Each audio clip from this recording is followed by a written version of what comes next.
Hello. Oh man. Well, I hit snooze one too many times on my alarm, and then realized it was way later than I wanted it to be.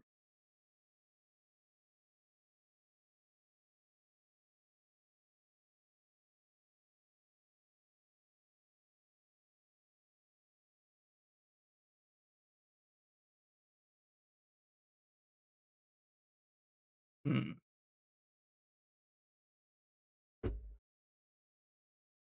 Ah,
yeah, that's fine. Whatever.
Fucks with anything? Oh, it does sort of fuck with stuff. That's fine. I will fix that second.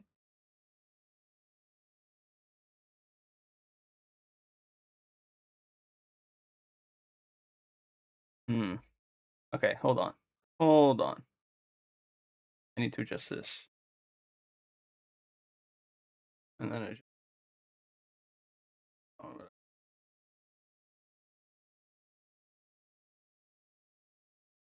Hmm. There we go. Perfect.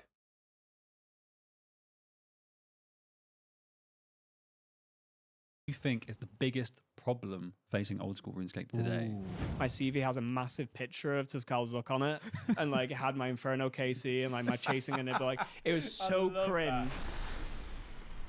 Hello, everyone, and welcome to the official Old School RuneScape podcast, where we get to chat shit with JMods and creators so that you get to know the person behind the crown. unless they're a creator, because they don't wear crowns, but that still works anyway. Most of them are PMod crowns. True, that is very true. Well, we're your hosts. I'm Mod Aryiza. This is Mod Sweep. And today we are joined by the wonderful Mod Arcane, who is a senior systems designer here at Old School. Arcane, how are you doing today? I'm doing really well, thank you. Yeah, pretty good. Are you excited to be on the first podcast? Yeah, shit it. You don't look nervous at all. You No, look so comfortable, so relaxed. Yeah, so relaxed. Okay, let's break the ice a little bit. What have you done this morning? I walked with Mod Husky. I've been looking after him this week. He's been staying over for game jam, so he's been sleeping on my blow bed. So I walked to the train station, got some coffee, got some breakfast, and then I've just been tidying up some odd game jam bits. Getting ready for the game jam presentations tomorrow, like showing it off to the team and stuff. It's been a very exciting game jam, but there's been so much that people have been working on. It seems like so much more than before. I think maybe because they're smaller projects rather than like larger ones. And they really are. Like the theme was general just qual, which is obviously a lot more like we know what the problems are for qual usually. Like players are very, very vocal about that. Like this is just really annoying to work with, so we can fix them, right? It's a bit different than coming up with an entire continent and trying to populate with a bunch of different content, a bit more nebulous, right? So it has been really good to see like how much has really come out of it. A lot more tangible. It's been a little bit hectic on socials as well, with everything being posted and opinions flying around left, right, center, because there's obviously quite a few different game-changing things. But we'll save a lot of that for when we actually talk about Game Jam, because this is more about getting to know you, Arcane, and you as a person as well as a developer. But I think, Sween, you were talking just before we started about what Arcane's been working on. Do you maybe want to start off with that? Something spicy. Something spicy. Okay. I mean, it doesn't seem right for me to announce what you've been working on. Do you want to announce what you've been working on? So I've been working on Araxor for a bit now. The RS3 boss. Yeah, the RS3 boss. Big spider. I think most people see Araxor very positively, where it's like it was a really cool boss at the time. This was 1 year ago? What the fuck? So, it's very much trying to adapt it to old school and see what really fits. But I think it's a really cool thematic. We already have Araxites technically in game, so it doesn't feel like much of a stretch or anything like that. It's also been a while since we've done a Slayer boss, so I think that'd be kind of fitting. Like Alchemical Hydra, I think, was the last one. So quite a long time ago. That was like last one, like 2018 or something like that. No, a bit later. 2020. Aryiza had just left Jagex. I did. He was embarking on his streaming career. I was short-lived. It was short-lived and toxic. It's so well. It was like the most fractured our friendship been. He turned into the most toxic little streamer imaginable. I wasn't that Jagex toxic. This, Jagex that. I called out two things. Maybe I was just sensitive because it was you. Yeah, you were very sensitive. Every negative comment. Look, can you blame me? I spent like 3 weeks playing the game non-stop for like 20 hours a day so that I could get 95 Slayer to do Alchemical Hydra. I can blame you because you chose to do Only to kill it 3 times and then feel like I never wanted to go there ever again, and I haven't been back since. But yes, you can blame me. It was my choice. You're right. Well, hopefully Araxor doesn't have that experience for you, and you already have the Slayer level requirements. So that is very true. Need to go through that again. I think I'll need to get it on my Iron, because that's the account I play the most now. But I say the most. I don't really play a huge amount right now, but yeah. Fair. Which I think actually is quite a good segue into a question. How does working on the game impact your kind of like desire to play the game or enjoyment for old school in general? I've thought about this quite a lot, and it comes up quite a lot in terms of just talking to friends and family, and like, oh, did it affect you, or like people that I used to play RuneScape with and everything. And when I first started, I was like peak Iron Man, where like I was just past like 1800 total or something like that, so unlocked all the content, all the bossing, and just plowing through it. And I played for a year solidly after joining the company, and maxed the Iron Man, got a bunch of drops, etc. And then it wasn't until I maxed it that is where I really started to fall off, and I was like, I really just don't want to grind like 2000 Corp or like 3000 Nightmare and stuff like that. A lot of the end game grinds at the time were a bit cumbersome. I'd maxed my accounts. You lose all that like easy downtime. Wasn't really much of a clogger back then or anything like that. So I didn't really have many goals. So I did just stop playing generally, and I've found other stuff since. But I don't know if that's because I work at the company or if I just got to a point of the game mode where I just wasn't enjoying it much. I imagine it's partly both. I think for me, because since I've joined, I've kind of just become the PVM guy for the most part. And that's also the bit of the game that I enjoyed the most, which means that by the time a new PVM update comes out, which is usually the content I would really look forward to, I've already played it a lot.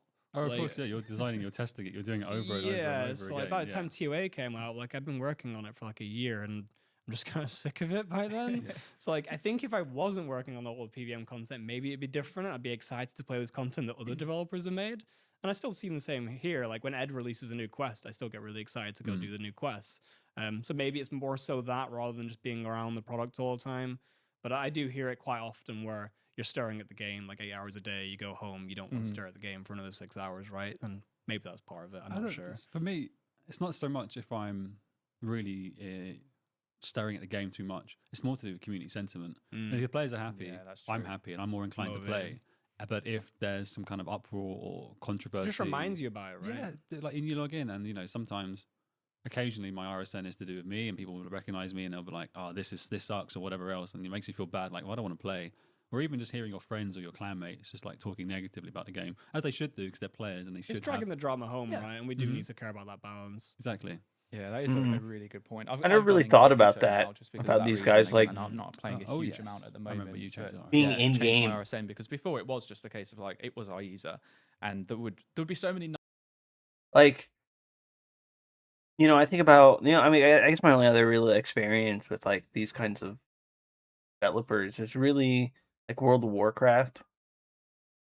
It's like World of Warcraft, a player mod, not a player mod, a like moderator of the game. You never really saw them, right? You didn't. I guess they were granted automatic anonymity, like in game. Like you're only gonna know if you know that person and you know that they work at Blizzard and you know that they're QA and you like are friends with their account. Any other time and you're in the dark for the most part.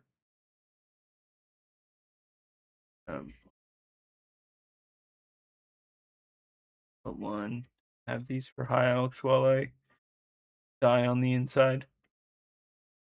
Doing laps. But I don't know. I guess I just never really thought, these guys, they play the game. I would just kind of assume that they wouldn't have their same names. But those could be their in-game names, and that's how they chose them. That's crazy. That sucks. Man, I feel bad. Like, social media is a different thing. Like, they've made themselves aware on social media that these are, accounts you can reach out to them. They have the ability to make private accounts if they want to. Like, but like in game, kind of sucks. Can't do anything about that. You can have your friends list of friends only, but when you're in the public, that's still gonna suck. Nice moments, but all it takes is like one bad time where someone asks you a question that I just can't answer or don't want to give an answer to because it's something sensitive or topical, and then I'm just like, well, I don't want to play the game anymore. But yeah, I've gone through phases. Weirdly, I when I first started, I played the game more than ever before, and I think it's because I was so hungry to learn so much about the player base more than I did before. The intricacies of what people do, so that I could Because it's understand so helping useful, them. right? Yeah, Like, exactly. it helps your J job so much if you play Yeah. the game. It really, really, really does. But then I burnt myself out because I went in too hard, and then I took a big break. Then I came back.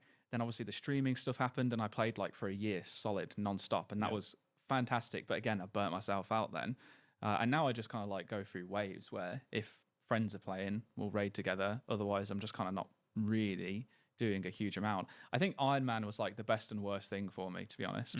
Hardcore was a terrible decision. Then moving that onto an Iron Man was the best decision. But kind of similar to what you said before, is like I've got so many grinds to go for, which should be exciting. But instead, I'm just thinking about, well, I need to get all my stats up, and I can't be bothered to grind right now. So I just want a PVM. But my supplies are like dwindling, and then I'm just like, oh, there's so much that I need to actually do. I should just go back to my main really and just max that out. But That's a problem that I never really had because I just love doing farm runs so much. So yeah, I think by the time I'd like finished most of the end game content, let's say 3 or 4 years ago, I still had like 5k brews, like 8k prayer pots, Wow. like 6k. Dude, that's restores, me. Like, it was just never an issue. But that That's comes me. from I maybe love 6 having months supplies. of RSI inducing prayer flicking doing all my Slayer tasks. Like I just didn't use my supplies at all. yeah, I do not prayer flick. I'll lazy flick at most. It's just so useful, but not worth it, man. That's very true. Well, we kind of talked a little bit about community, but I guess Soon as we have you here, and players are going to be listening and watching, Hopefully. yeah, fingers Hopefully they crossed. do. All 100 of you. Yeah. What would you say you like the most about the old school community? I mean, generally, just how engaged they are and how willing they are to engage in discussions, right? And most of the time, the discussions are really fruitful. Like, they come up with good ideas, and like we were trying to like actually solve things together, and that's really rewarding. And you don't really see that much in communities. A lot of it's just like purely negativity and isn't really trying to make anything good. Also, like the respect for like what's right in the game. Like, I think everyone just has this like intrinsic feeling of like what's good versus bad, and no one's very good at articulating like why those things are the case, but everyone knows it, everyone feels it. Yeah. It's just And old school. It boils down to it's not old school, it is old school. It really is, Yeah. and that's where a lot of debates come from, right? Because you have people with different perspectives, but at the end of the day, if enough people are saying it's not old school, they're probably right. Like, there probably is something there that we've missed that we really need to pull back and fix. So I really like that part. I assume you're going to flip this around all of a sudden. Well, do you want to ask that one, Sweden? Well, it wasn't so much the whole what do you hate about the community, but there's just kind of one thing that's always been on my mind, which is the negative side of the community. I see bad stuff about me, don't care at all, laugh it off. Sometimes I find bits and it's so funny. I share my friends, but like, look how mean they are. Isn't that funny? That's what he says when he's on the cast. But really, you know that meme? Coping mechanism. Yeah, you know the meme where it's like a face with a happy mask, and then behind it, it's just like Crying, yeah. crying. That's Sween when he leaves me a voice note. It's like, you won't believe what they said So about funny. me. 4 minutes of sobbing. I don't look like that. Why is it me to me? But when it comes to kind of colleagues, I hate negativity Makes me being mad. directed at them. Yeah, It's like same. almost more protective. With you, I feel like you get a really bad stick from a small element of the community, mainly because you're so prolific. You make amazing content. Like, people love leagues. You Trailblazer Reloaded, absolutely smashed it. The kind of boss content you've done, absolutely smashed it. Even the things we weren't necessarily expecting to be big successes, like Muspa with Secrets of the North, awesome boss. Really fun, engaging fight. But then there will be like screenshots of you talking and answering questions and being an awesome JMod and talking and answering questions and working with people in some Discord servers. And then people are like, he's giving inside information, he's doing this, he's manipulating, he's, I don't know. I feel like you get tarred with a bad brush there. I don't know if that's the right analogy, but we'll go with it. You know what I'm trying to say. Bad brush. With a bad brush, not a good one. Why Everyone knows what a bad don't brush you get is. the good brushes, man? It's not fair. So I just want to know how you feel about that. I think it's testament to you that you haven't, when you engage, it's constructive. It's never really defensive. When, if it was me or someone else, perhaps, we might be like, no, you're wrong, and this is why you're wrong. But you don't do that. So I'd love to just kind of hear your thoughts on that. I'll preface it with, I feel like I've messed up at times. Like, I've maybe said too much or like just been a bit too privy, but like the intent was always there, right? And being like really like productive and really helpful. Like, I don't really like posting on Twitter and Reddit too much. I don't really like that forum style communication. I like it more like instant messaging. So that's kind of why I gravitate towards Discord. Sure. But Discord's obviously not as public as every other source of media. So don't blame people feeling like I'm being like secretive or helping my friends. Like, I didn't know Oblivion before I joined, but it's just another Discord. I'm in a lot of Discords on my JMod account. I engage in a lot of different communities. And I like talking to them, right? And I don't want to like not really. I don't want to just not talk in these Discords because people are going to see that as me like leaking insider information. But yeah, I've definitely said stuff where I'm like, I'm probably towing the line of like, yeah, okay, that probably just wasn't really wise. Like, that probably shouldn't have gone there. But again, it was always with good intent. Like, I've never really tried to do anything like that. But no, it does make me sad, right? Like, I feel like I've become a bit of a scapegoat in terms of just like, if there's like negative sentiment around drop tables or something like that specifically, which it's always there always is, right? Like, we've never released a drop table in the past like probably ever that has had no drama on it, whether that's the reward blog stage and like figuring out the design towards the actual implementation of it. So I've become like, oh, it's only long because Arcane wants it to be long or something like that. I'm like, no, it's just me just trying to figure out, like, compared to all the other rewards in the game, where should it be best put? Where feels appropriate? It's taking complaints from the previous drop table release, trying to fix them, and then suddenly you're uncovering another issue. Yeah, like the Vestige thing where we did the whole like you got to roll 3 times to get a Vestige. That was the goal of going like, okay, well, I think it would be beneficial if people had a lower chance of going dry long term. Yeah. That was the entire intent. Complete oversight about like how that would interact with like day one economy, where you've got 100,000 people playing it, but not very many people have got over 100 KC, which means there's barely any in the economy, right? That was a complete oversight. That was a mistake. And I think in fairness as well, the way we kind of handled the communication. there isn't around a bug, but we're not going to tell you why. yeah. it that was a was a- little bit ominous, wasn't it? It's kind of Yeah. like, But setting up equally, a like failure. I think players have almost come out and said like, yeah, you shouldn't have told us that. You shouldn't have told us how it works because now people are obsessed about like, oh, maybe I'm 2 Yeah. out of 3. I don't know. And oh, I it see creates people this weird asking for drama. like ways that they can trade in items to figure out Yeah. what their role is. And at maybe that's a currently, good band-aid solution at this stage because it's a bit late to change things like that completely. But yeah, it's like again, good intents. And Maybe they I came make out with a better mistakes every now and again. solution. I'm hardly perfect, but I'm just trying to do better every single time. But people do jump towards the negative, like malicious intent kind of deal quite often, which does upset me. It's not nice to read online, right? That people think you're evil. Like I'm in this job taking a massive pay cut compared to anything else I could be doing because I love the game and I Yeah. want to do really well and I want to make the players happy. Even though I don't play the game as much these days, I still love it like entirely. So letting people Damn, assume malice does upset me. I think it's lazy on the part. And I can definitely say I've I've definitely popped off, right, in this game. Getting upset over dying or drop rates or and I'm sure I've said, oh, they do it because they want you to play longer. Um like sometimes, it's confusing ignorance with malice, right? And then sometimes being ignorant of the situation. Like him just telling me everything he just said, like straight up like in the feels.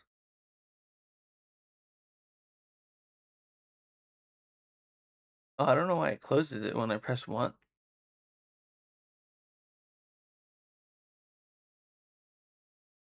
Whatever. We continue. Of players to assume it's malice, and I think it's like you kind of call it slacktivism. They kind of they feel like I'm contributing to this bandwagon. I'm seeing the sentiment, and I'm going to join in because that's the right thing to do. Because I think sometimes all it takes on Reddit, genuinely, is 2 paragraphs that are cohesively written, and then people won't even read what it means, but they're like, Get the vibe. this person's used full stops, and there are 2 paragraphs. Maybe there's an accompanying image. This person must be right. It's a well-constructed opinion, Yeah. even if I don't agree with it or not, but it's a well-constructed one. I don't even know what the opinion is. I don't know what it means. I haven't touched that content, but this person obviously has done because there's 4 commas in that sentence. Oh my god, he must know what it And we're means. all guilty of it, right? Like Yeah. you scroll through YouTube shorts or TikToks over and over again, you see someone just talking about some random stuff you have no idea about, and you're like, Yeah, it wow, sticks in that your head person then. really knows that. Like, I Yeah. kind of think that now. Yeah. Like, it's just so easy. I don't blame people. It's just human psychology, really. Oh, we should do the same. We should deconstruct negative opinions with our own easy clickbait shorts and TikToks. Probably would work. Yeah. All right, there we go. Get Archie on the case. Oh dear, but no, I think you're right. There's like the maliciousness there. I think the one thing that gets me as well is there's always a conspiracy.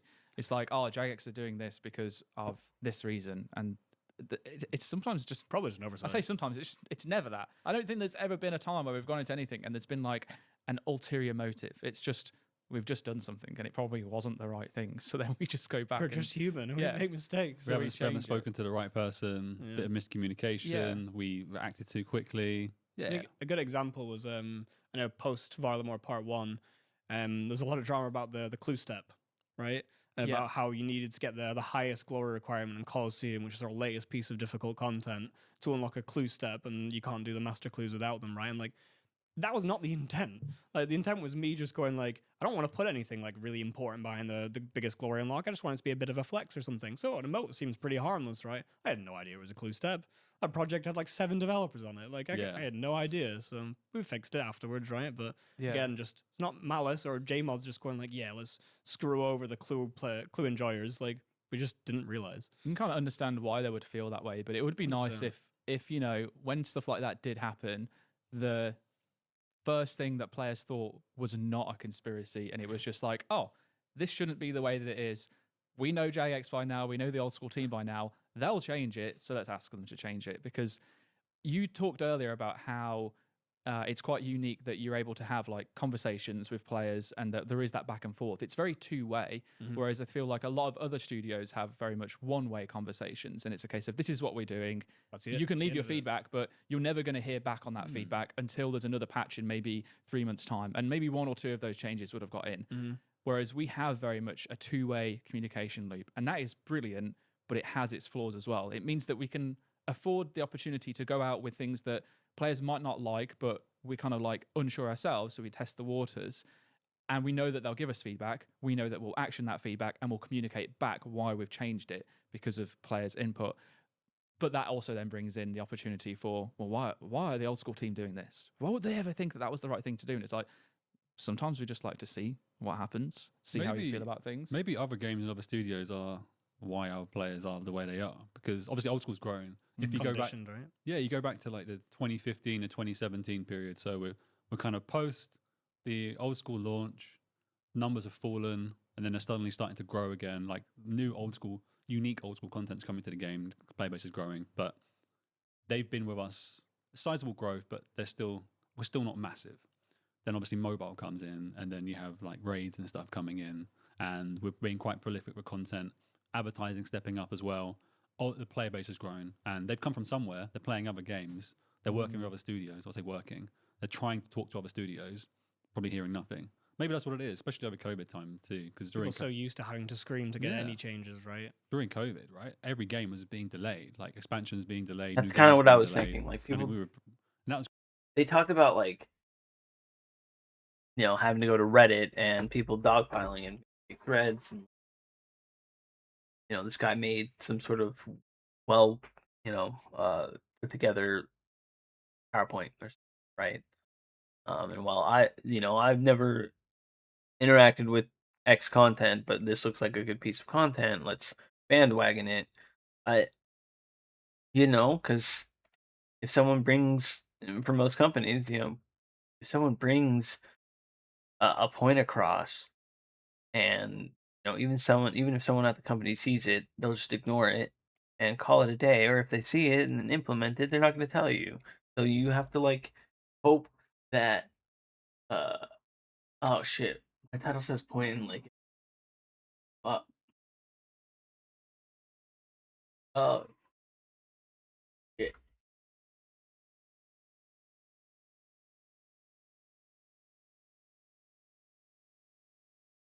Yeah, you have to kind of scream into the abyss and hope that someone hears you enough to give you enough traction to get something changed in a game. They desperately just save the game or a save face on a piece of content for a game. I don't know. But that's what's great about old school is you don't really have to do that to an nth degree that you would for Call of Duty, World of Warcraft, uh, I don't know, any other MMO, Lost Ark. Maybe less so Guild Wars. I don't know how Guild Wars structures is, but it's probably the same as like World of Warcraft and Final Fantasy. It's like especially Final Fantasy. Oh my god, dude, you don't hear about anything. You know that they're, I guess for the most part, for like making sure the community isn't a bunch of toxic people. Like genuinely talk to people. I'm sure that people have toxic moments. I have toxic moments. But yeah, I don't know. I agree with that sentiment. My user looks so serious right now. Like he's so into the conversation and listening and like crazy. It's kind of around the time we started getting quite good at release dates because we just kept our cards close to our chest. Interestingly, a bit of a segue. I was interviewing like a candidate, and we were talking about release dates for the marketing timelines and stuff like that. Like I said, do you see a problem with announcing really, really, really early on a release date and then changing? I go, no, that's just the industry. I'm like, oh, I didn't like that answer. I was like, surely there's a better way to do things. And I think that's why. I don't know why this is meant to be about you, Arcane, but it's about me now. But I think that's why I love working at Jagex, especially on old school, so much, is because we do always try to do things a better way. And obviously, as you've heard and saw us say, hey man, how's it going? That's a weird saying. I'm never going to say that. I'm just doing some agility. We make mistakes. Figured I never checked out the podcast. I just have this running while I run laps. And I think that I can hand on my heart safely say that is the case. That is what we will always strive to do. And I think that's why I love working here so much. I didn't realize this was so old. They talked about a Rexor coming out. And I was like, oh shit. It's really difficult. And things fall through the cracks, like we're always doing it in the vein of trying to do it the right way. Yeah. At least from our perspective. Yeah, no, completely. And it might take time, but there'll always be learnings from every project that we'll then take into the next project.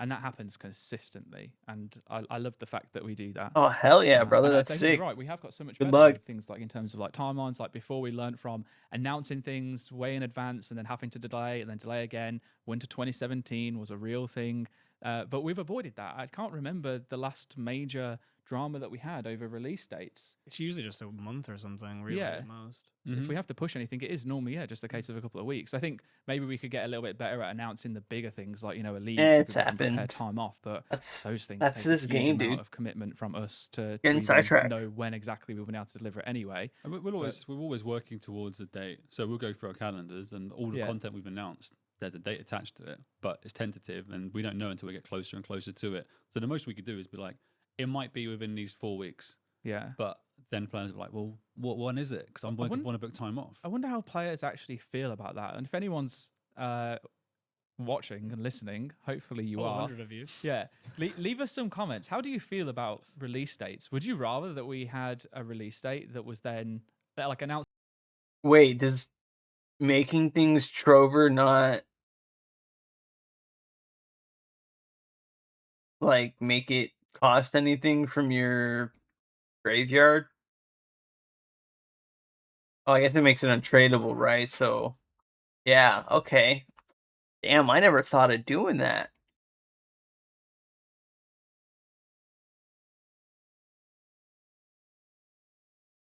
Yeah. Because I mean, it could. I mean, damn, that could make the difference of like. Hmm.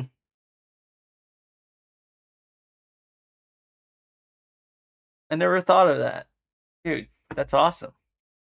I'll have to keep that in mind.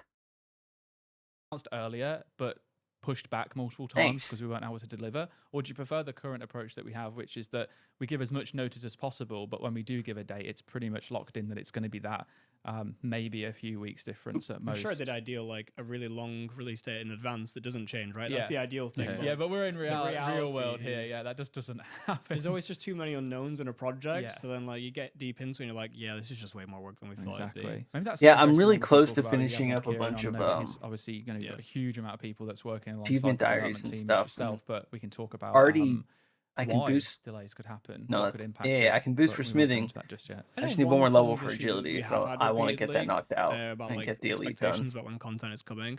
That's generally like poll blogs, where Yeah. it's like we get the poll blog out and then some random question and it takes like months, right? And that's very rarely because of like pure dev resource. It's just about like we just can't do it all at the same time, right? And it's like, yeah, we'll do these first, and it's like player expectations around which jobs get done first and like their priorities and misaligned expectations because someone might have a Grotesque Guardian task, so they really care about the Grotesque Guardian question. Someone else is doing the Gauntlet grind, so they really care about the Gauntlet question. It's like someone's going to be upset, right? Theirs is going to be the last question done that they care about, and like I've always Can't please everyone. mused about like some indie companies have like their Jira boards almost visible, right? Yeah.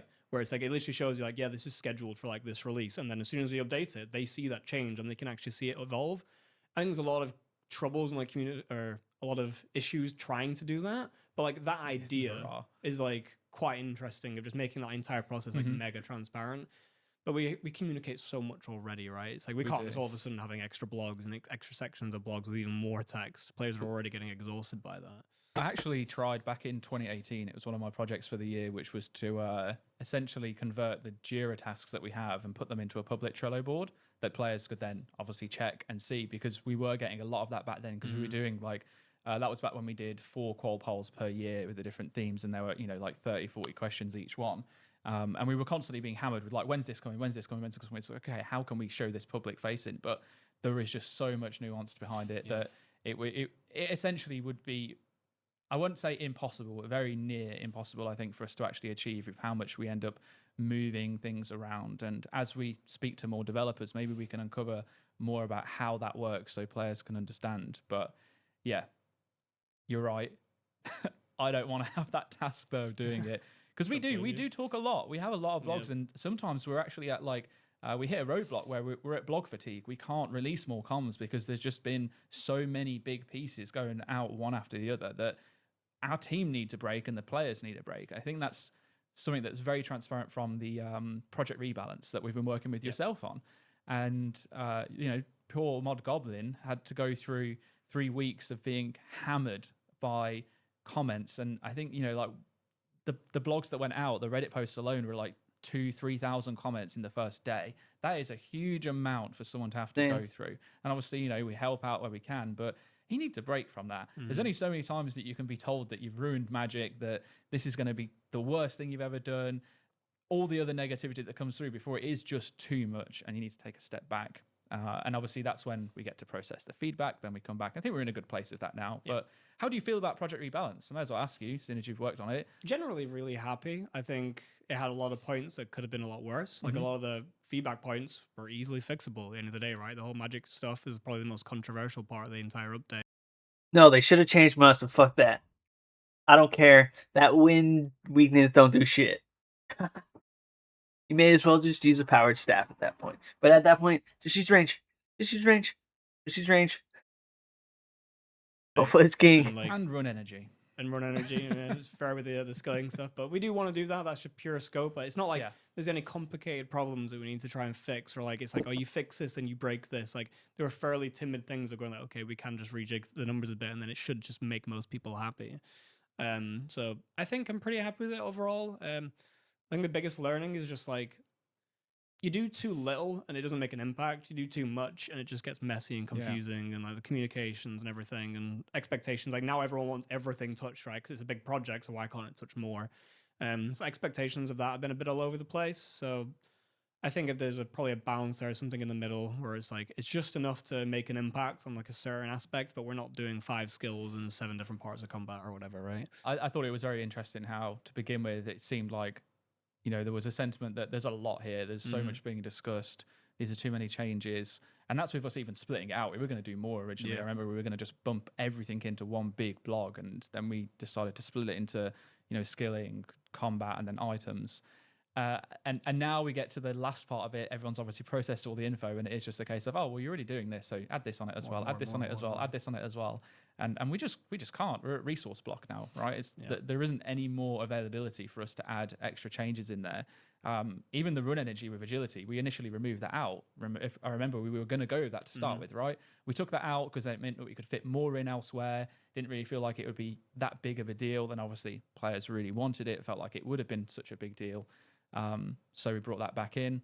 I think the whole agility thing, that fascinated me, seeing the response to it, which was meant to be just a nice quick touch up to revamp agility a little bit, rebalance it. People want a complete rework. And then it was, let's rework the skill, which by and large we want to do at some point, but that's not the point of this project. And I find that difficult to navigate when it's coming to communications, actually. It's like, how do you communicate to a player that this isn't meant to be exactly what you want, but it's still worth us doing? Because they'll turn around and say like, oh, well, just don't do the rebalance, just rework the skill instead. But I think maybe there needs to be more of an understanding of like how much dev resource a rebalance costs versus a complete rework. Players are never going to fully understand like how projects work, right? In terms of going from like inception to design, fitting it into the roadmap, all of like the things you have to sacrifice to do at certain projects. Like we could do that, but it's like, would you be happy about agility rework if we had to drop, as an exaggeratory example, like a raid or something like that? Yeah. Like if we had to drop a raid for that, I'm sure people would be upset about that. We made that choice. It's never going to be that clear cut, but like that is how project management works, right? You got to make sacrifices and fit things in. I think like famous words of Kieran is just like, don't let perfect be the enemy of good, right? Like as much as we all want this perfect solution where we completely rework all these things, we can't let that stop us making really strong changes in the meantime. We can't just put everything on hold. So we do what we can, right? But it's good to know that there's a desire for more because we obviously want to know what we can work on in the future, right? And the fact that there's an appetite there for agility rework definitely gives us something to look at in the future. Definitely does. Speaking of the future, let's segue back into you. Talk about like aspirations and stuff. But first of all, how did you join Jagex? Like, was Baby Arcane like dreaming of being a JMod when you first started playing RuneScape? Like, this is what I want to do. Yeah. So I played RuneScape for a long time. So I'm the age-old story, right? Played it as a kid, etc. Like forever. And I got into a game called Battlerite for a long time. And fuck is Battlerite? I got like really, really good at that game. So before this, I was kind of like doing web dev, general like software development, all that kind of stuff. Did all that at uni. And then I played a game called Battle Royale a lot and got like really, really good at it. And then I ended up getting in like private discords and stuff. So I could talk to like the developers directly, make those relationships. And then one of them was just like, oh, why don't you apply one day, right? So then I got that job, moved over to Sweden, and then I'm kind of in the games industry, right? So then you've made that first push. So then eventually, obviously, I moved on and then applied to Jagex 3 times. Got a call back the third time once I made my CV like really cringe. My CV has a massive picture of Tizcal Zuck on it, and like it had my Inferno KC and like my chasing in it. But like it was so cringe. But it was like a massive picture of Zuck. Like if you had that next to other CVs, you would have to look at it. There's no way you weren't looking at a CV. The cringe worked. Clearly. I was just about to say, when you mentioned like taking your first step in the industry, I'm like, yeah, it's one of those industries. Once you're in, it's quite easy to move around. Apparently not. Apparently you need to do that. Yeah, it's Okay, mega I've cringe not to found get that, the eyes but of it. I also think I was very lucky that there was like a like It is a common saying, to be cringe is to be free. But and you know, you go through life, people telling you don't make crazy resumes, don't do this, don't do that, it's not worth it, you're not going to get hired. And while, you know, sure, you may not get hired, but you'll be seen, and that's what really matters, because maybe next time you apply normally, but they remember your name because you are the one that had flowers on your fucking resume last time, right? And like I think go big, go home can also just mean when you're applying to places. Like like him having his a Zuck Casey and stuff like that is important to the people that hired, and they talked about it earlier. It is important for someone to play the game if they're working on it. They don't have to, but it's definitely important to understand. You don't have to be a lover of the game, but you have to understand the mechanics of the game by playing it at the very least. Um, that's when you get games that are so disconnected and so bad from what their audience wants that they just become flops. But anyways, something that Blizzard has always done in their like resumes and stuff when you apply is they're like, we want to know that stuff. We want to know that you are a mythic raider and you have a bajillion alts and you're a master PvPer, because when you're applying for, you know, whether it be quality assurance or being a game dev, they're like, okay, well, maybe we can fit you into this team. Maybe, yes, we can put you onto this project. You know, we may have hired you for this, but we can also put them on this because, yeah, it's a PvE thing, but it's clear that they love PvP. It's just, it allows the people that like, you know you care. like recruitment handover or something at some point, and they like changed all the processes. I think Kieran got a lot more involved at that yeah, point. I remember that. So that probably helped a lot as well, that he was more directly looking at those things. You know, the creator of Inferno looking at CVs and seeing Tizcal Zuck there. Yeah. You social engineered him. That's brilliant. So that's how I ended up getting to Jagex. I love heavy metal and I love Tizcal Zuck. Yeah. Oh, okay, cool. You're hired. No interview needed. Yeah. That's bloody brilliant. Yeah. Yeah. Okay. Well, I've got. If anyone's watching, I keep saying if anyone's watching. For those of you watching, because you're all definitely watching, I'm not being super unprofessional. I am. I basically. It's crazy, man. I see it at the corner of my eye, like TikTok and Subway servers. Like, oh, yeah, that's just. I thought you were going to do something different. It'd be like, oh, it's just on Hinge. He's swiping. But no, I asked Twitter for some questions to ask when we get guests on the show. So I'd like to just go through a few of them, if that's okay, and then we can maybe bounce back and forth on asking questions. yeah, let's bounce. Cool. You kind of talked about, was it Battle Right you just said then? Yeah. Yeah. So one of the questions which came in from Pip actually was, what other games do the JMods play? And do you draw inspiration from other games? And if so, are there any specific examples? And I think you're a great person to ask this because I already know the answer. Very much used to be a big PvP gamer, so I played a lot of World of Warcraft, got into Battlegrounds, and it was like League of Legends, and jumped on every MOBA ever. So I went through that like a lot of people probably did. And then I played Battle Royale a lot, and then got mega burnt out on PvP games. And that's kind of when I got back into RuneScape, because I was like, I just want to turn my brain off. I just chop trees. Yeah. So I did that for like 6 months. And then I obviously got more into it, started doing PVM, got my Infernal Cape, made an Iron Man, and obviously the rest is history. But in terms of other games that I play these days, especially that I don't play RuneScape as much anymore, big into Path of Exile. That's kind of my kryptonite right now. Really? So every 3 or 4 months when a new league rolls around, that's like 300-400 hours of my life just gone. So that's back kind of rotations. But then I'm Understandable. also messing around with a lot of other Path Steam of games Exiles during the is downtime. addicting. So when the PoE League isn't on, then I'll play a bunch of other games, like random things. I'm playing a game called Rotwood right now, which is like a 2.5D Monster Hunter roguelike. It's like, okay. it feels really good. I think the combat is phenomenal. I think it feels really smooth. I've been also watching all of their sentiment around it because they're getting a lot of community feedback saying that it's too hard, too difficult, and everything like that. So kind of fun to see it on the outside, right? Players complaining about the game and like how devs respond to it. Yeah. I'm just seeing the other perspective, which I Interesting. think is quite fun. But yeah, I think there hasn't been an update that I've worked on where I haven't drawn inspiration from some other game. I know Aka's like come phase. Yeah, we can say that on here. Is inspired off Shaper in PoE. He's got a move where he teleports around doing a bunch of stuff. It did change quite a lot into what it is.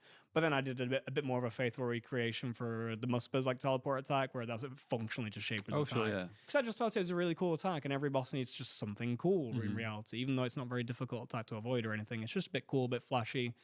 But yeah, it's always fun trying to find a mechanic or a boss that you really like, and you're like, what would this actually look like in RuneScape? 90% of the time, does not work. Tick-based tile system doesn't translate into 99% of games out there. Sure. But sometimes you do come up with an idea from it. Aka's memory attack as well, where you memorize a quadrant. Again, that's based off the Maven and PoE. She has a memory attack. But yeah, draw a lot of inspiration. They've got a lot of really cool bosses. Nice. I knew Path of Exile was coming. I was just waiting for the full The explanation. the question could have been, so tell us about Path of Exile and why you like it so much. I could talk forever, man. This one asks about quests, but I'm going to ask about content instead. But Dan has basically asked, what does the process of designing new content look like under the hood? And how does the team collaborate to combine the tech elements? Okay, maybe it is more about quests because they say about with the storytelling aspect of the game. But I guess any content generally. What's it like developing content in the old school team, and how do you make that content actually work? Process-wise, I can probably speak a decent amount. In terms of like going from like idea to making the content good, probably a bit more nebulous and fluffy of just like, yeah, we just play it and iterate it until it feels good, right? And like what feels good is just what feels right at the end of the day. What feels old school, what feels correct. Yeah. And I mean, we get players in as well, right? So they can test exactly. it too. We get a lot of players to player validation, which is really nice. So that part is probably a bit more of a fluffy answer. But in terms of like actual process, everything starts as an idea, right? And it starts as a random idea that someone has, and then you make it bigger and bigger, you flesh out the design, and then you're eventually proposing it to people. I usually propose stuff to Kieran or whatever, since he's my direct line manager. And then we'll refine the idea, come up with it, and we're like, yeah, this is actually a pretty good idea. Is there a spot on the roadmap for it? We've got a roadmap that's like 3 years ahead of time right now, where we try and plan out like what we're actually working on. Some of the slots are a bit more fluffy, where it's just like PVM content and there isn't an actual like fleshed out update for it. But that means there's holes to fill, right? We know we need to design a PVM update. So we got this slot and it's assigned like 3 or 4 months. So it's like, okay, we'll see what we can work with. Let's see what ideas we can come up with. Is there any thematics that have been underrepresented, or like any thematics or areas of the game or anything like that? Like, we've not done a penguin quest in a while. Should we do a penguin quest? That kind of deal, right? Yeah. So it is very much just come up with an idea, find thematics that feel appropriate, find areas that maybe feels like a bit more love. Like we did that for the desert, right? We're like, okay, the desert kind of sucks. Let's actually populate the desert a bit. And we did it like a year and a half of just purely desert content almost. Dude, yeah, the desert I don't know. did I suck. don't know how structured of a response to really give, but yeah, it's very much idea, flesh it out, proposal, try and convince someone to put in the roadmap, and then goes into pre-production. We flesh out the ideas more, get refined designs, start prototyping, playtest, iterate, release. Really, obviously the players are hopefully along that entire journey. I think that's a pretty fair answer. And I can expand on it a little bit. I know that every 2 weeks there's a group of leadership within the old school team who meet and they discuss the roadmap and any changes that might need to happen to it. That's probably where some of these ideas that you're talking about that you've spoke over and went through come forward. And it's like, does this actually seem like a good fit? And then we have representation from, marketing, community, development, tech, QA, art, and we all get to then just essentially, talk it out and just see if it's something that we want to be able to put in there, if it works. I guess a good example of that is the Raxor itself. Like, Yeah. that was very much born of like, I was kind of looking at the roadmap with Kieran, and we're like, outside of like all of the regular releases, we don't have any like main game content and like quarter 3, quarter 4 of the year. Like, first half of the year looking pretty strong, second half not looking so great. So like, we should really try and fit something in. Like, do we have capacity anywhere? And we found out that my team probably has a decent amount of capacity if we can get through the other stuff fairly quickly. What can we do in the slot? What's a good efficient use of resources? Because we didn't have a lot of our capacity, because a lot of that's on Violent War. That's a massive update, right? It requires a lot going into it. So we don't have a lot of our capacity for that. It's like, what is the best thing we could do with our limited amount of resource? And Araxor is obviously, it's got a concept that already technically exists, right? It's an RS3. We've got a Araxite cave in Mauritania. It already exists, fairly new wall kit and everything. So it's not like it's a really old area that needs refurbishing or anything like that. And we already have a lot of ideas to bounce off of. So it's kind of like, this might actually work, where it's like, okay, it's fairly cheap like boss concepts. Slayer bosses are usually a lot simpler than like a raid or something like that. So scope's a lot smaller. We've already got a lot of environment work done. So like, A lot this might simpler, actually brother. work. Have Obviously, you we played talked about it in Araxor? the meeting that you mentioned, and everyone kind of agreed. I'm like, yeah, that kind of fits the bill. Let's get it in, right? Now we just need to talk about it. Although I imagine people will have already found out about Araxor before Hope they so. watch this. Yeah. So there'll be obviously the standard blog posts and stuff that people have gone through. But no, that's thank you for explaining. Araxor is a really good example of that. And did you find something juicy? Found a couple. Oh, here we go. A lot of crap Oh. that I had to scroll through, but I found a couple of good ones. Nice. And one of them I'm going to make good by changing it a little bit. First of all, Mod Arcane, what do you think is the biggest problem facing old school RuneScape today? Ooh. Probably very biased because of what I work on like day in, day out, but just reward space. Like, I remember coming into the Community. company and going like, oh, JMods are always complaining about reward space. Like, they're so like stupid. Like, I've got loads of ideas. Like, it's so easy. Like, I can come with thousands of ideas of rewards. And then I go through like the process of like designing a reward, iterating on it, getting through feedback, figuring out like what cracks it can and cannot fill. Like, all that stuff. I'm like, God damn, reward space is so tight, man. Like, it's ridiculous. And like matching rewards with like the difficulty of the content as well is even more difficult. Like, I think Nex is a really good example of that, where it's like we wanted this to be like the next big difficult group boss, and Nex obviously was back then, so it feels like it has to match that. So that means it needs rewards that justify it. But then rewards that justify it, like Torva, like, it would be weird if Torva was like a 10-hour grind, right? Like, if that would feel bizarre compared to like Bandos, maybe like 30 or 40-hour grind. I'm just rough numbers off the top of my head. Like, it'd be weird if Torva was a shorter grind than Bandos. So then we make that grind like what we think is deserving compared to like Ancestral and Missouri, or Missouri wasn't out at the time, but other related pieces of content, right? But then all of a sudden you realize that, okay, well, it's a group boss, it's not a raid, it's not really that fun to do that many times. Like, it gets a bit tedious eventually.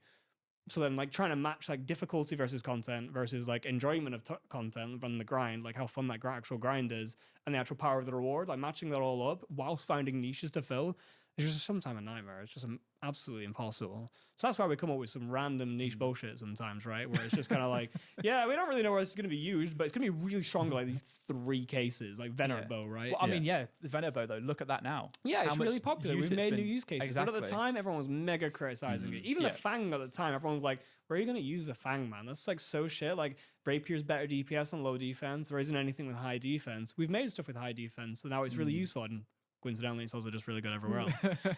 Which is Oh, its how own the topic. mighty have fallen.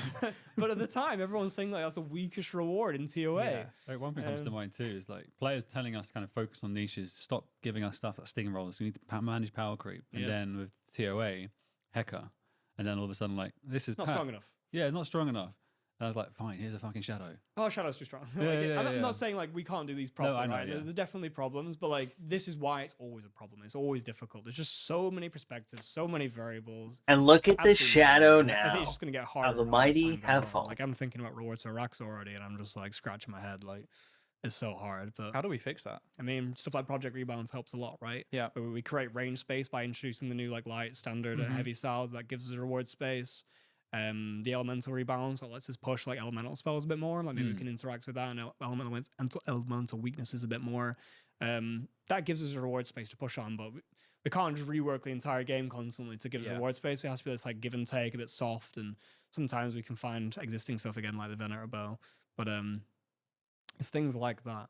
But we're never going to get away from the problem of this feels too niche, make it stronger, and now it's too much power creep. It's just towing that line constantly, and not everyone agrees on where that line is. And it moves as well. We'll acquiesce and we'll introduce something really strong, and then that will undermine existing content. You talk about like the God Wars armors, or even things like barrows. People are like, especially people who are newly come back to old school, and they're looking at like, what's this? That's I'm really like, important to us as well, Oh, for sure. preserving all that old content. We really don't want to do that. I think that's something we do really well as well. Like, if you consider Incredibly, how many yeah. items are still relevant that were around 10, 15 years ago, or even like the original. there's only so 2007. many times we can be like, okay, you can make an ingot with existing armor, and you can add it and fortify it to this thing. So do you like then break Torva down to like make the new Torva, and then you break that down to make Torva 2. It's like just this massive chain. It's like It's a Torva. theoretically, maybe It's a Torva.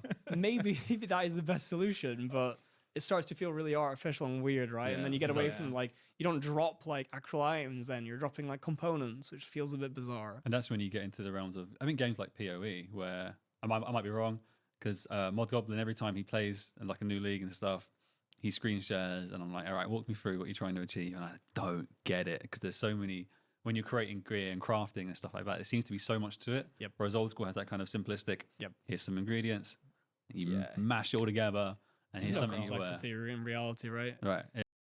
Dude, original PoE, that's one of the things that I like. Just, oh man. It's just, you need like so many different types of resources sometimes, depending on the league, just like they were talking about. And then, not only do you need those resources, you also have to get lucky with like gem slots and what color they are, and you have to re-roll and have currency to re-roll for that, which is a different currency than the currency you needed to make the stuff. Oh man, it's a bit definitely better in PoE 2. It's not so complicated at this point, but PoE 2 is also probably like 2 years before it's released. So who knows what they're gonna add. Yeah. In RuneScape, that is. Mhm. But yeah, PoE is a beast in its own. That's why I can't get back into it. I'm too dumb It's to so like. hard. You start small. You just do what your content creators tell you, right? Just like our community does. It's just like, yeah, use a setup, use a strategy, Yeah. just follow that, and then once you get comfortable, you start to learn and Sure, experiment yeah. and stuff, right? You I'm say like, that, but I did that, and then I watched someone else on Twitch playing it, and I'm like, they've just done 15 different crafts in 10 seconds with systems I didn't even know existed to make the items that I spent 10 hours trying to find one of, which never got. And I was just like, what? Whoa.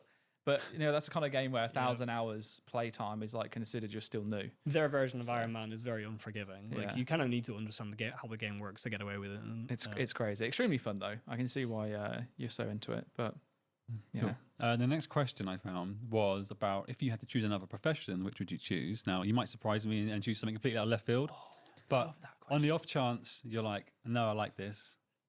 What are kind of long-term aspirations within the game industry? Are there any studios? I mean, you love PoE, right? So grinding gear, would you be like jump at a chance to go and work on PoE or that type of thing? There's a big part of me where if I did get the offer to work at Grinding Gear Games, I'd like really want to, because again, it's a game that I love, but like I also love RuneScape, and I also know the state of the games industry, and as much as I love the game, that doesn't mean working there is very good. Yeah. Ignoring the fact that I have to go to New Zealand. Not really a big fan of that. But Oh, okay. yeah, I mean it's far away, right? All right, sure. I think it'd be a beautiful place, but yeah, a bit far away from family, really. But yeah, so a bit conflicted on that, really. I really like my place here at Jagex. I think I can talk a lot and like get respected and stuff. Like my ideas come across. People like will listen to you generally, which I think is quite rare in the games industry. Most of the time, you'll just get told what to do and you'll go do it. Oh, it's tough. So I made the move right from Jagex elsewhere, and I found I've gone from having a pretty strong voice in terms of, I think we should do this for the players. Yep. And in fairness, I moved to CCP games and working on a new project. I was listened to very well, but sometimes you're struggling with balancing project needs. And then I was like, oh, it wasn't this hard when I was working on old school. Yeah. And then moving into consultancy with 3 or 4 different studios I was working with, especially as a consultant, you're more on the outside. Yeah. You're absolutely spot on. It's tough to get used to. But listen to what I have to say. You see that time and time again, though. Yeah. People leaving Jagex and then just coming back because the grass isn't greener. Like I think Jagex actually is a bit of a golden egg in reality, as much as it gets memed on, but it is a really good place to work for. But what other professions I would do? Serious answer or Damn. Hearing that makes me think of like peak Blizzard. right? Because you used to hear that all the time, where like Blizzard was a great company to be at because it would. I think it's just Jagex is a small company comparatively to things like Activision and other companies. So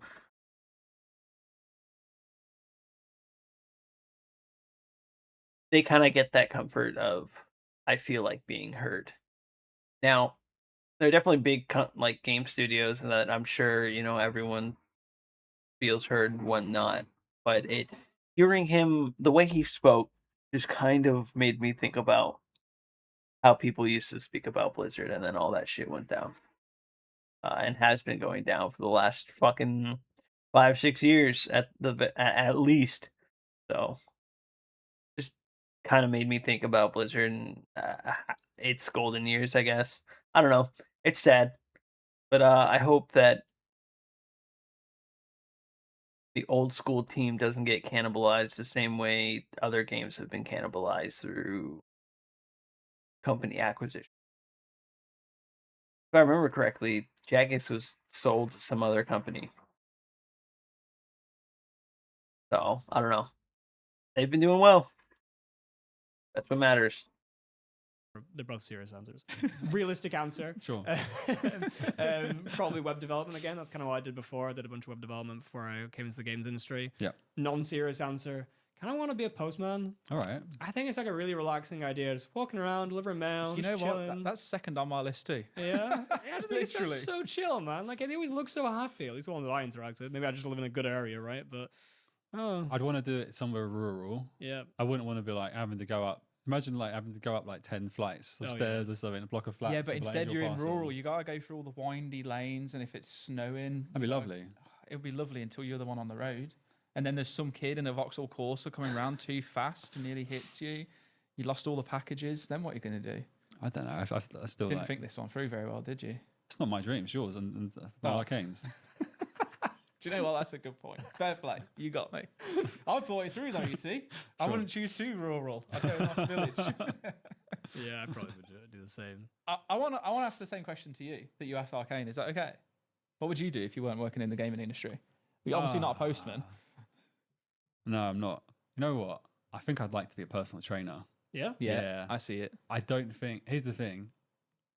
I get paid pretty well, and I don't want to take a step back in my career or elsewhere. It's still like now I'm so far in, I'm stuck. Maybe I'm that's in. where you retire, right? Like that kind of job. Maybe that is the unrealistic job. I don't have another one. I wanted to ask you: Have you had any odd jobs? My dad owned a hairdressing salon. Ooh. So I was just kind of the bitch boy. you Okay. know, doing all the brews, getting everyone lunch and stuff, brushing up, like all the Nice. crap jobs. So I did that for like Do you used to get 5 hair years. everywhere? Everywhere, yeah. Yeah. You to wash hair as well. Oh. Old women's hair, and as an experience. Yeah. Yeah. Sounds like there's a story there. Do you have to all the gossip as well? Like, oh, blah, blah, Yeah, blah. exactly. I just Oh, sat there nice. surrounded by women and stylists just gossiping. I'm like, oh my God, kill me. It's like, I just want to go home and play video games. Like, I'm not interested in this. That was probably my biggest odd job. I did have what's the word? Like, your kitchen sink washer. What's the word for it? It's like Pot wash. Pot wash, yeah, pot wash. Yeah. I did that Pot once, wash? Porter? one night. Boy? Pour, yeah. Yeah. My friend basically needed the night off, and I said I'd cover him. Drove over there, did it for like 4 hours. Didn't wear gloves. My hands were completely ruined. Ooh. Didn't understand how to wash like boiling hot pans with oil. So obviously, turn tap on, boiling hot oil explodes. That wasn't good. Got shouted at there. And then they tried to pay me a $5 for some reason for like 4 hours of work. Well, because you nearly set the place on fire. But I did go back afterwards to get more money because I was just like, no, I'm not taking that. But yeah, never did that again. We're I doing had a similar job, and I got paid a $5 for it. I was what, Oh, really? 14, I think, maybe 13, 14. I was a potato boy in a chip shop. Potato boy. And what you do is you cut potatoes, peel potatoes, and Yeah. do washing and stuff. And it was like a $5, but Yeah. that was banging at the time. Yeah, got Did that with a paper route as well. Do you still have the skills? Like you're still good at peeling potatoes? I can peel potatoes. Yeah. Yeah. I was going to say, like, I watched Skill Specs' cooking stream on Saturday. You can I had, peel to potatoes. I had to tell him beforehand, right? The last cooking stream I tuned in of his, he was peeling a potato with the biggest, clunkiest, like it looked like Whoa. a bread knife type thing. Oh my God. And I never donate. I barely ever watch You're streams. doing I two don't- I only accounts send my mates now. and that. Instead Sorry, of everyone. just one account. I donated money to Skill Specs. I was like, please buy a peeler. because I think you're going to cut your hand off. He Did he? didn't. No, he didn't. He is something else. That cooking stream. I'm just remembering very vividly the image in my head of him thrusting a knife into a banana leaf as it's dropping out of Oh the my air. God. You know He's what though? terrified of tomatoes. It was a clean cut. It was. I was so shocked at how clean that cut was. He did well. It started, yeah. It was very entertaining. All those PvP skills, you know. Yeah, clearly. Fast reaction speeds. Oh dear. Okay.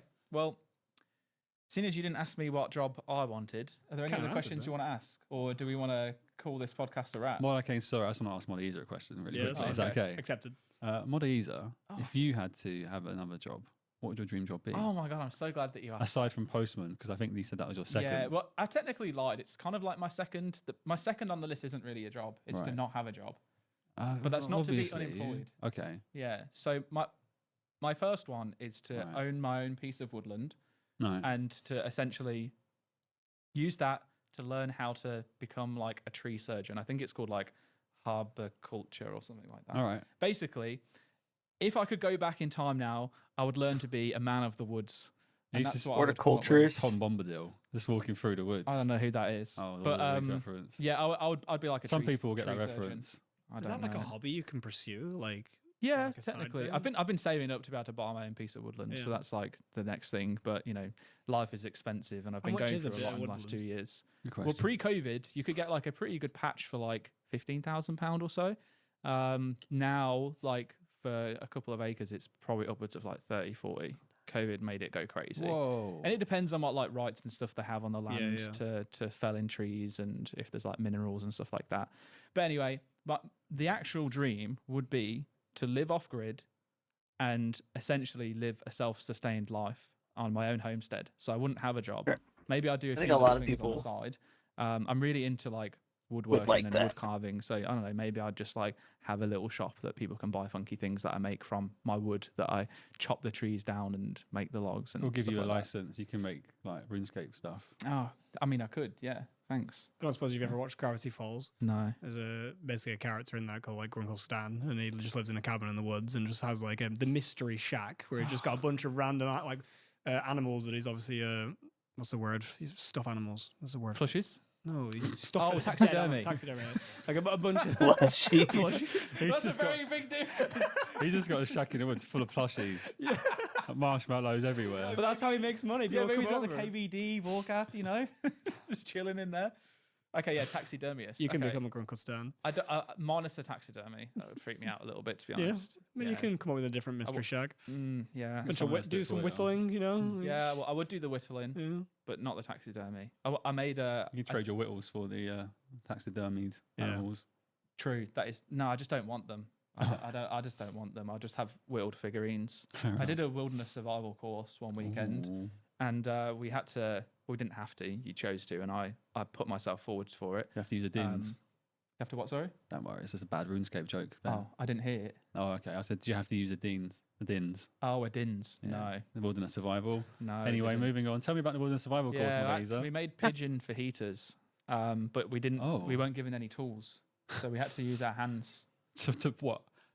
To get To how get many? the breast off the pigeon, we used our bare hands. Did you have to get the pigeon yourself? The pigeons were already shot. They were from a Oh, farm okay. that was. That would have been tricky, just using your hands. Yeah, for anyone that you know, don't worry. It wasn't like any animal abuse. Obviously, the pigeons died, but they were They weren't abused. no, they were called ethically because pigeons are a pest and they eat crops. That's what they told us. So yeah, no, we were given a dead pigeon, and we had to essentially open it up and take the breast out. I'm not going to go into too much detail because like I this, think you've already gone into enough yeah, detail. yeah.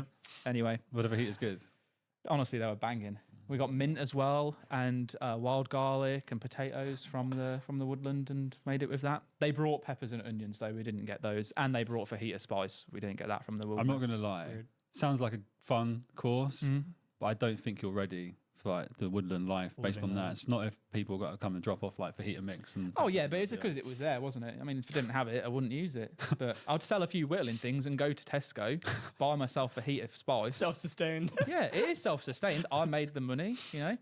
You're like a group Iron Man. That's Yeah, kind of, basically. Me and Tesco are in a group. You know, the thing I is, got right? the cram ones. I'll take a Debo. Like, it's Yeah, crazy. even if you are living off grid, I don't believe there are many people out there who live off grid that wouldn't want some modern luxuries in life. No, you're I'm right. sure they would all want it. But Yeah, you know, like I'd probably hit up Elon and ask for whatever that Starlink thing's called, get internet, because I'd still want a game in my little cabin, but I wouldn't have a radiator. I'd have a log stove instead, you know, and I probably wouldn't kill animals to I eat feel them. like you live in a fantasy world. I am. That's why I said it's not realistic. So I'll be a postman. Let's go. Compromise. We have the same blog. Oh dear. Okay, I've spoken way too much. I don't have any more questions to ask right now. Is there anything you want to tell the people listening and watching Arcane? No. No. Is there anything you want to ask us while Arcane? No. Okay. There is actually one question that I was going to ask, and it just came back to me. I forgot it, and I was trying to play it off cool. You're doing well. What? So cool. I think everyone who's worked at Old School has had one of these moments, and if you haven't, then cool. We'll just move on and end it. The podcast, that is. But what was the first moment that truly made you panic when working on Old School? I think it was when Darkmare launched. Okay. And I was working in the operators, and I was working on Twisted Ancestral. Ooh. So I was adding these new objects into the game, and Darkmare launched, and there was a bit of an issue on that launch, if you remember, where we accidentally shuffled all of the object IDs in the game because we missed out a key step. And what that ended up being was that some people had Twisted Ancestral that shouldn't because of the shuffle. So I thought that I caused that problem. I thought that I broke the entire game somehow by adding Twisted Ancestral.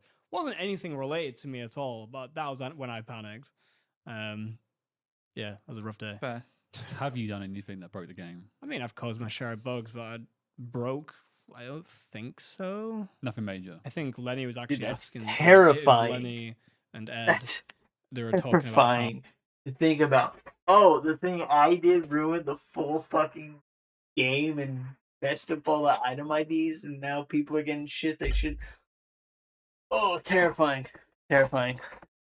Thought. yeah, you're going to be the next person who causes a rollback. and- You're the next role. and I was just How like, ironic that Lenny's the one saying I that know to you. he's caused multiple, but I was obviously like, why? And they're like, oh, we've had a very scientific method, and it was a 2-step verification process, and both results said that you were going to roll back the game. That's really weird. They just whacked out Google Authenticator and it's your name. Arcane is the code. It turns out that they have one of those like pendulum things where you like it's like a ball and it like goes into a direction. I thought Basically a magic 8-ball, right, equivalent, right? And it just said that I was going to do it twice. I thought you were going to say it's like one of those paper things. But Yeah, it's like it's 1, 2, basically the 3, same 4. thing, right? That I made for them at a jolly with a napkin. So who knows? Maybe soon I'll cause a rollback. But Okay. yeah, There's another thing for Reddit to latch on to then next rollback. Someone lost their pet. It's because of you. yeah, probably. On that note, I guess it's a wrap. Yep. Well, this has been the very first official Old School RuneScape. I never even thought about getting a pet and then a rollback happened.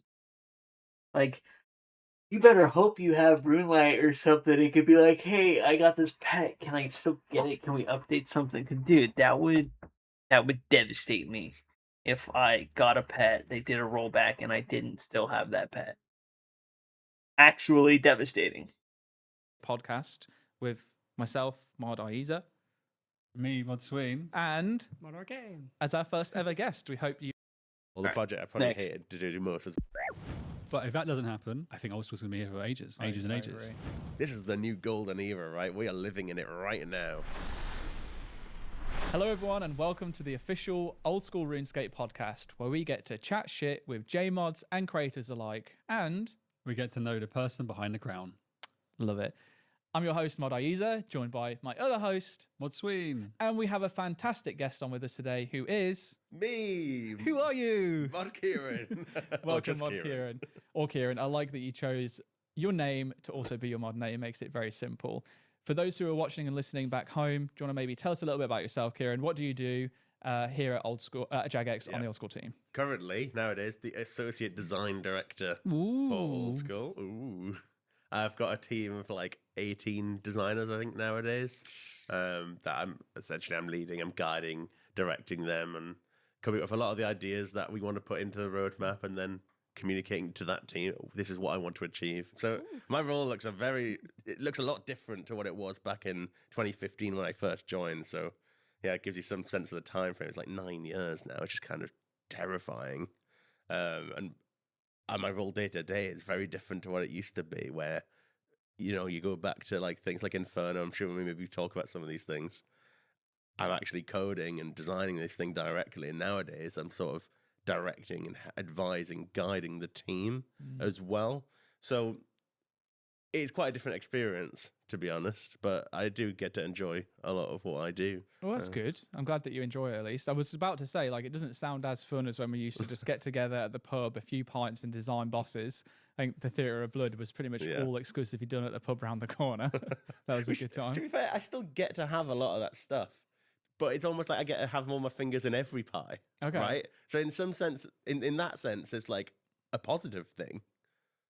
But there's times where it's like, yeah, I do love sitting down and being able to crack on a project for several months into the details, but that's the level I don't really touch anymore. No, it's someone else's pie. All these pies are someone else's. You only have a little bit. You can't have your own. Yeah, it's like I'm nibbling on the crust of somebody else's pie. Yeah. That is the metaphor we've chosen to go with for some reason. I like it. I'm gonna stick with it for the entire hour. Kieran is the pie crust nibbler. Hell yeah. But it's interesting because, you know, when it comes to something like Tombs of a Mascot, yes, I didn't hands-on design any of the bosses, but I was talking to the leads of that project extensively in terms of setting out, this is what I want to try and achieve with this project, and then discussing back and forward, and then obviously playtesting, giving advice as we go. Mod Arcane's constantly coming to me, asking for ideas or asking me to check on what I think of his ideas. And so I'm helping it still shape and form these projects at a level where I can almost get involved with most of them rather than having to go into code and flesh out their mechanics precisely. Yeah. So it is a bit different. It has its own challenges because all of a sudden a lot of my skill set has to be about communication with others. It's me trying to communicate an idea that's in my head and having somebody else that understand it isn't always straightforward. A lot of these projects come out slightly different to maybe how you imagined it to begin with, and because they've got their own vision. Too. Yeah, and I want to let people, create their own vision. That's the whole point. Why would we hire experts into the team, people with their own skill sets, their own creative abilities, if we're not wanting to use them? So there is a need to have that balance as well. I love it. I love the fact that you joined in 2015 so long ago. Now you're superstar design director. And you've kind of come from QA, gone into content dev, made some banging content, and now you're like, you're essential part of Old School's leadership team. What a story to tell. But let's go way, way, way, way back. Yeah. So let's go back before the 2015 QA stuff. What were you doing before that?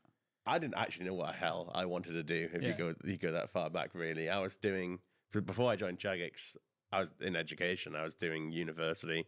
I was studying mathematics and I did a sort of an integrated master's course in mathematics at Newcastle University, which was like 4 years. And maths was always my subject at school. Jesus. It was always the thing I just excelled at naturally, so it made sense for me to just carry on down that path. I know loads of people are going to be listening thinking, I hate maths. Yeah.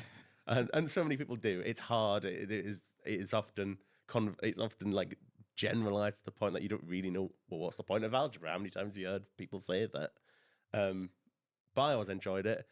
But university, I'd stand by it and still say it to this day. It's the hardest thing I've ever done.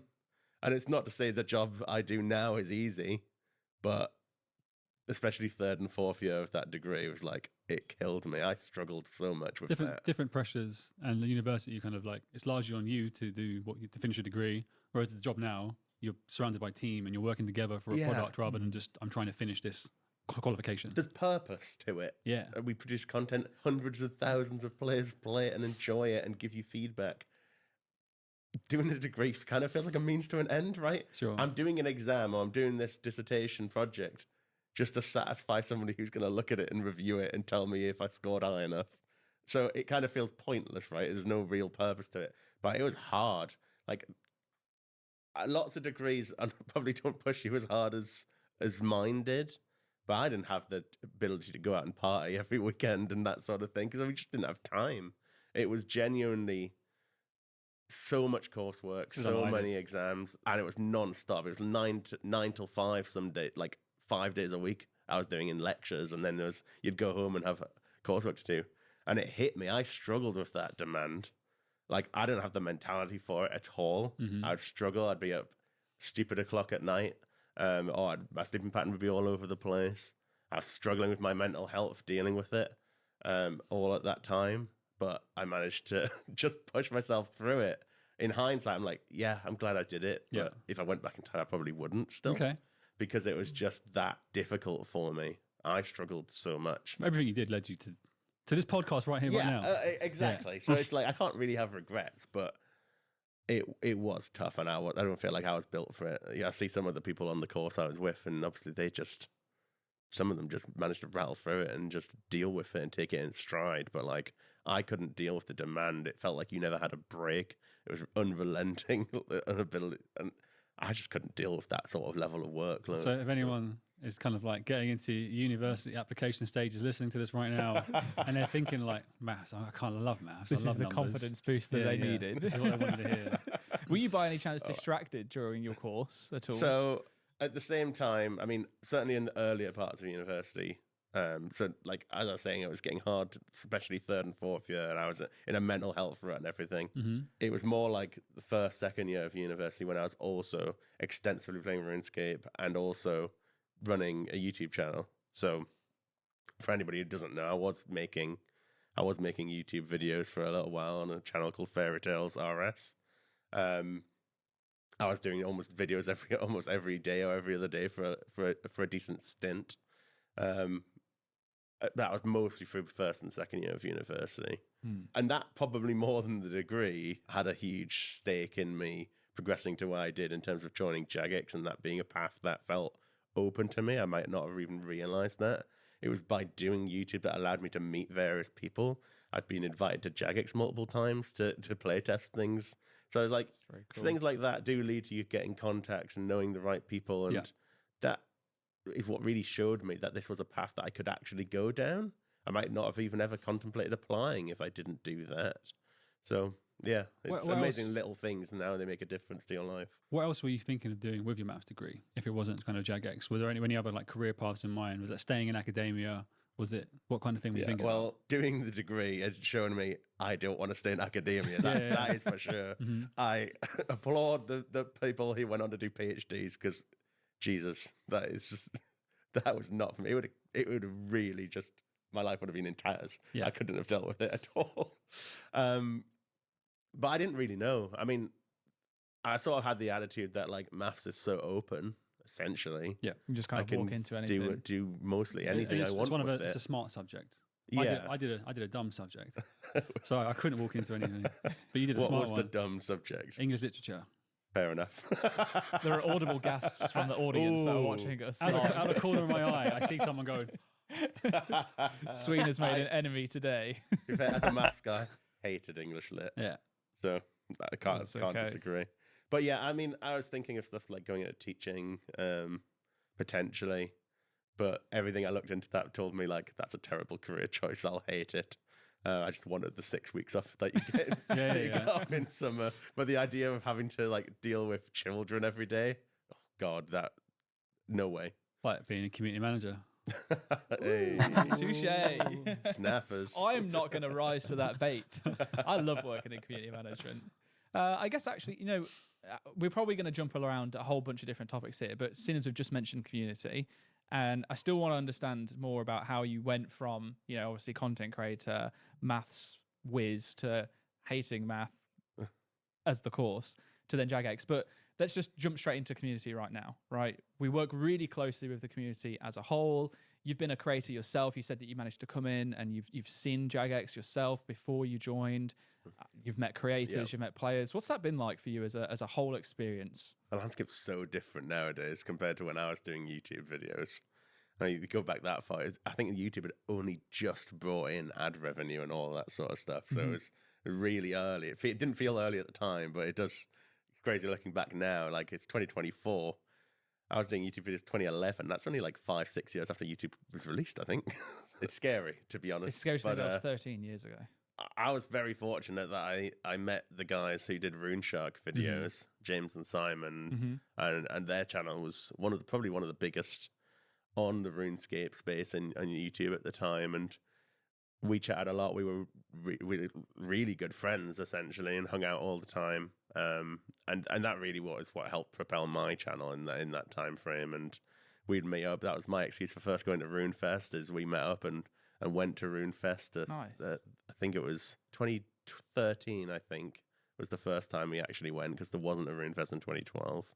And that really then got me much more involved with the community. I met so many people, other people who were doing YouTube at the time, even though I'd mostly stopped by that point. And that just showed to me, like, as soon as going to RuneFest, you like realize, oh my god, this game is crazy for the amount of impact it's made on people. And seeing it all come together at these events was amazing. And forever then, I was like, I'm going to RuneFest every single year, and obviously I have. And then as staff since I joined Jagex as well. Yeah. But it just shows to me why Old School needs to operate the way it does, the way we work with the community, talk to the community.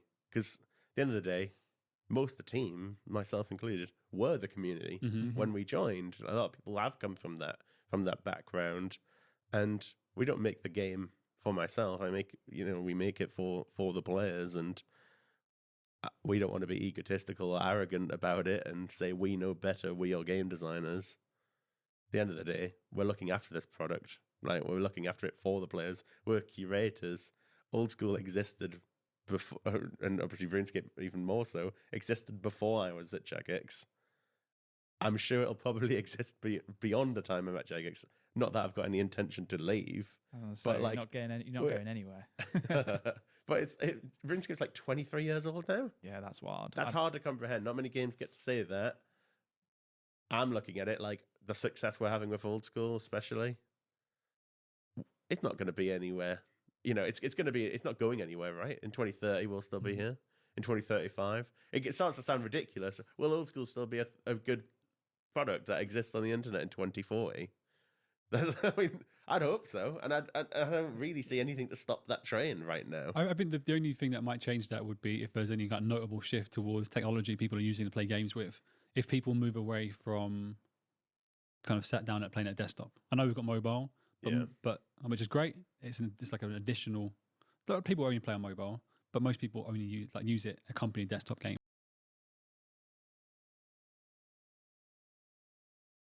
Old School RuneScape in another 15 years.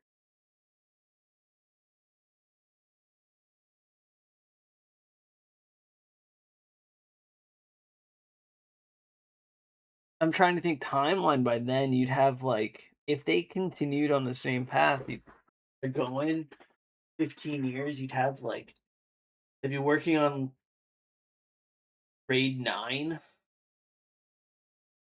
grade 8. How do you, I don't know, man. I love RuneScape. I don't know how to continue past, I don't know, like another 5 years without starting to really get into power creep and yeah, I don't know. Gaming. If we ever get to like a noteworthy shift towards things like VR or like maybe AR based games, all that kind of like all the tech changes, and if we keep up or don't keep up, or if our approach to things like monetization and game design, if they're still relevant with that, that's the only reason I can see Old School ever changing or maybe like falling into irrelevance. Yeah. But if that doesn't happen, I think Old School's gonna be here for ages and ages. And that's exactly my point, really. If it's here for ages, we have to look after it and make sure that the direction of travel for the game is good. We're just standing by it. My sort of philosophy is really every update we do, that's not to say we always achieve it, but every update we do should be ultimately making the game better. Yeah. Right? It sounds stupid, right? That's so simple. Of course it should. Yeah. But at the same time, we're doing updates because there's a need to almost feed the players, right? You're paying a monthly subscription. Of course you expect changes. You expect new content. Otherwise, why are you paying every single month to play the game? So in theory, one of my fears will ultimately be, what if the game's perfect? If the game is genuinely perfect, which obviously I don't think that's true. There's loads of flaws and loads of things we can work on. But if it was ever perfect, we couldn't update the game. I get what you're saying. Sometimes I see people respond to some proposals we've got and they say they're just making work for themselves now to keep themselves busy. And I guess that it's almost pretty much what you're saying. And obviously, the game's in a really good spot. Yeah. There's loads of people in the team, loads of people in the community sort of think this is the new golden era, right? We are living in it right now. The game's thriving. There's so many players. Everything we do lately seems to go really well, but I don't think it's flawless. There's loads of problems, and obviously we're trying to be very thoughtful about the things we add. I get the sense that it does feel like we obviously are adding a lot. Yeah. But as I sort of say, like, I think people can expect content. You're paying to play every single month. Damn well you deserve content. I think it's we do less than 2007, right? Like, there's almost major updates every single week back then.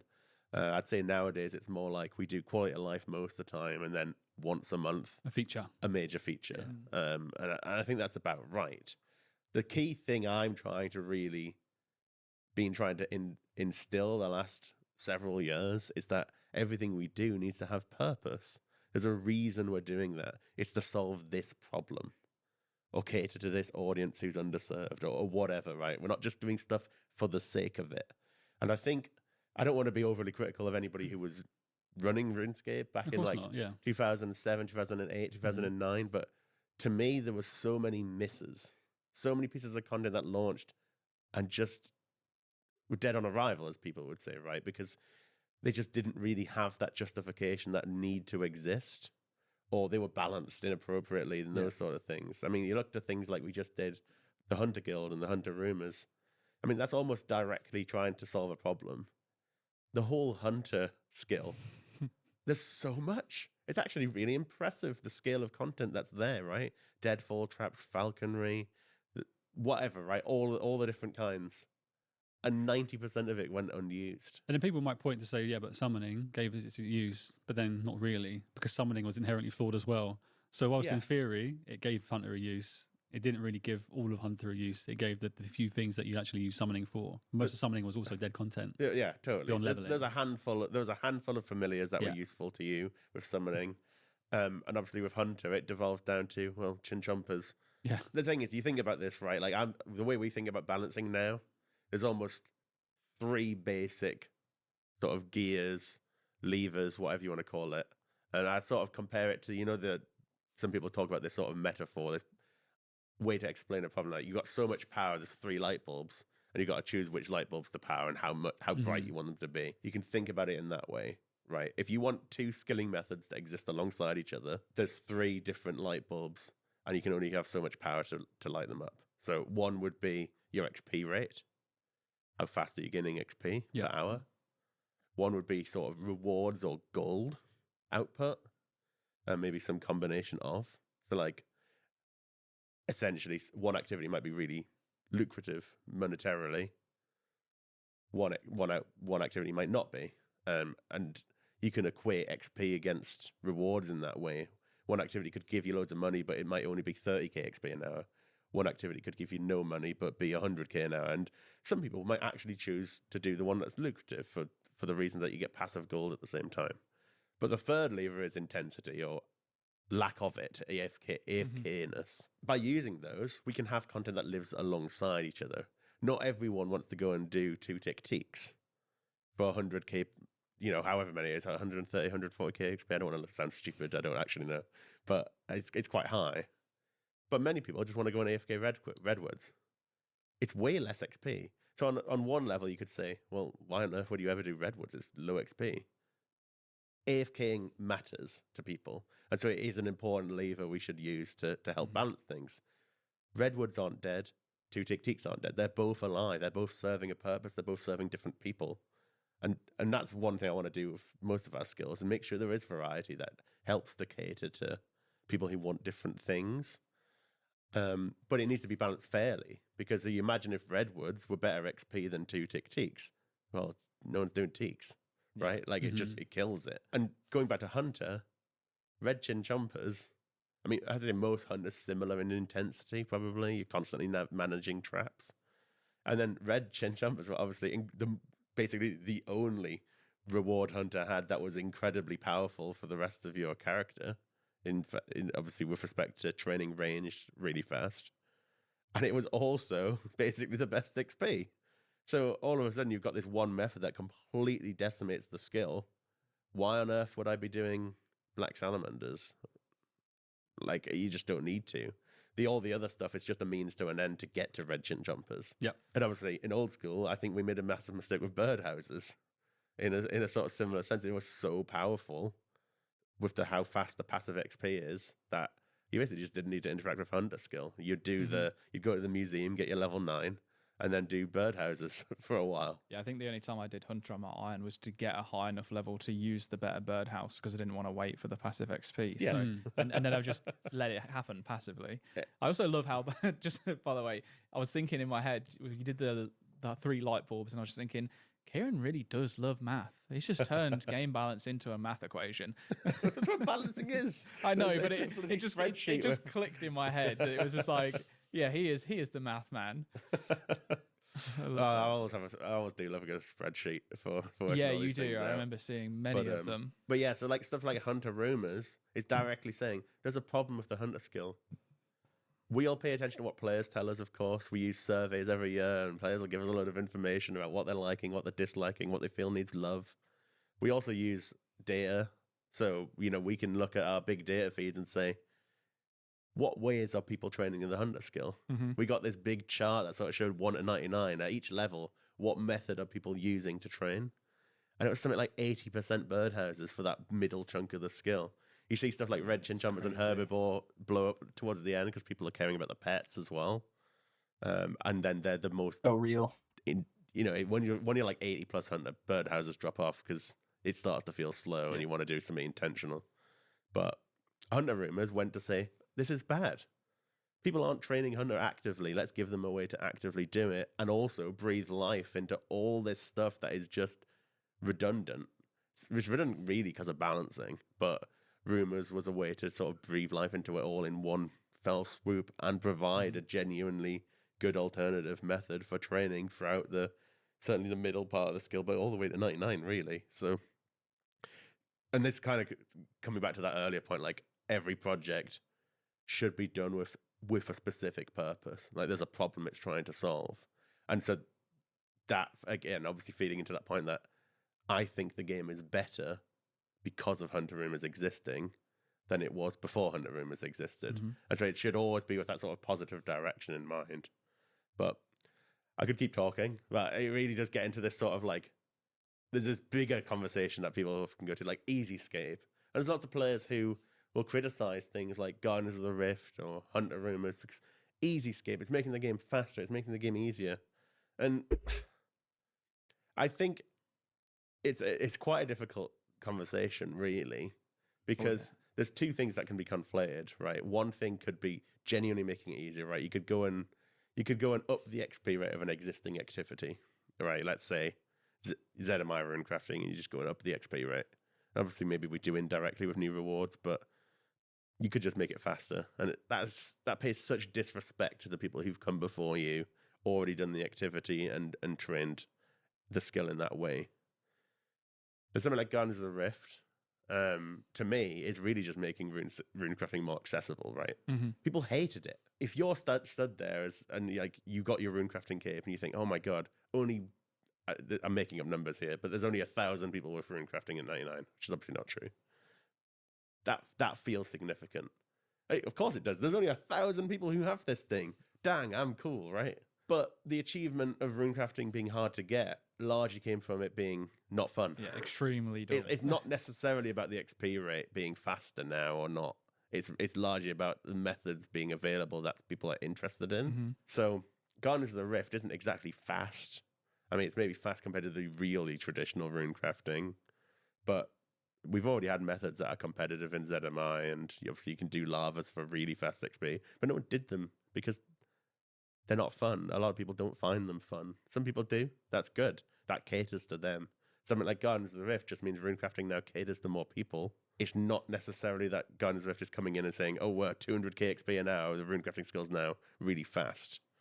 It's by adding this variety, God, I wish, making bro. all the skills a bit more welcoming to people, which obviously in turn has the similar result in that you're going to have not just 1,000 people with runecrafting maxed, it's going to be more because the skill's more welcoming. And so I guess that's almost what I'm saying is we want to make things more welcoming via variety and better gameplay and more fun options. not by necessarily just upping the XP rates and making everything faster. Let's think back to when there were only 1,000 people with 99 rune crafting. The motivation wasn't necessarily just to hit 99. That there was a lot of motivation because rune crafting at the time was really bloody rewarding because you're doing double nats. And when you're doing double nats in the early days of old school RuneScape, you were balling. Now you're 99 rune crafting, you're making nothing. It's a means to an end. You get a max cape, and then you can go do some PVM to get more money. Maybe that's like a missing motive. You mentioned the levers. Have we forgotten the kind of reward aspect of rune crafting, and it's focused on accessibility instead? This is kind of my point with the 3 levers, right? Yeah. To make a method good for gold, really, it needs to offer no XP or extremely little. Mm-hmm. Otherwise, people get it passively. So I think this is the one major shift in how people approach the game since like 2006. If you go back then, a lot of skills made money. Runecrafting, obviously, particularly, was incredibly strong. Yeah. You could definitely pin a lot of the blame on drop tables and things lowering the price of nature runes and all that sort of stuff. But I think that is a valid argument, but it's not the whole picture. So many resources are now cheaper because people train skills. I think things like skill capes introduction long ago has shifted it massively. Almost everybody's slowly progressing to max nowadays. Right, a lot of people might not ever get there, but you go back to 2007, that was the rare thing to do. Mm-hmm. Yeah, I think like people the weren't whole doing landscape of gaming has changed drastically over the last 10 years, especially. And if you compare 2007 to now, it's like back then, where were you getting information from on what the best way to train runecrafting was? Someone would tell you in game. There wasn't really much resources out there. The internet wasn't developed enough to have fantastic YouTube guides and efficient XP per hour methods. Gamers didn't care about efficiency either, whereas now everyone's obsessed with getting the most out of your time spent. So you are looking for the efficient methods. You are looking for the things that suit your play style, even if they don't exist from being developed, like Guardians of the Rift. So there are just generally more players that are interested in that. I remember when I played RuneScape back in the day, all I cared about was just walking into the wilderness because it was cool. It was something that wasn't offered in any other game, and that's what I did. I built accounts for that. I hated skilling. I hated questing. I hated all that. Now I love it. So it's People felt like skilling was a choice, right? Yeah. People would almost identify, I'm a skiller, I'm a PVMer, I'm a PvPer. It's like, well, are you nowadays? You would say that's split between there's still a PvP community. Yeah. But I don't think you can really get people who are saying I'm a PVMer versus I'm a skiller. Maybe there are other communities that want to go there are niche smaller communities. But they're at the very high end of those. Nowadays, you really do everything, right? Like if you want to be an endgame PVMer, you're probably going to max. You're still a skiller in that to that extent at least. But what we think of as skillers now are the people who are going beyond 99s and going for 200 mils and so on. Really, I'd say those people probably the people who would identify as skillers. But yeah, the mindset's shifted so much. And so all these resources come into the game because more people are also passively training the skills. And so everybody going for 99 in a skill is going to mean more fish come in or whatever. Maybe that's a bad example because people do barbarian. But I think these things affect the money-making methods. Making D-hide for somebody is never going to make money because everyone's using it as a training method. You're not offering some sort of value to the economy because everybody can do it. So how do you make skilling make money? That is a challenge. It's a question I've asked myself, and I think it largely comes down to not giving XP for a process that's valuable. So it could be that, you take some resources, people want the output from those resources. That process has to involve extensive time or money, and not really good XP. Mm-hmm. And then I think you can start to get into territory where skills are offering profit. Things like double natures, I think, are still pretty good money. You can do it. It's not good XP, of course. No one's really doing it. It's just not competitive enough.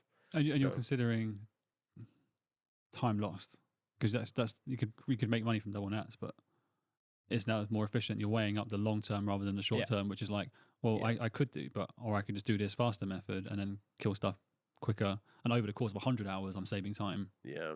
And obviously part of it is on PVM drop tables, right? Runecrafting double natures was powerful and PVM didn't compete with it.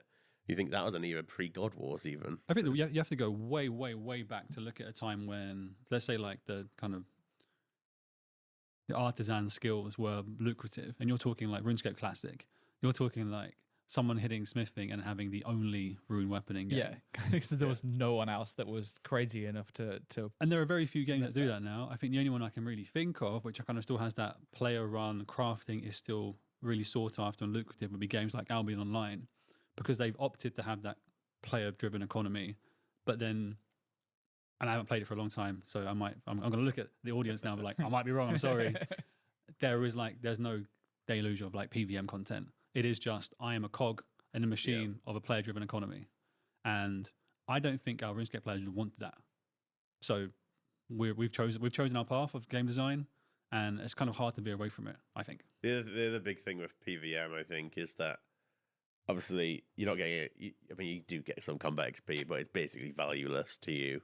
Mostly you're doing PVM when you already got 99s in your combat skills, and Yeah, that's the another thing. XPs. Your AFK combats to get higher combat so that you can do combat faster because it's more efficient time spent. So Yeah. that cycle continues. There's a skill gate, there's an equipment gate. Equipment's really valuable because you also need it to go and do the harder encounters. Like, it all fulfills itself. We do need to do more of skilling, though. I think there's more we can do, but I don't think there's this utopia that people think of or think back to what it was in the past. Like, I don't think that can really exist to that level.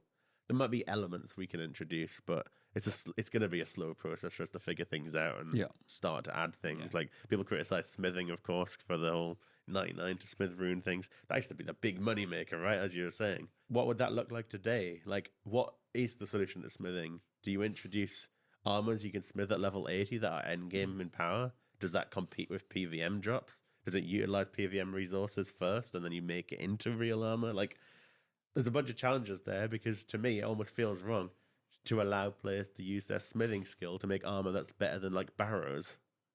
So how would that work? I feel like there's a conflict. So there's stuff for us to really solve and work out with where that can sit if we ever really want to meaningfully allow smithing to act in the capacity you want it to, in the sort of fantasy of smithing. It feels cool when you do it on Tutorial Island, and then you get to the real world, and it's like it's completely pointless almost. And do you think it is solvable? Like, now we're 11 years into old school RuneScape, slightly over. We've chosen our path of cool boss fights and awesome drops and gear, drop find monsters. Do you think it is solvable, or do you think it's like we can just try and mitigate it and make it as like less annoying, but it's never going to be that way?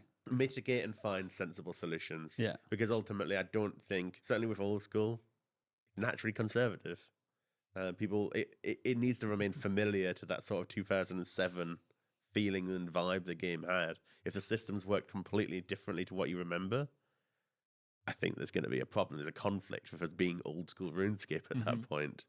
That said, obviously it's community driven, so if players want things, we'll obviously explore these things, but we probably don't have carte blanche to rip up smithing and completely do something different with it. It'll have to remain recognizable at the very least.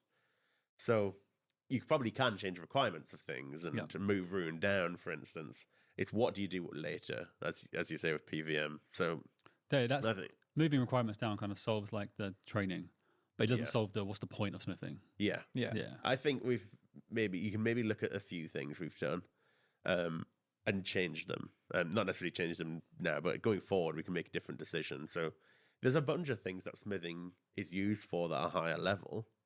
Making a Godsword blade from your shards, Dragon Fire Shield smithing, and so on, right? There's a few of those special things, and people often make the joke, why do I need 99 smithing to do rune play bodies, but I can make a DFS at like whatever level? And I think there's still a logic to it. You've got the components, you're not making it from scratch sort of thing. But they're just tradable, and it takes 2 seconds to make it. So you go to the GE, you could buy 3 Godsword shards for 150k each, or you could buy a blade for the same price combined. So it has no value, right? Like, you getting whatever level it is, 70 smithing, 80 smithing, it's not meaningful to you as a main account at very least, because why would I care? It's not rewarding to me to get 80 smithing, because I can just go to the Grand Exchange and buy it from another player who's already done it.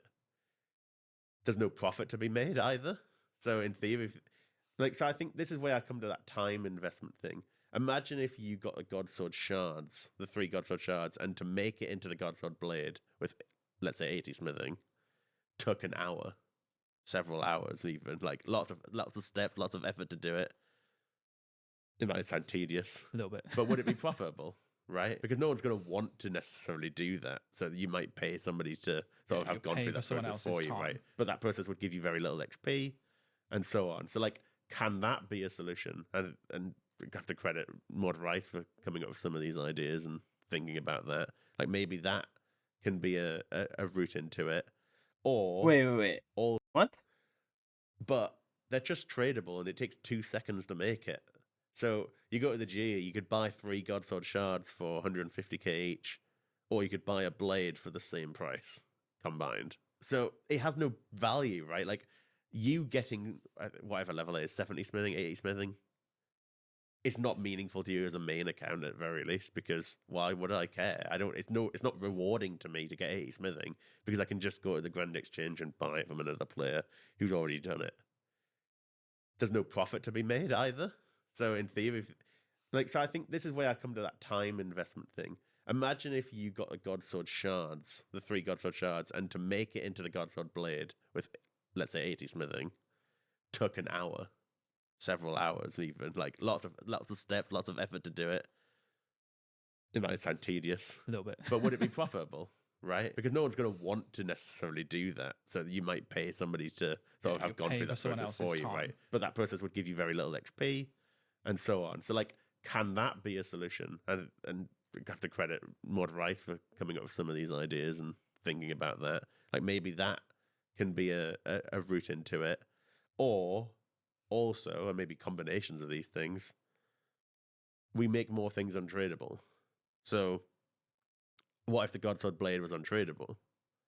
Then all of a sudden getting 80 smithing is meaningful.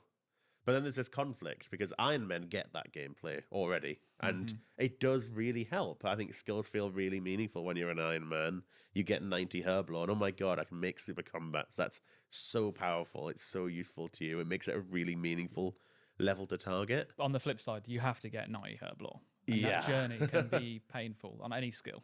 and it's that's it, right? That's an extensive requirement to put on people. So if super combats were untradeable, and you think back to like overloads in RuneScape in what 2008, 2009, whenever it Herblore was, was a PVM skill. It was a combat skill essentially. all of a sudden, Herblore was the most expensive skill in the game to train because everybody needed it, everyone wanted it, and mains had to do it. If you wanted to do endgame PVM, you had to have the capability to get whatever 95, 96 Herblore to do overloads. Yeah. So 91 stew up.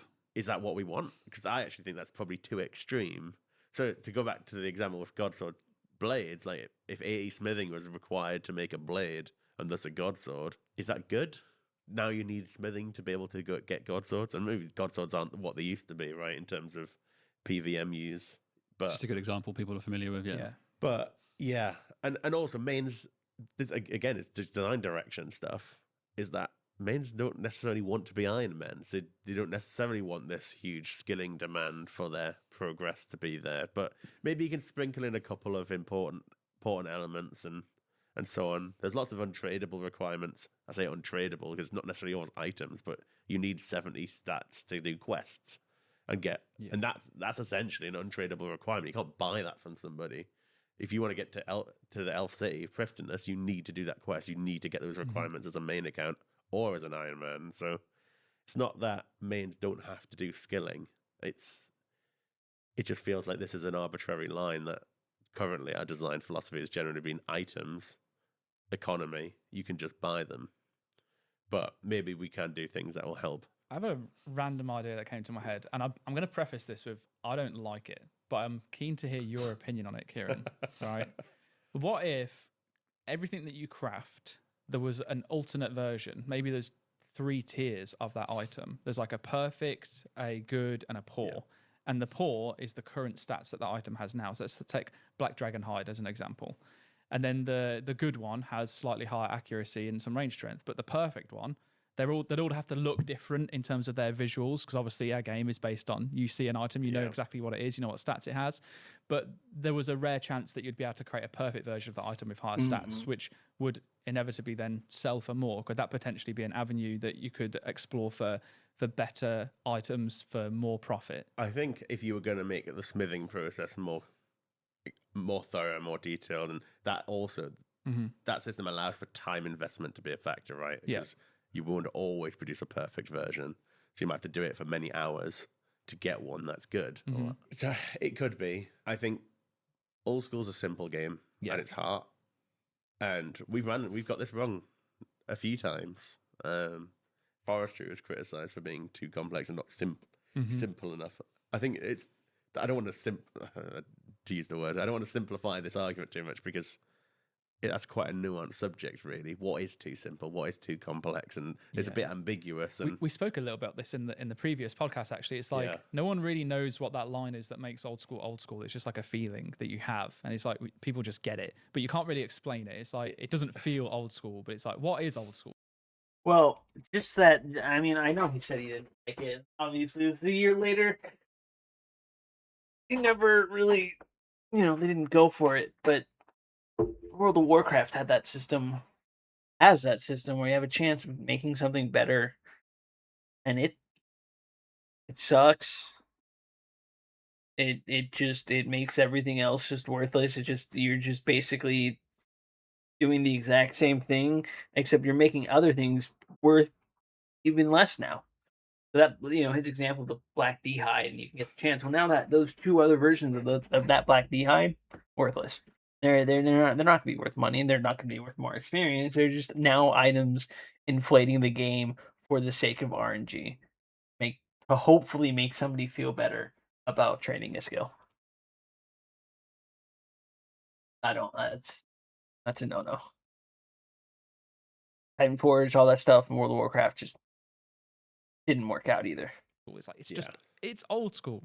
I think the sort of direction I've been talking about with it is it should try to be as simple as it can be conceived. Yeah. Okay. So like it should be a sort of direction we're aiming for, not necessarily like we can't necessarily easily factually say this is simple or this is complex, but like what's the simplest version of this design is the question we're asking ourselves ultimately. Keep it simple, stupid. And so the smithing thing is like it does add all these random complexity layers of there's a visual component to it. How does that work? How many stats does it take? You need to look it up almost and understand what the difference is. Yeah. And then there's the other challenges of there's not a lot of room, right? The differences between like green, red, blue, and black dragonhide ain't that big. I remember with the rebalance, it was a pain in the backside trying to figure that out. So where does the perfected version of green? You're essentially adding all these extra tiers of equipment, and we don't necessarily have room for that to exist. Maybe we could come up with things and ways to do it, but like I think you'd have to be adding some new strings to our sort of combat stats to really give us space to do that. I used to think quite a lot when I was a player. I was be the sad sort of player to sit there and think about game design and how we could add new systems. But it's not sad. It worked out well. Look at you now. Well. It's training. The old suggestions forums. Yeah. But like I used to think, like this is in the era when overloads were added. Like, well, what could smithing do? What could smithing be a really powerful use for? And it's like, what if it was more like, hey, you've taken your Bando's arm and you want to add a couple of extra spikes to it, and you use a smithing skill to do that, and you buff its stats that way, right? So sort of taking existing gear and then modifying it with your skills. And then you could do a similar thing to overloads, where like 85 smithing is now required for making your Bando's armor, which was best in slot, the best, even better. Is that but the it's direction the same problems? RuneScape went with Invention? I Invention did something similar, but obviously it was all within the Invention skill rather than on other skills. But that I don't think that was with stats, but it was with applying effects and stuff. Effects. Right? So that obviously again that is a valid way you can go. That's not stats. So even if you're using that idea of like regular good perfect gear, you could use effects to do that, but I feel like effects are not the right direction for old school either. Introducing new rewards is hard enough with effects and stuff. I kind of want to ask a bit of a different question now, just to throw a bit of a spanner in the works, but it's still kind of related to community. You've been a creator, you've played the game for many years. I know that I'm not sure if you're still actively playing, but I know you were playing your group Iron Man quite consistently. What's it like working on the game and then playing it at the same time? Does it make it better, worse? What's your experience? I've been playing so much since Group Iron Man came out. Yeah. Like I maxed my main old school account. God, when was it? It must have been early 2020 or something like that. I then basically stopped playing for a good while. I played Trailblazer League and got Dragon Rank in that. But obviously that was a bit of a short burst for the league, and then I stopped again. And when Group Iron Man came out, I've been playing since then, basically non-stop, and I've racked up like 180 days of playtime since Group Iron Man came out. And I'm closing in on max on my Group Iron Man now. So I've been playing a lot.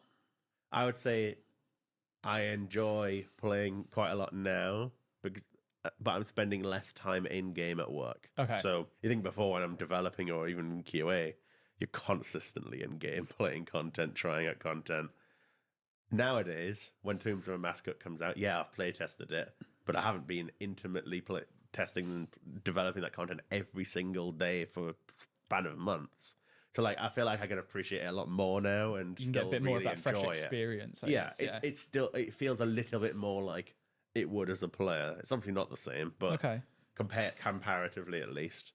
But it's amazing how you forget. Like, I come back to playing things like Chambers as Eric and doing Ulm, which I made, and you just kind of forget. Obviously, that's a long time ago, but it's like you kind of put it to one side. You're not even thinking about the fact I designed this mechanic, and I'm just like everybody else. I'm like, for fuck's sake, like this is I've just been killed by essentially my own mechanic. And you just I don't even think like that. I'm just acting like a player would. Really. Past you was in it for you. It was out for you. Getting past me has got one over me. Yeah. But you don't. It doesn't really come to my mind. I mean, maybe for other people it does, but maybe it was it's like the time 7 years frame ago involved. now, right? Like, for Chambers, so yeah, it's quite a long time actually. I still think it's ridiculous. I've learned so much. I've worked on so many things since. I was just a junior designer. Junior content dev when I did it all, and I still look at that boss fight like that's the best one I did. It's incredible. love that I do fight. love that when you finally get to Ulm. I'm not a huge fan of Chambers. Like, I don't know. I think it's just I've not spent enough time there, but I love the Ulm fight in particular. It is very fun. It's so interactive as well. There's always something happening. Yeah. So it just makes it enjoyable. What would you say is the project that you least liked working on?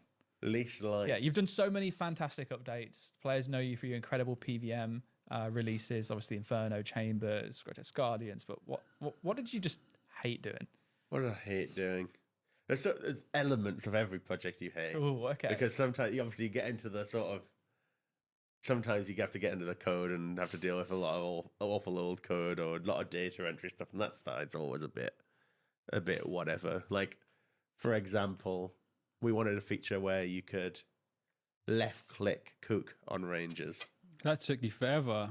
Not in a bad way. Yeah. I just remember Yeah. that was okay. I'm going to let you answer it, but yeah, I remember being blown away by every time you It report kind of back. feels ridiculous now to Yeah, think that yeah, we yeah. didn't used to have that. Yeah, yeah, like yeah. you used to have to use fish on the range Yeah. every single time. It's all decentralized code, right? It was all separate code. Yeah. So there was, it was all over the place basically. There was different code for the Lumbridge range. There's loads of weird exceptions, obviously. For Oh, so it was interesting. All over the place. And to really do it nicely, like the problem is when you So like the lumberjade share different code that interacts with certain meat items and cooks it better or whatever. Pies, I think. But the idea of having like multiple oven ranges be coded differently, even though they're the same, sounds awful. click on a range, we need to run some code that checks what items do you have in your inventory that you could potentially be wanting to cook right now. In theory, you could go up to the bloody range of 28 different cookable items. And we probably want to make it at least handle that situation. Yeah. I think the way it handles it is just picks the first 10 and puts it on the UI for you. But like we have to think about that. When the player uses a fish on the range, we already know what you're trying to cook. So we don't have to worry about it. It simplifies it massively. And so that's why a lot of the code had to be changed, because it wasn't written in a sort of format where you could peruse loads of data really easily. It was just hard scripted all over the place. So I had to do it. I had to then put this all in a proper data format that I could then go through, check all the items in your inventory against, and go from there. So the code's a lot better now, but it does take time when you're doing that sort of stuff. So like, I wouldn't say I hated it, but like you get those tedious tasks sometimes. On a bigger level, the project I probably hated to do the most was Volcanic Mine. I'm not happy with it. I'm actually quite happy with how it turned out. I think it's really good. A lot of people sort of complimented it as at the time one of the most fun skilling activities in the game. But I got thrown onto it, like, so I think it's part of the dynamics of how development works sometimes, really, is that projects take longer than they should, or vice versa. I just wrapped up Inferno, I think. It might have been. Was it Inferno? Yeah, well, it must have Must have been been. because we went pretty much from Inferno into Fossil Islands. Yeah, Well, that makes sense. Fossil Island was kind of brewing in the background, Yeah. and the team was much smaller. We didn't really have a production process at all. Yeah. It was pretty pants on the back end of like how we managed projects and stuff. I do remember like there being some kind of meeting, and we didn't need a meeting room because the old school team was that small. We had the big whiteboard behind us, Yeah. and we were like, okay, we want to ship this update, Fossil Island, by this time, late 2017, I think it was, maybe. Oh god, I'm losing. Yeah, it was late 2017. What do we need to move around to get stuff to happen? And then I think that's how you ended up going straight on back to that. We needed another resource, somebody to pick up that part of the project while the rest of Fossil Island was still being made, and that's fine. Like, I think that's still part and parcel of how we end up working today. Like, things slip, things take longer. You need to move people around so that you get the right people on the right things, and so on. But now we're better. We have contingency plans to do that in advance. I'd say it's more thought through fully now with a bigger plan. But when the team only had whatever, like 5 content developers, it was a lot more straightforward to kind of not need to rely on an extensive process, though we would have benefited from one anyway. So I got drafted onto Volcanic Mine. It's probably not a project that had come to mind as like I really desperately want to work in that in the first place. But then also when you factor in like I've been drafted onto it sort of last minute, I'm like, oh my god, it's already a moving project. I need to get hold of this. Volcanic Mine, I think you had the map largely put down, but the design in terms of what do we want to do with it was so loose. We had a very loose idea of the concepts of how this thing would work. So I had to take all these different parts and try and form something out of it that worked as a sort of skilling training activity. So it was quite difficult. Obviously, I didn't have a huge amount of time to sort of get it together. And obviously, skilling isn't necessarily something that comes back naturally to me more. So I'm more known for doing PVM content, and that's definitely more my forte. I think earlier as well, you spoke about now that in your new role, in your current role rather, you get to have some kind of loose vision, and then you entrust people in your team to go and run with it, and they can change it, they can innovate, they can adapt it. Whereas if I remember rightly, Fossil Island, we had the vision holder, and they were really quite, and no disrespect to them because they love Fossil Island, but they were really quite loath to see anything change from what they initially envisioned, which I imagine probably pigeonholed you quite a lot in terms of what you could actually do with the mine. To be fair, I think I had the benefit of a lot of flexibility, really, with Volcanic Mine. But I had a lot of restraints in terms of this is the map I've got already, and a few concepts like that. But that didn't cause too much issue, I don't think, certainly with Volcanic Mine. But it's quite hard to do something like that, and doing any sort of group content, certainly group content that can be of arbitrary size, and trying to make it all work. And in the end, I don't think it's quite right. Like, at the end of the day, the meta for Volcanic Mine is beginning to do 3 to 5 man teams, and in reality, there's 3 massive channels with.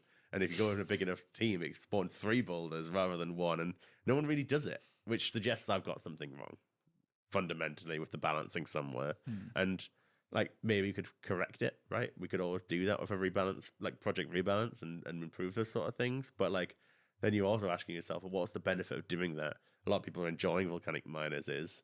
Should we not just embrace that And introduce do we a new need to method fix instead? it just because different one for we bigger groups. intended to? I always get a bee in my bonnet when we constantly going about like that's not a bug, it's just not what we intended and all that stuff. It's like, to me it almost doesn't matter. Yeah. What's out there in the game is what's out there in the game, and whether players enjoy it or dislike it is really what we've got to base our opinions on. So for instance, I come to the example of the Muspa walk, if you know what I'm on about, where you sort of step back and you were able to make it hit zeros. Obviously, it was a bug, right? Like, I think most people can probably interpret that was a bug. But a lot of people liked the mechanic and that there was a bit of skill involved to dodge something. You mess it up, take damage, you don't. So Sweet. in the end, we ended up allowing it to stay. But I think that's a good example of something where it's like, I don't care about what our intention is. Like once it's out there, it's out. Let's understand it as it is, because the situation's changed. We're not pre-launch anymore. It's in game. Unless it's horrifically game breaking, of course. Yes. But, you know, in those instances, I think most players end up accepting the fact that changes happened. Has there been an instance of like, let's say, you know, quote unquote bug that was in the game that wasn't an intended feature, players used it, we removed it, and it's still removed, but you wanted it kept in? Any examples of those you can think of? I don't think anything comes to mind, to be honest. Okay. Honestly, I thought you were going to go with the Musper one originally anyway, but you kind of brought that up. So yeah, we and I think fixed we that one actually in. we did remove it and then put it back, I think. Yeah, it didn't take long. I think it was a couple of days after removing it. There was like a huge amount of feedback to say we should bring it back, and then obviously we did. So I think that's sort of modified our thinking a little bit. Mm-hmm. I always think about it in terms of our boss design. Like again, I come back to like Ulm and how sort of the sort of like semi unintentional jank that it has. Yeah. That permits some of the running head strategies and so on. Create some of the best moments in our combat. Yeah. Right. The way you can use Verzik and you step back and step in to sort of dodge and force it to use certain attacks. Like that stuff's great. It's not necessarily what was in the head of the designer when it was created, but that's fine. And that's the sort of message I keep on giving to the team is that your natural instinct as a designer is to try and make this perfect thing. Choreographed fight, Like yeah. choreographed. It's exactly what you set out to create. People interact with things the way you intended them to interact with it. But you're losing so much of it there. Oh yeah, you lose so much. The emergent gameplay, I think, is what makes old school so unique and special. And you look at Chambers of Xeric strategies from when it released to now; they've drastically changed. Obviously, the last few years not so much because it's kind of figured out now. Yeah. But the whole running only when head, gear's the whole introduced, isn't it? Yeah, exactly. New gear makes it a different way you can approach it. But you know, running the head, the fact that you can solo it, you can solo challenge mode. Back when challenge mode was initially released, people weren't efficiently soloing it, and now people will choose to efficiently solo it because it's preferred by them. And that wouldn't be possible if it wasn't for emergent gameplay. Akka, Butterfly, you have the red Xing on Baba, which I don't think is as necessary now with some of the changes, but people still choose to do it. And I like that. And I really like that we keep that in my opinion, as well. As long as I said, it's not game breaking. As long as it's not harming anything fundamentally. Like there's obviously sometimes there's balancing concerns. Like we need people to have to use food and supplies at some point. So if a mechanic completely allowed you to negate everything, maybe it's too much. So you'd have to try and think about it sometimes. And sometimes it means we have to be the bad guy in the room and come in and say, look, sorry, you can't have your free no supply runs. Yeah. We need to do something about it because that's too. Because if we don't do that, we're just delaying another problem, which is we allow it, and then they say, basically what we talked about earlier with smithing, what's the point of cooking? Yeah. Or what's the point of fishing and cooking and that type of stuff? Or you just make content so easy that the rewards are so farmable that they're not worth anything. It's like, oh, this is dead content. No one wants to pay for money for the rewards now. So there has to be a balance in everything, right? Yeah, totally. It's all about juggling getting that balance quite right. But you need the three light bulbs. We need to understand it. Like, you need to understand the interactions that are going on. If every bit of PVM content in the game didn't use food, then food's worthless. Yeah. So you do need to train food somehow, and just mistakes isn't enough because people are too good. People are so much better now than they were when we released stuff 10 years ago as well. Oh, that brings up such a good question.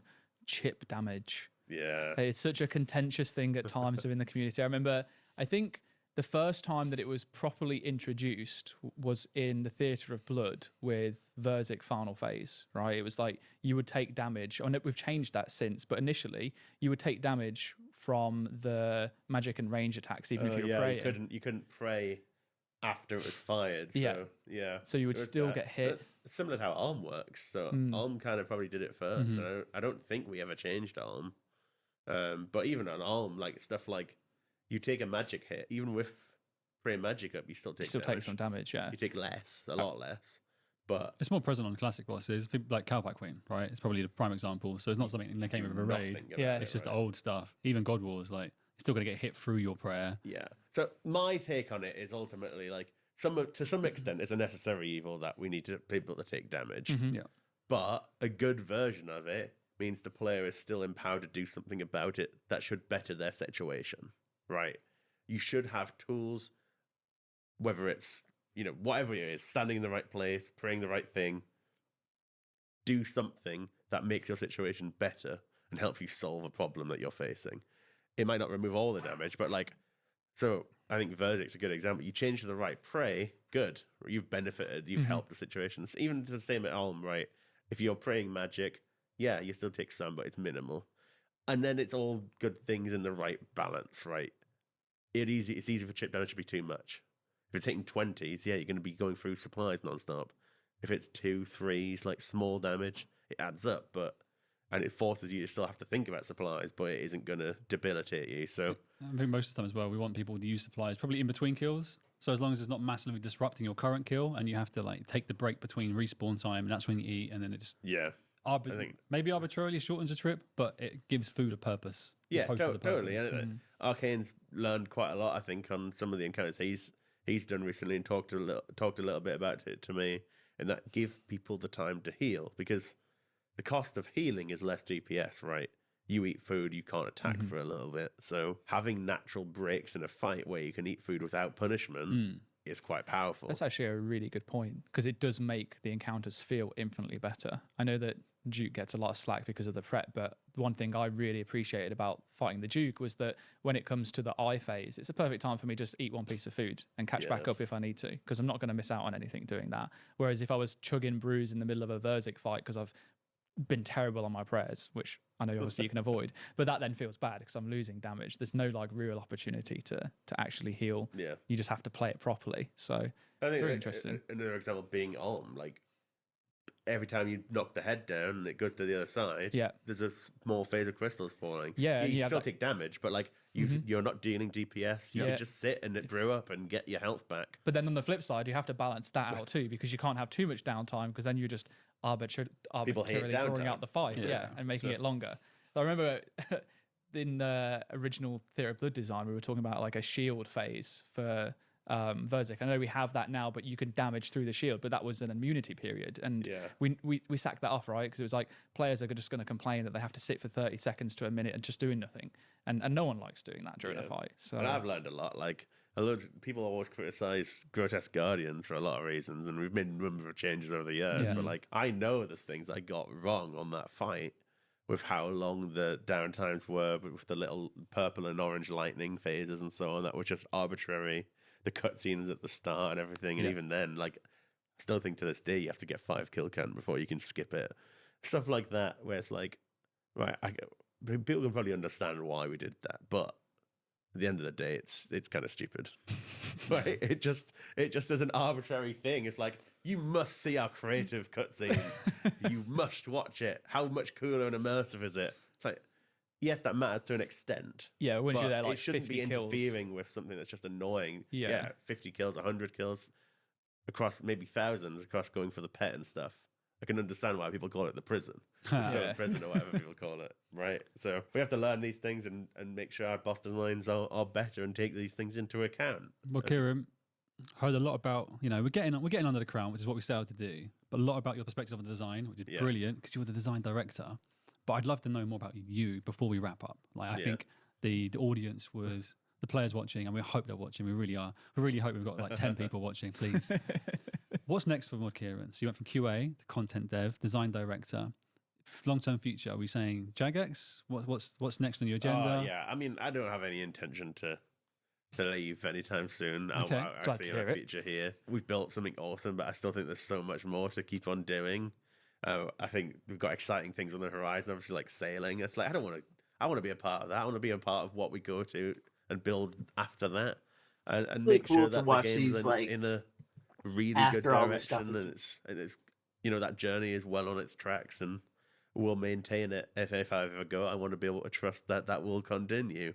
But yeah, for me, it's just about staying here, continue to make sure I influence things in the right way, and continue to build my team in the design team on Old School, because I think, if anything, I can look back and say I made awesome things in the game, like Ulm or Inferno or whatever, and be really proud of those things. But nowadays, I actually think one of the things I'm most proud of is the hiring, training, and guiding of the team, and it makes my job so much easier when we've got an awesome set of people who are working on it. People like Mod Arcane. I'm not going to start listing names because that'll leave people out. No, you just listed one. Arcane Mod number Arcane one. alone, and everybody else is shit. No, I'm kidding.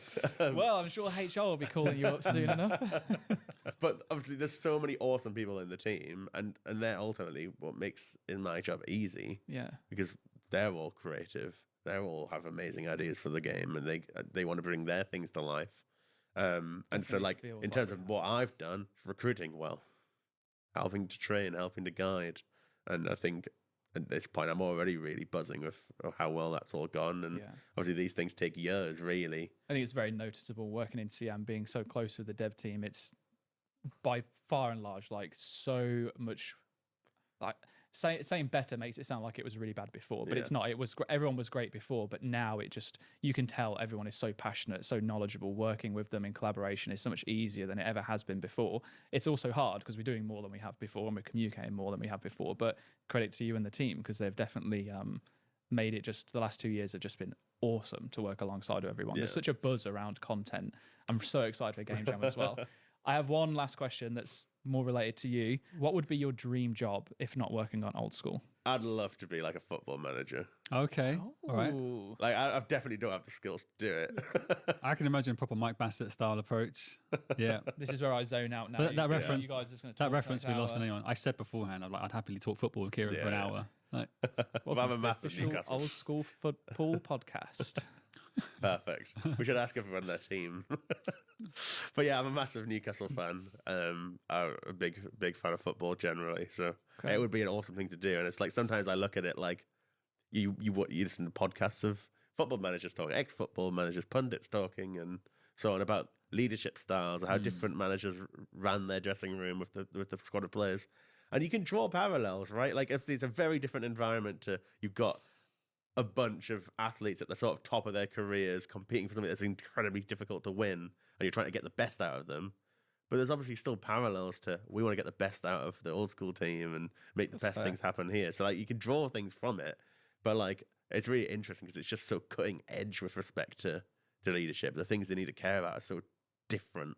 a lot of egos to manage as well. But I think it'd be quite a fun thing to be able to do, and obviously your job might be so varied as well doing that. I think it's time That'd for be you to quite set fun. up a little Sunday league. I was going to say, your own we've team. got a couple of tournaments coming up for Yeah. the next one. Come along and, do the Fergie style of management. It wouldn't be my approach to be Nah. the sort of aggressive character for sure. Sweet. Maybe that's one of the angles that this podcast brings is like we ask people what their dream job is and then we make those dreams happen. Okay. We can get Mod Kieran as a football manager. We can let Arcane be a postman for the day. Yeah. We have so much post coming into the office. There's We're a like, lot. yeah. Arcane, you're not developing today. Sorry, Kieran. Whatever project you were managing him on, not happening no more. We make dreams happen. Yeah, we make dreams happen. Okay, well, it's been an absolute pleasure. Thank you so much for joining us. Kieran, do you have anything else that you want to say before we wrap up? Do I have anything else to say? Thank you for listening, really. This has been a buzz. I've really enjoyed doing this. I'm Good. buzzing to be doing that. We're doing podcasts. That was my next generally, and question. Was Yeah. did you have fun? Yeah, I feel yeah. like we could get you on 5 more times and still have things to I'm say, sure there's loads of which things I is could still a talk fantastic about. position to be in. I so. wanted so badly to know more about Fairy Tales RS, but I'll save that for next time. Yeah, Yeah, we'll go into Mod Kieran exposed, but in the positive light. yeah. So cool. Well, yeah, thank you so much for joining us. I hope you all enjoyed this one, and we'll catch you in the next one. Thank you for having me. Bye bye. See ya. Kind of want to be a postman. All right. What do you think Oh, is the big? I hate that people don't care about playlist order. Let me order the playlist or something. Oh, I don't want. Why am I going up to Players. go back?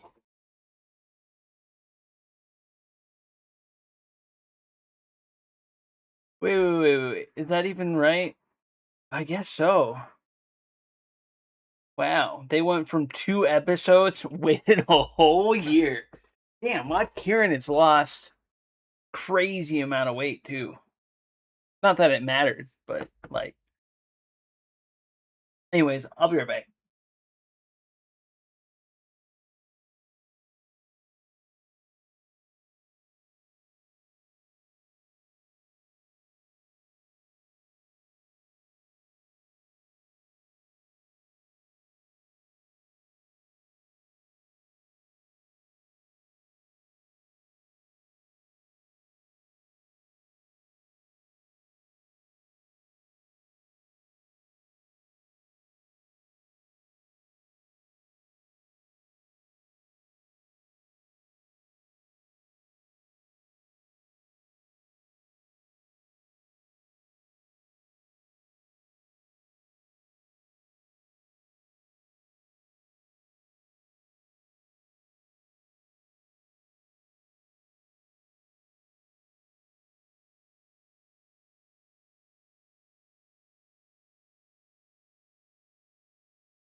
I'm back. Are starting to say it's not the golden age anymore, it's the platinum age. But what if the peak system told you which worlds were empty as well? Thing is, I bloody loved crashing at Bandos.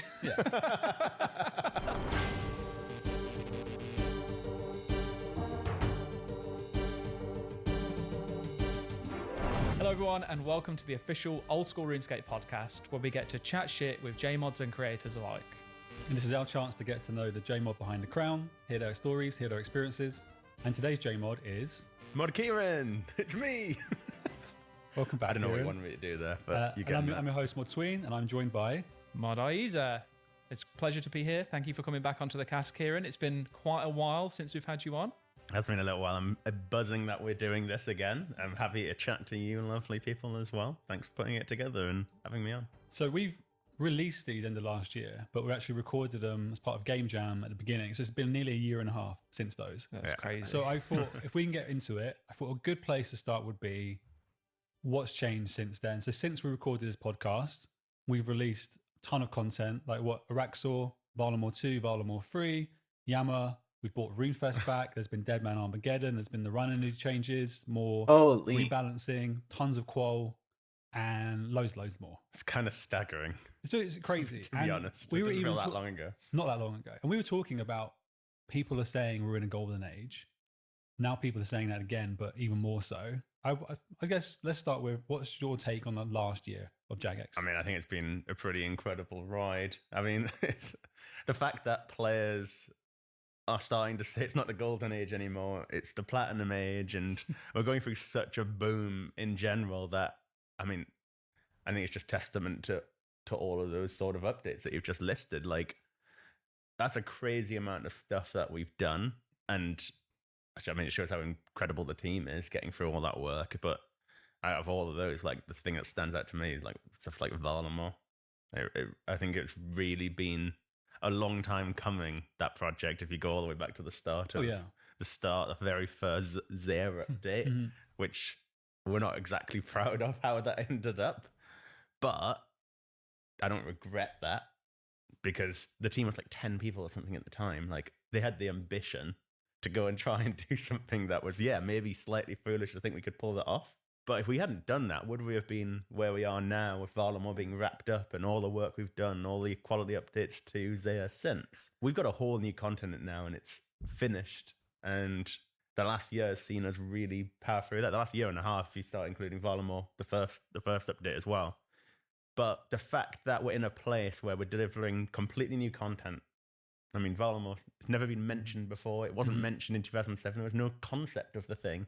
Yet, Valamore, as a package, was described as nostalgic by players and stuff like that, which says a lot that we're still managing to hit that same feeling and generate the same feelings that RuneScape always has. And to me, it's a sure sign we're doing something right. And you see new players coming in now lately who have got so much appreciation for updates like Valamore, and it just fits into the game in a way that any other location kind of does as well. But yeah, Platinum Age, it feels good. I feel like we're on top of the world right now, to be honest. I also feel like we've got very lucky. Well, arguably, it's like the fruits of our labor kind of culminating, but we couldn't have predicted the amount of players we got over the summer, and we definitely could not have planned having Valamore drop straight in the middle of it either. Yeah. I think you generate your own luck. I think every single game pretty much in the world requires a bit of luck to really get players. There's so many games out there. Yeah. There's so many MMOs in our world as well. And it's just the right moment, right? There might be the right streamer picks it up. It might be the right ad somehow goes viral. It's just a lot of things happen by moments. But what we are in control of is making sure this game is great, and that lets you benefit from the luck when it happens. And if the game wasn't great, somebody might be interested and then find out, oh, I don't like this game. True. And it doesn't blow up. So like, I think the work that we've done over the last, however long, 10 plus years now, has been what's put us in the place to be able to capitalize on what's happened recently with so many people moving over at the end of the day. And yeah, there's a lot of luck involved. but way more than 10 we years now. couldn't pick up on that look without what coming up we've done. 13 years, right? Next year will be, yeah, you're right. So some things I know. I might not have known where Goose's fire cape was, but I know that one at least.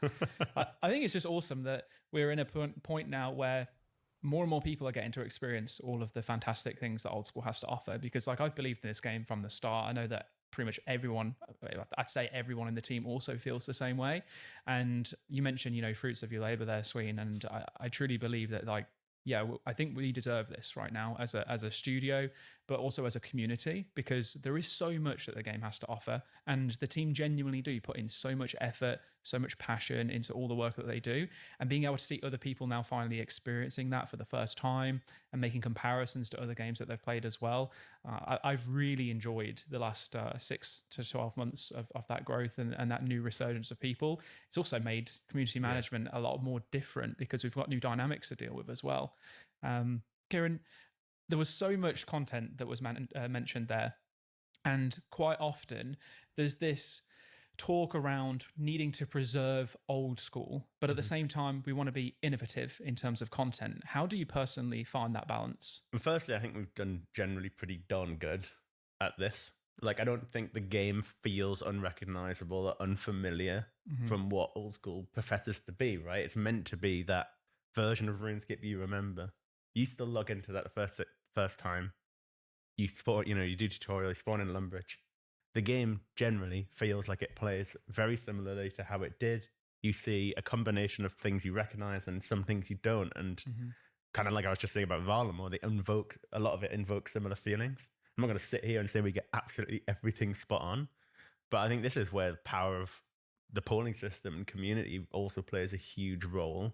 They stop us making mistakes at times, right? Like, we think we've got a great plan, we've got an amazing idea, we passionately pitch it in a blog, and players tell us where to shove it sometimes. And that process stops us from going too far with something that's going to change the game for the worse. And a lot of it is always in the rewards. Like, content's kind of content. You've always had quests of completely different types, different tones, different characters, different like storylines. They all kind of fit. It's quite eclectic in that way. But rewards can shift the game. Oh, yeah. And I think, like, without diving into a whole new topic like power creep or something, I think when you look back at the 2007 to like 2012 sort of era, the amount of stuff that came into the game that changed how the game feels. I'm not here to say those updates are necessarily bad or good or whatever, but they are more game changing. Like, summoning drastically changes the game, right? You get a Beast of Burn, it can carry 30 items with you to a boss. That would change the feeling of how Old School plays drastically, let alone other things as well, like power upgrading weapons. Some of the best weapons in game come from dungeoneering. I don't imagine there's a world where Old School would bring out the best in slot weaponry and just drop them from a skill in that way. Would PVM's kind of always been the nexus of how we deliver our top end equipment. It'd be awesome to involve skilling a little bit more, but I can't imagine us ever doing it that directly and it being untradeable in that way. Those updates change how the game feel and represent the sort of updates that Old School probably doesn't do. While Old School sticks a bit closer to what the essence of the original game was, our principles haven't really shifted. I think we've better refined and understood what makes Old School work. And, when you say, conserve, what word did you use? Like, staying true to... Yeah, it was like there's tension between, like, around preserving the Old School feel kind of thing. Yeah. And so, yeah, that preservation, I think, comes down to the principles behind the game. And I think we've better understood those. And we've seen a lot of talk about it recently, like the sort of horizontal progression within the game, the permanence of progression. These things matter so much. And I think we've, over time, better had a grasp on why that is and how to better protect that. So what would you say the principles are then at the moment? So permanence of progression, it's absolutely king. We shouldn't be undermining people's achievements.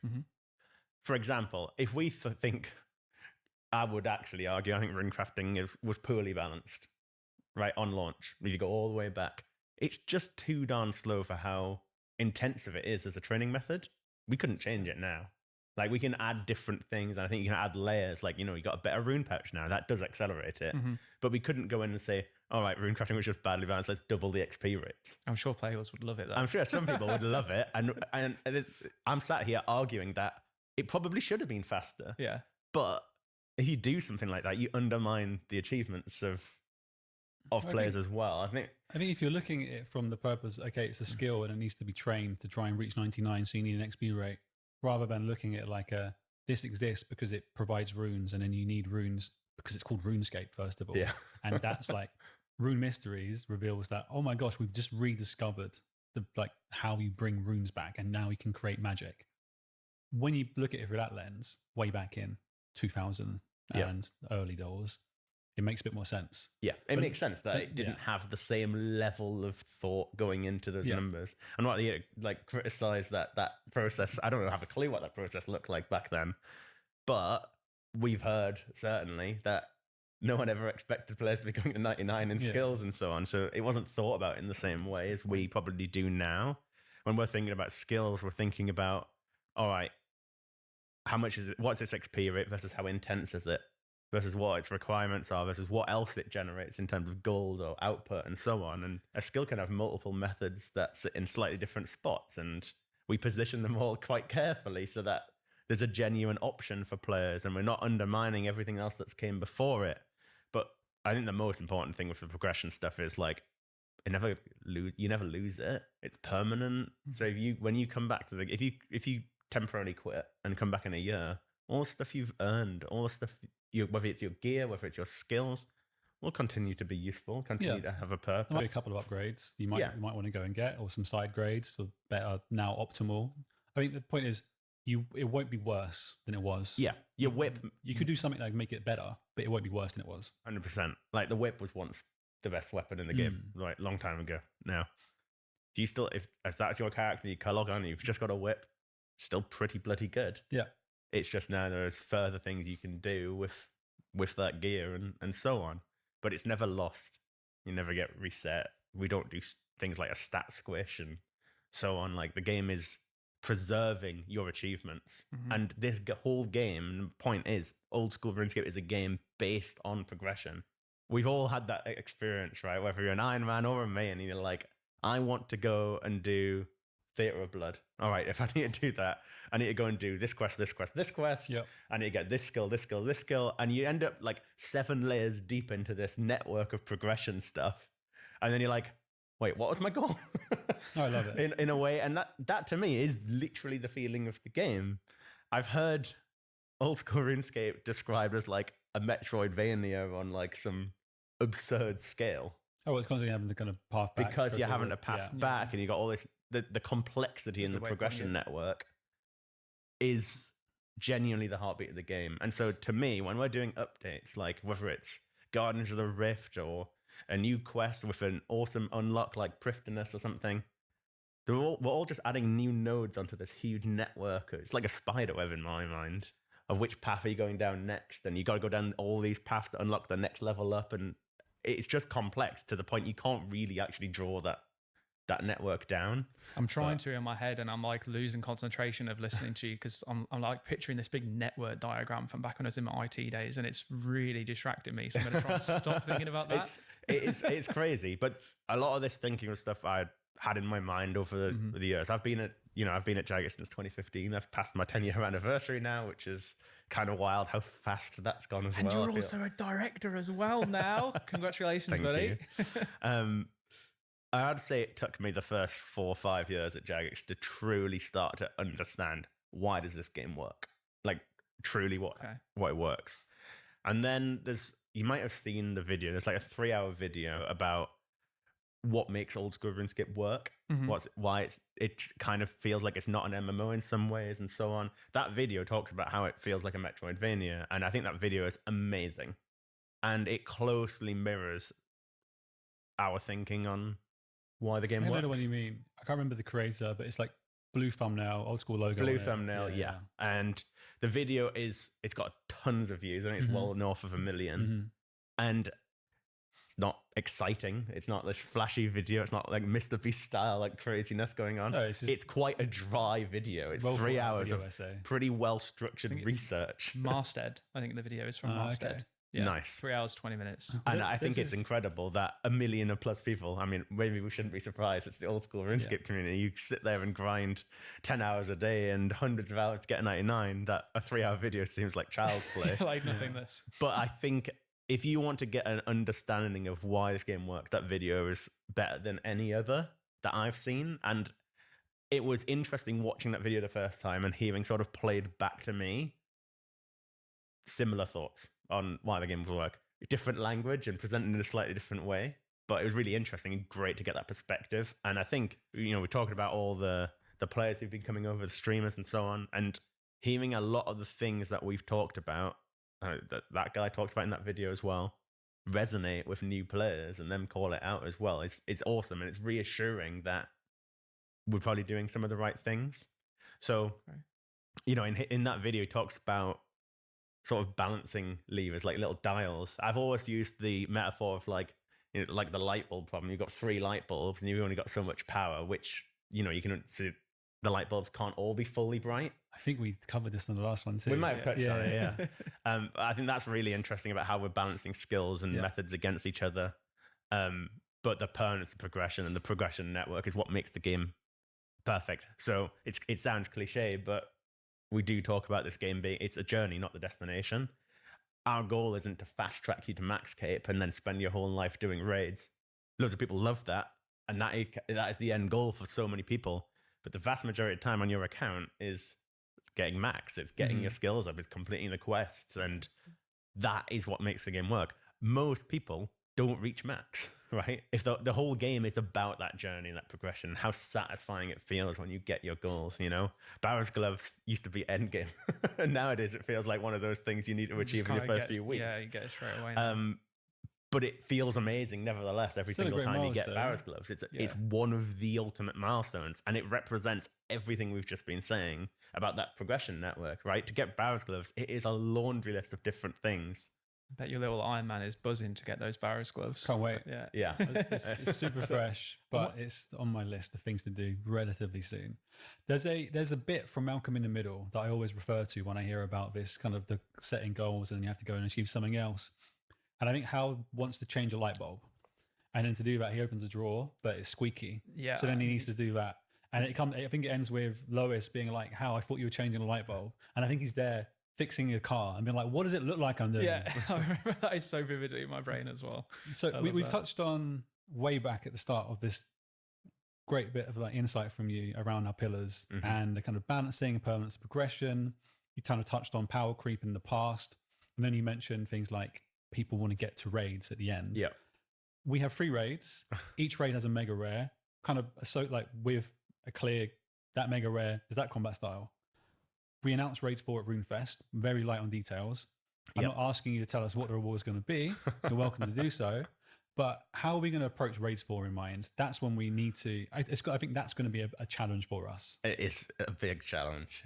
The last raid was kind of simple, right? In a sense, you've got your melee weapon in the scythe, you've got your twisted bow. What are you doing for magic? Like it was a Well, pretty it wasn't clear. simple because we had It was hard. We had the hacker's wands or whatever it was. But and then players were like, okay, we get why you're doing this, but We don't like it. it's not. Yeah. Can I hit a 70 with it? Don't care. Yeah. So fine, you're here's right. a shadow. It's still hard, but it was obviously got to be a magic weapon, right? Yeah, of course. There was a clear direction, right? We need to fill the mega rare space for magic. Yeah. Now it's a pretty blank slate, right? We've got one of all three styles. What on earth do we do next? Yeah. Can we just let's please not add one for every style. Let's not do a chambers again where it's like bloated with rewards. Yeah. Yeah. I think similarly, We are don't very wanna- conscious of not over bloating with like middling rewards as But well. that's a difficulty in its own part as well, though, right? Because if there don't seem to be enough rewards, then suddenly it's in the players' minds. Why do I want to bother doing it? It's like there needs to have that draw, that allure there to bring you in. It absolutely does, and it needs a mega rare. There's no doubt the next raid will come with a mega rare. We've started brainstorming. Mod Rice has done some awesome ideation on it and presented a bunch of ideas. We have no idea which necessarily one we might go with yet, but realistically, like with the shadow, it's a conversation with the players, right? As you know, talking about power creep and not doing the wrong thing. The players have been so immensely important to every single reward we've added to added to these blogs. That's where all the discussion always is. It's where all the controversy is. It's where everyone gets their passionate opinions out, whether good or bad, about it, and makes sure and holds us to account on getting it right. To me, I'm interested in what the players think the next Mega Rare should do. And then, I'm pretty sure the Scythe came from a player idea. Like, I remember we stuck up a thread about Theatre of Blood and what rewards we'd like to see come from it. All of the rewards, to some extent, were inspired by these threads and ideation. So I'm looking at IEs and being like, actually, I think we drew the Scythe on paint during a Game Blast stream. Pretty sure we did. I was about to say, do you remember that game jam session? Yeah, I do. Drawing it on paint. It's like, what if it was a big scythe that had this vial of blood dangling down from it, and then artists ended up. That's so cool. We were killing time at like 2 a.m. because somebody either went home or fell asleep, and we were like, can you guys do something? Like, yeah, sure, go on. Yeah, we can. And this is around the time when I think Ghost and West were doing loads of design streams. Yeah. We're like, let's do our own one. Me and you. Yeah, let's do it. It's probably on my X still somewhere from there. There'll be a bunch of different items. Yeah. The first one was like the Dragon Dagger and then the Scythe. Anyway, yeah. It's the hardest part of the raid development, really, is getting these rewards right.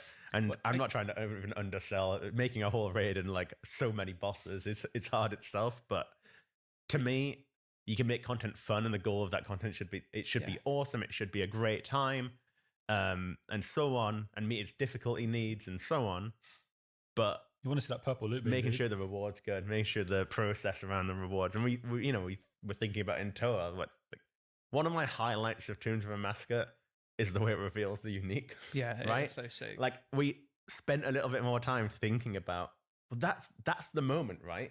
Surely, beating the bosses is cool. The ending animation when you beat the wardens and it gets sucked into the little like black hole like thing. And the music's great. It's sick. It's amazing, right? Awesome. The experience is incredible. Yeah. But nothing tops. Oh my god, it's a purple chest. Yeah. And you can see the journey. You go back to Chambers of Zera because there's one single chest. You can't even see the purple if you're not the one who received it. We need And to change that. I would love to change that. And we've moved it forward. And Tombs of a Massacre now is like, the build up to which it's going to be. It's like, anything. I like to Shadow. make that Fuck, experience just slog cooler, through 3 right? skilling rooms to finally get the loot. What is it? I'm like, it's white beam. Now I'm depressed and I don't want to run the raid again. Never lucky, man. Never lucky. Fine, send it again. All right, monkey room. Never mind. Let's go To be new fair, I file. did get a fang pretty early on, so I was okay and happy about that. So. Yeah. I got Tombs of a Massacre feels so much nicer now since the changes as well. Like, I've really enjoyed doing a bunch of grinding there solo on my group iron. Nice. So. I need to go back. I did a few chambers the other night with pure spam. That was fun just to get back into my iron because I've been crabbing a little while, like AFKing it on the side.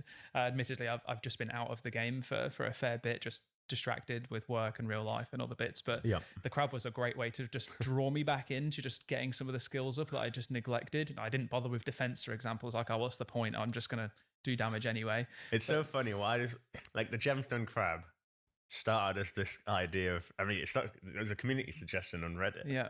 That was literally just, why don't we just make a big crab so you can do it together and not have to hop worlds? But it's so sick though, because there are so many times where like, I know that I can get better rates if I go and AFK at like the Nagras, for example, or I could hop around and find a crab. But the problem is it's the thought of doing that puts me off doing it. And it's that little 10 minutes worth of prep even if it's only 20 minutes or so, that's enough for me to be like, well, I need to focus on work. I can't be doing that. Yeah. I will just log out and then forget about it. And then 2 hours later, I'll look over and be like, oh yeah, I was doing that. The crab, however, oh my God. It's so nice. Perfect. I love it so much. And you're right. It's that little bit of effort of, I don't need a hop world, find a world. And then even the interaction is I love the confusing, chat. right? I love and hate the chat, actually. I should clarify on that. Well, I'm surprised by it. It's built to be AFK in the sense of old school, not truly AFK, but you still have to like minimal attention. But there is more chat there than anywhere else. Yeah. You should be, why are you talking? You should be doing something else right now. This is your chance to be productive, not talking Well, the thing about is, whatever nonsense someone you're talking pipes about. up with a piece of nonsense, and then someone else has an opinion on that, which then forms into an opinion on something else. And then someone who's been AFK for 5 minutes is looking at the chat log for a second, being like, "What the hell is going on?" It's like, guys, we're at the crab. Chill out. I love it. Honestly, I do. Yeah, if you spend too time trying to microanalyze what's going on at the Gemstone Crab chat or the Winterton chat, whatever, Someone should do a study on that. And I wonder what to come back from it. A study. Yeah. But it is remarkable, like that little bit less effort and the weird interaction where you got to reset aggro. It's so confusing as a mechanic. Like, it's strange, and the way it works under the hood is like bizarre as well. Yeah, well, there's but a it's reason just they're plugging annoying, for right? it. The way you've got to run is different. You know, if you got the plugin on Runelight, it tells you like where the boundaries are. You see they change all the time, and it's quite confusing. But I don't like that interaction of having to run away every 10 minutes and come back. that feels a bit clunky. The gemstone crab feels like intentional, and everything about it just feels really nice. But again, it represents another sort of pillar of this game, like the single player but together. So why do I say that? Why is that a pillar? It's an MMO, for goodness sake. But 70 laps today. it's linked to the progression, right? All that progression is personal. Most of this game kind of somewhat plays like a single player game. You know, you're completing your own quest, you're leveling your own skills, but together, because often you're in a shared world, and you a gemstone crab, there's other people around you, and so on. There are people to show off your progression to, and that adds to it mattering. Because I think, for the most part, there's some features that wouldn't, but for the most part, old school RuneScape could almost work as a single player game. There are obviously parts of the game that don't, there's parts of the game that are aimed at groups, but for the most part, it would work. But I don't think it'd be successful in any way, shape, or form. I think the but together bit is so important. You know, you put that fire cape on, and sure, I think it looks cool. Or you put your infernal cape on, and it's like, hell yeah. But it's the fact other people see it. I feel like adds something to it. Yeah, you're not wrong. It's the clan chat broadcast, and then people saying grats. Yeah.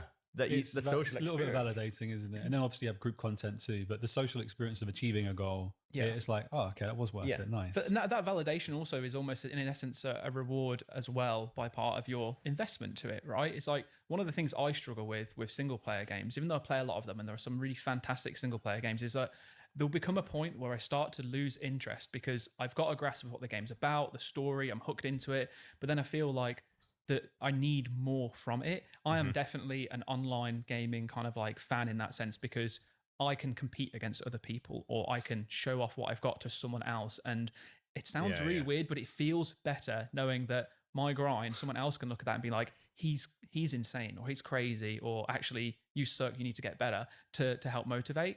And I don't get that from single player games, and I hate it because I really want to continue. Like, I've got so many that I've not completed because I just fall off, and I'm eventually like, well, I'll go back into an online game because at least that way my time investment is like compared against other people's time investments. I don't feel as bad for spending so many hours. I think you have to find like the right gaming community for that. Like, I love a JRPG, and that is totally, you know, your own. You put in what you get. Like, when I was younger, it was different. Yeah. I was, fully into them, and there are certain, single player games that I will go through that are like really true to my heart, like Legend of Zelda. I will always go and play through those and complete them as much as I can. Although I've still not done Tears of the Kingdom, which is really bad, but still.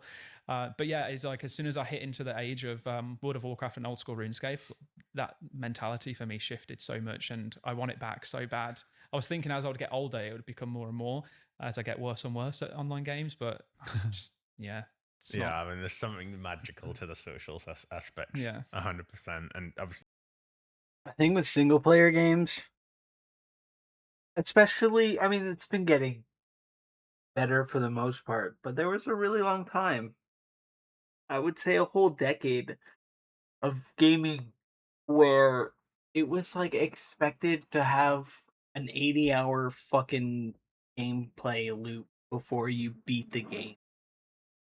Like, fuck that, man. If every game's like that, every single game requires me to spend 70 plus hours to finally beat it.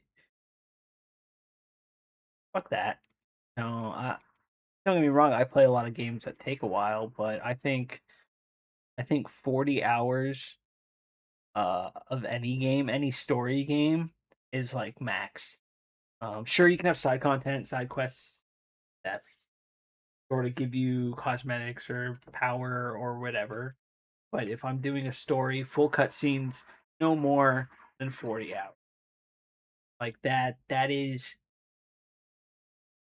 like a good, like 40 hours is a good week straight gaming sessions.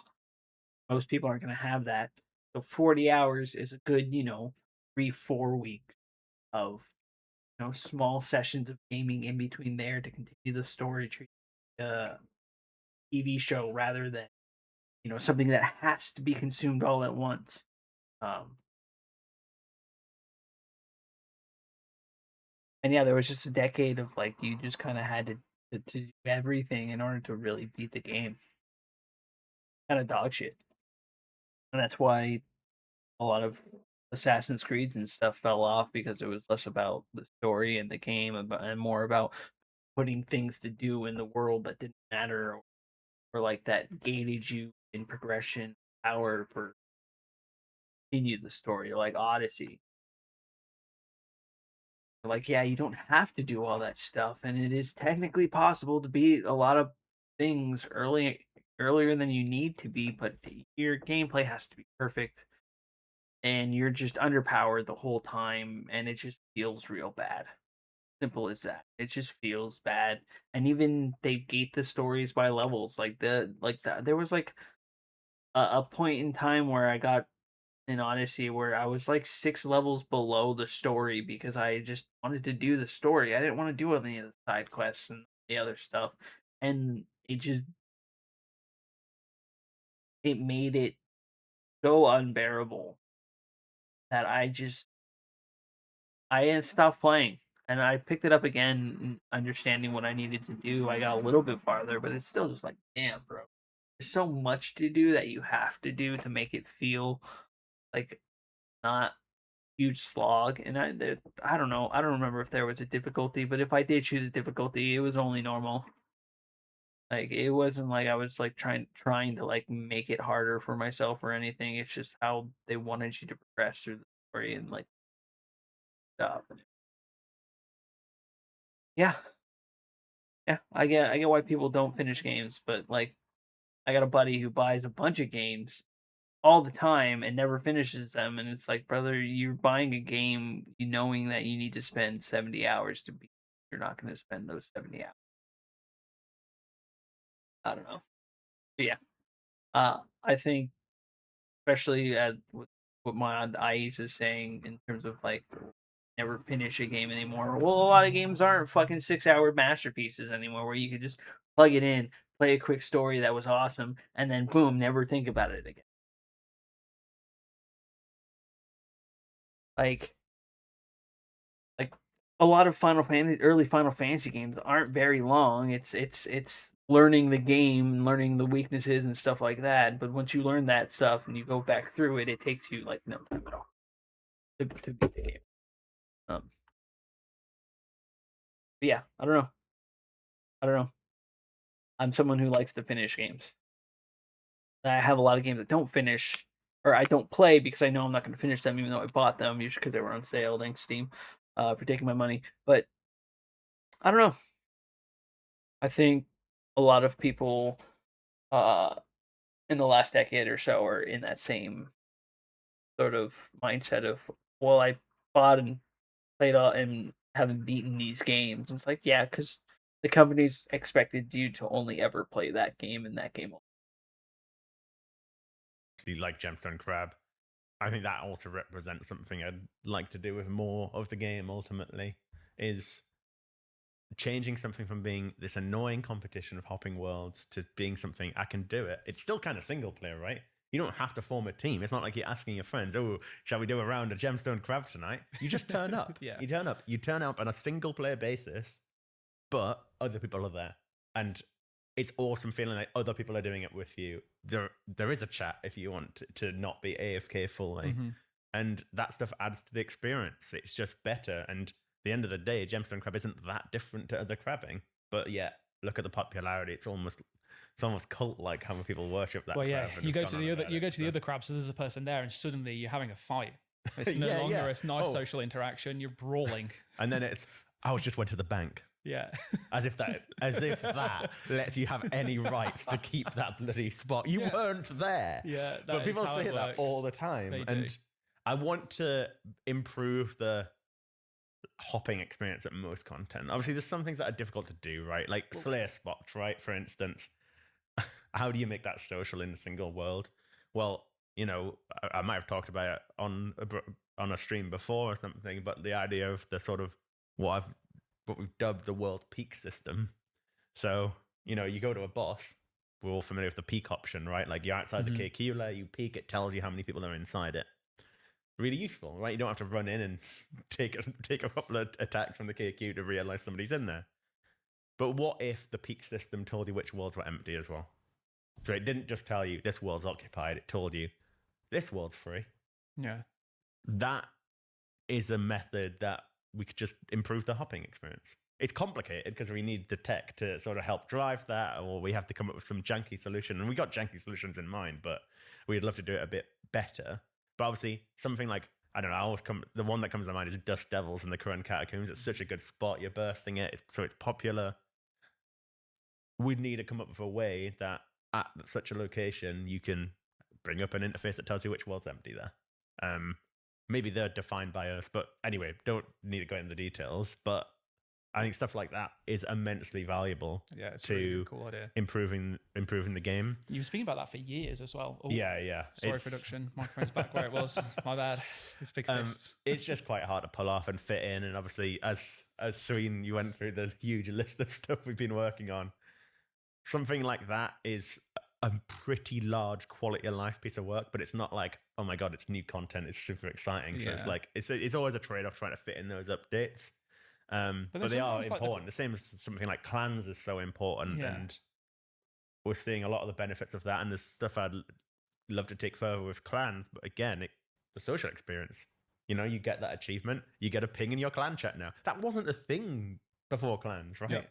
You go back 5 years, you weren't getting those, and we all love that now. You see your friends getting achievement, everyone says grats in the chat or something. It adds to it. I got 99 HP and everyone's just saying very healthy. And then I got like the notification for 20 mil HP experience, like very, very healthy. I just love that. I want to ask the question actually around, you know, this whole world peak system, and you were talking about, you know, how would you make things like Slayer more of a social interaction, or even if we should, I'm not saying that you said that we should do that. And I want to know what your view on competition for resources is. Do you think that it's important in old school in its current form? Because I remember a few years back when we were on the original couch, this question has came up before, and I think unanimously we said that competition for resources is a good thing, that there should be competition out there. How do you feel about that now? Has your mindset changed? My mind is, I think it's generally just annoying to core gameplay, but there is a time and place for it, obviously. Firstly, I'd say I'm one person, you know. Yeah, I might be the design director, but there's lots of people on the team with different opinions, and they all have a big contribution to this game as well. It's not like I'm dictating everything on this stuff, but I don't see how having to hop 25 times to find a Dust Devil world is an additive experience, right? That resource, there's no value to us as designers for that to be a competition, right? I don't think that's added to the game. Competing for something like a Grado world does have implications for the economy, right?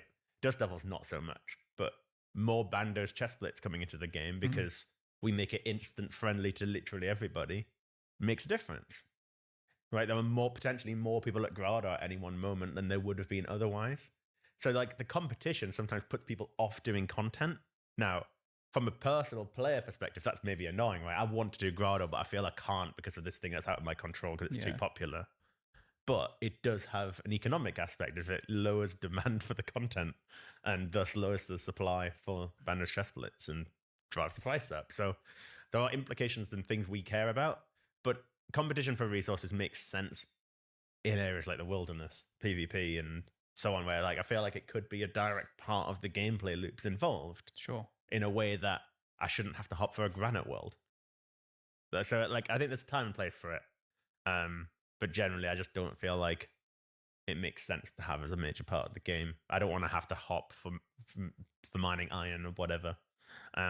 Forestry, as an example, the best thing of the forestry update, and I know there's lots of mixed opinions on aspects of it, but the best part about it is making trees social, right? Like that. If you take that core part of the update, I think that was a huge change. Great, and I still stand by a lot of the concepts that we worked on with forestry, even if we missed some of the execution details. But the core part of it, of making it social, I'm not finding a world by myself. I don't think the game should be full of features where seeing another player makes you want to log out and hop to a different world.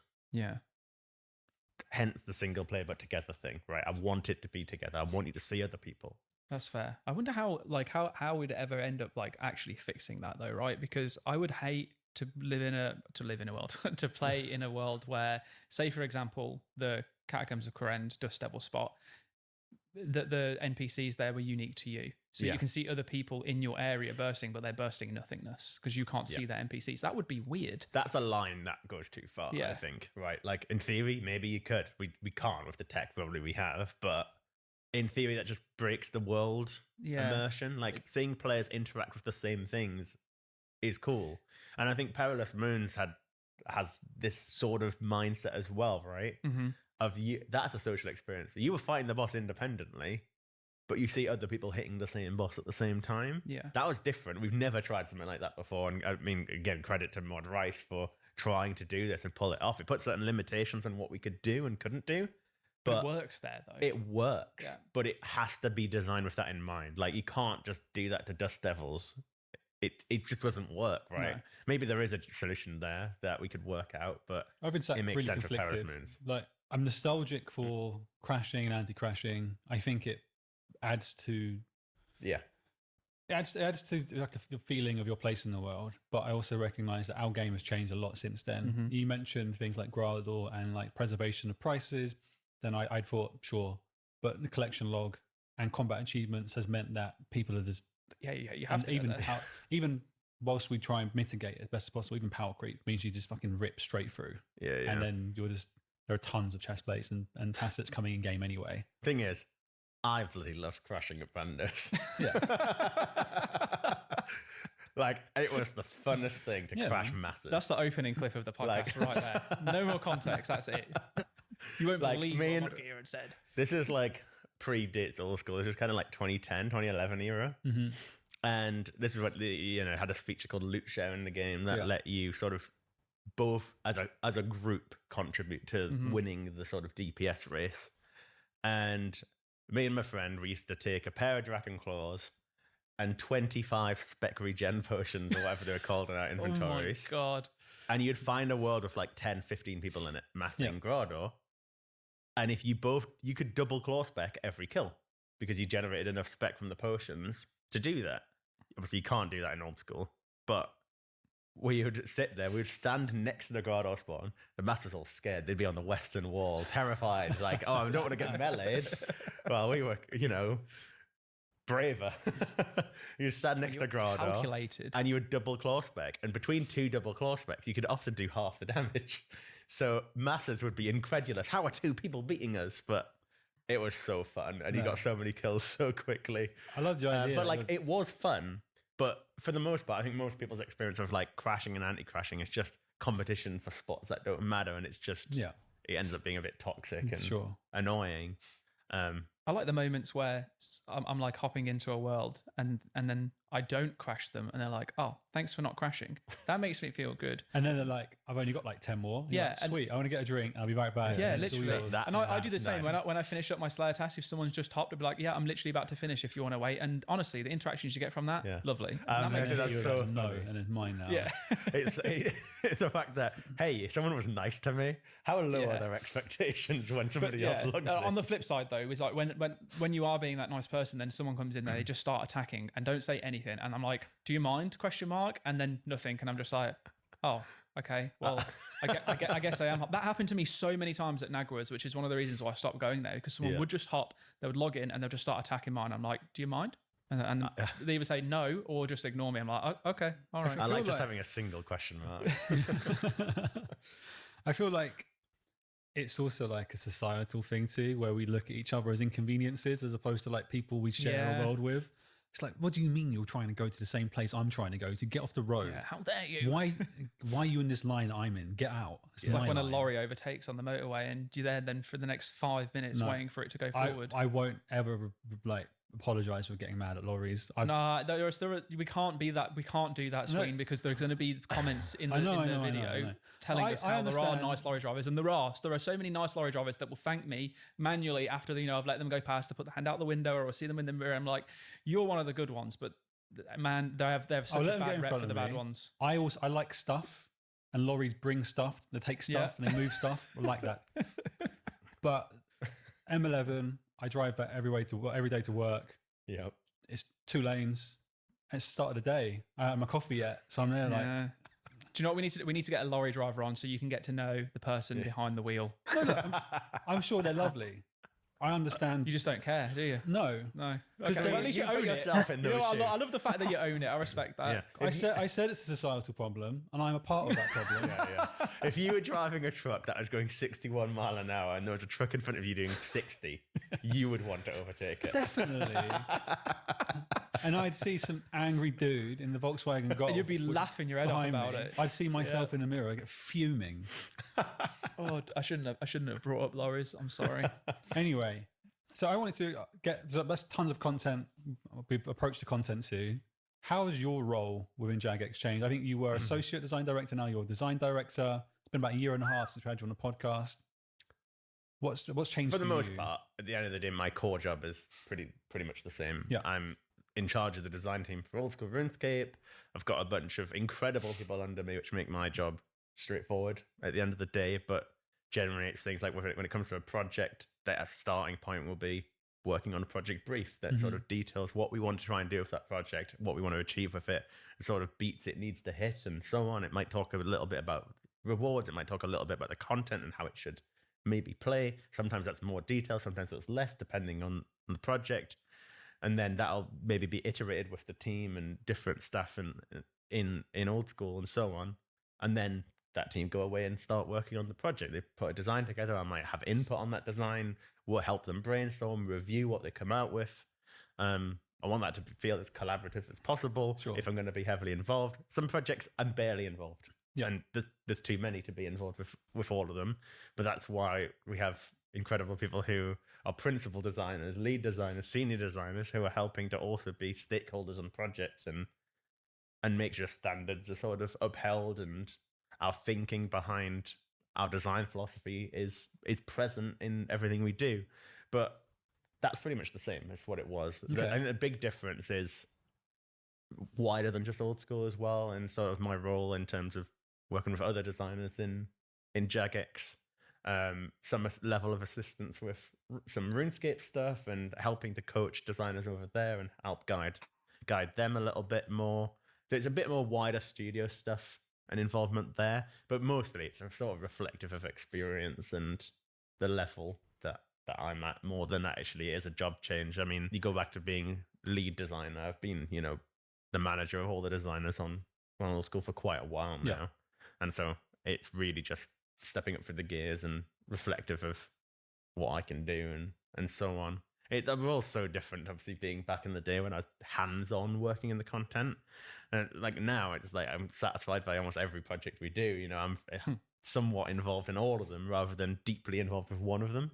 And so the feeling's a bit different, but it means that, every single launch of every project, I'm like, oh, this is exciting. And it brings me satisfaction seeing how well the team manage these projects and seeing a lot of details that, I'm not aware of every single detail on the project now. So it's a different experience when I go and play it now. I'm like, ooh, I didn't notice this bit. I didn't know about that The joy of first time experience. Yeah, so you get a bit of that. Well, I know generally the direction and what we're trying to cover with it. And I see lots of debate in the community sometimes, when it's speaking about me directly, like, oh, when Mod Kieran is working on content, we got to think, he did the Inferno and so on.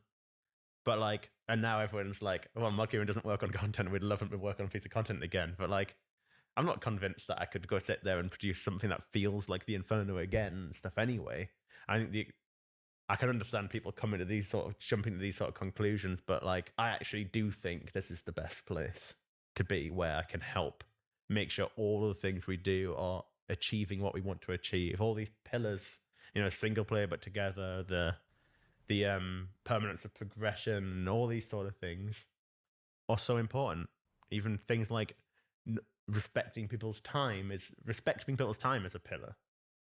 I always think it sounds incredulous because this game demands so many hours from you, right? If you want to max, it's, I don't know what the efficient hours to max are off the top of my head, but most people are playing 100+ real life days before they're even close to maxing.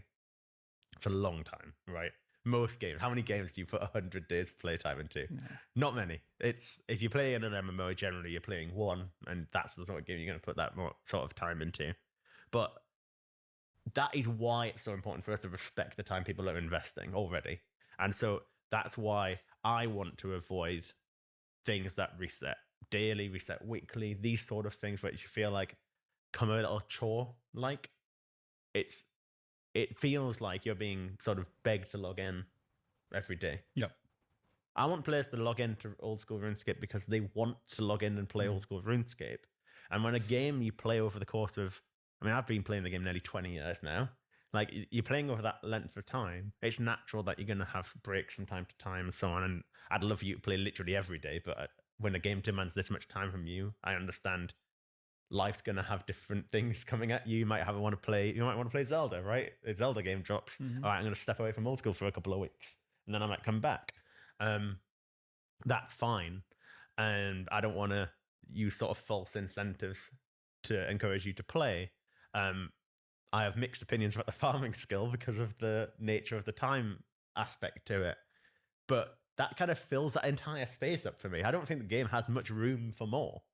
Like, if we had a bunch of other things that reset on a clock like that, which feel like, oh, I need to do my farm run today, I think it'd be too much. We've got a whole skill that's based around it, and it actually makes sense thematically with farming. It's also I regret birdhouses. Yeah. For example, in a similar mindset, and I wish we had balanced them way less generously. Could we change it? Maybe. maybe we should tackle birdhouses. I think it's a really tricky one to balance because it's almost the core of the skill at this point. You know, most people level their sort of, you know, you get level 9 from the old quiz at the museum. And then you basically, as soon as you can, you're doing birdhouses, and you probably keep up the birdhouse runs till you're 70, 80 plus hunter, and then you stop caring about doing like red chin jumpers or your Varlam or hunter guild tasks, or you go to herbivore and stuff. But that we saw it. We're like, this is where the power of data and so on is so useful for the game, because we can ask players and we can anecdotally have an opinion on what things are like. But with Hunter, the wonderful analytics team built this graph that goes from across the levels 1 to 99, and then the distribution of training methods people are doing at that level. And so you can see this actually borne out. You can see, like, from levels 1 to 9, it's like 90% is the museum. And then it was like 75% of XP gained between up to like level 80 plus was birdhouses. And so we go back way to an earlier conversation around like sort of having options within skills. I want multiple valid options within skills, right? You know, most of the skills have that now, right? Rune crafting, Zero rune crafting, Garners of the Rift, traditional rune crafting, ZMI. Like, there's a distribution of options, which is good because it caters to different people with different wants and needs. But when one method, and it's not like Hunter doesn't have other options, but when one method is so overtuned, it's so good to be doing birdhouses. The effective XP rate's so high, you get all the other resources out of it. Doesn't demand that much from you. Hunter at its core could probably still do some quality of life, so that adds to it as well. Everyone's choosing to do birdhouses because it's so good. It represents probably a bit of a failing in the rest of the skill, and birdhouses being too strong. People's desire for rewards and XP overpowers maybe making the most fun choices most of the time. If two methods are close, you'll make a decision based on what you're going to enjoy more. But yeah, should we fix birdhouses? I mean, what do you guys think? I think it's a difficult conversation because it's right. so ingrained I've in been the sat here process. thinking the entire time. I think ultimately, we shipped Fossil Island in September. So it's been 8 years, maybe nearly to the day. We're recording this in September currently. I feel like it's too far gone. And if we're using that same logic, I would then say, would you want to go and change the XP rewards for the Knight Sword? I imagine if you look at the smithing graph, if ADSC were to do the same thing, it'd be like that waterfall quest, like combat stuff. And I look at least Fossil Island encourages you to get some grinds done out of the way, a bit of questing. I hate getting kudos on like a new account. Oh my gosh. But at least you get that done so then you can go and do your birdhouses. So whilst it isn't ideal, I almost feel like leave it there as a reminder of what not to do again in the future, but don't really touch it. Would probably be the way I'd go about it. Sometimes this is kind of, sometimes intentionally, sometimes unintentionally, we end up leaving things. And the time to fix birdhouses was week one Yeah, of launch, right? It definitely was. I mean, So- there were some changes that were made to them in the the first month. I remember working through them at the time, but they were mostly around rewards, and we knew that the XP was like way too high at the time. And I mean, I think if I could go back, I would be pushing harder for them to have been changed. But I would say that I would agree with Sween now that it's a little bit too far gone. And also, you mentioned it yourself, right? Is that the variety in Hunter was vast, but the methods were, for the most part, not fun. Yeah. Right. I really enjoy doing falconry. I like doing kebbit hunting. I like the click intensity of it. It feels fun to do. But why would I bother when I can just do birdhouses that are better? Right. That now is the question of like, this is more enjoyable, but this is going to mean that I can go off and do so many other things whilst that carries on doing it. And I really don't want to have to put my team through dealing with the backlash of changing birdhouses now. Oh, I mean, this is the thing. This is why it's so hard. And we recently changed the drop rates at Tombs of a Massacre. Yes. And prices of like the Fang were quite low, and we wanted to improve that, and so on. Lots of people ask the same question, right? Why didn't we act sooner? It's a similar feeling of like worry that players will have a lot of backlash to it. It's a difficult conversation. Anybody who's watching, I'm sure, has seen the big Reddit discussions, Twitter discussions, and so on about any time we try to do something like this. We've made a lot of nerfs over the years, things like Blowpipe, Void, and so on. It's always difficult, but in an essence, I'm like, we need to do the right thing for the long-term future of the game, always. I believe every update we should do should be making the game better as an entire package to someone who's discovering it today.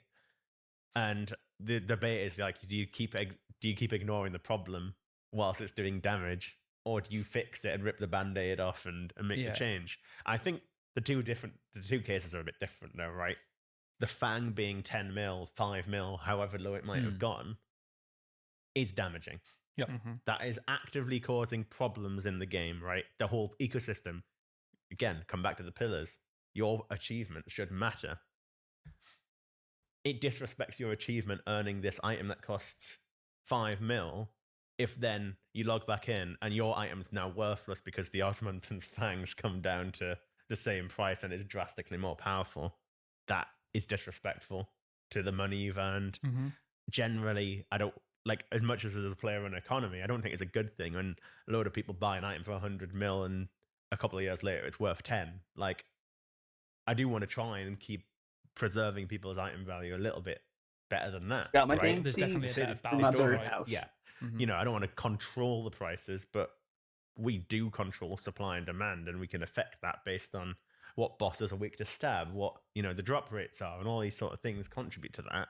Coming back to birdhouses, they're not actually causing damage, right? There's no ultimate damage as a result of that. Maybe the game would be more fun if it was different, and you'd go and do other things. You'd have options that are more valid to We you. have rumors now, But so. at the end of the day, it's fine. At the end of the day, people just get their hunter level up, and that's I think- okay. But you're right. Rumors have already made the picture a lot better than it was, and there's reasons to do rumors that aren't solely XP as well. So that adds to that. Rewards. And I love having stuff that feels like you're getting the XP passively. When Varlamore first came out, I went and did a bunch of rumors to get the Quetzal feed so I could build the Varlamore Quetzal sites. Nice. I couldn't buy it being an Iron Man. And that felt satisfying that I just got a bunch of Hunter XP as a byproduct. Yeah.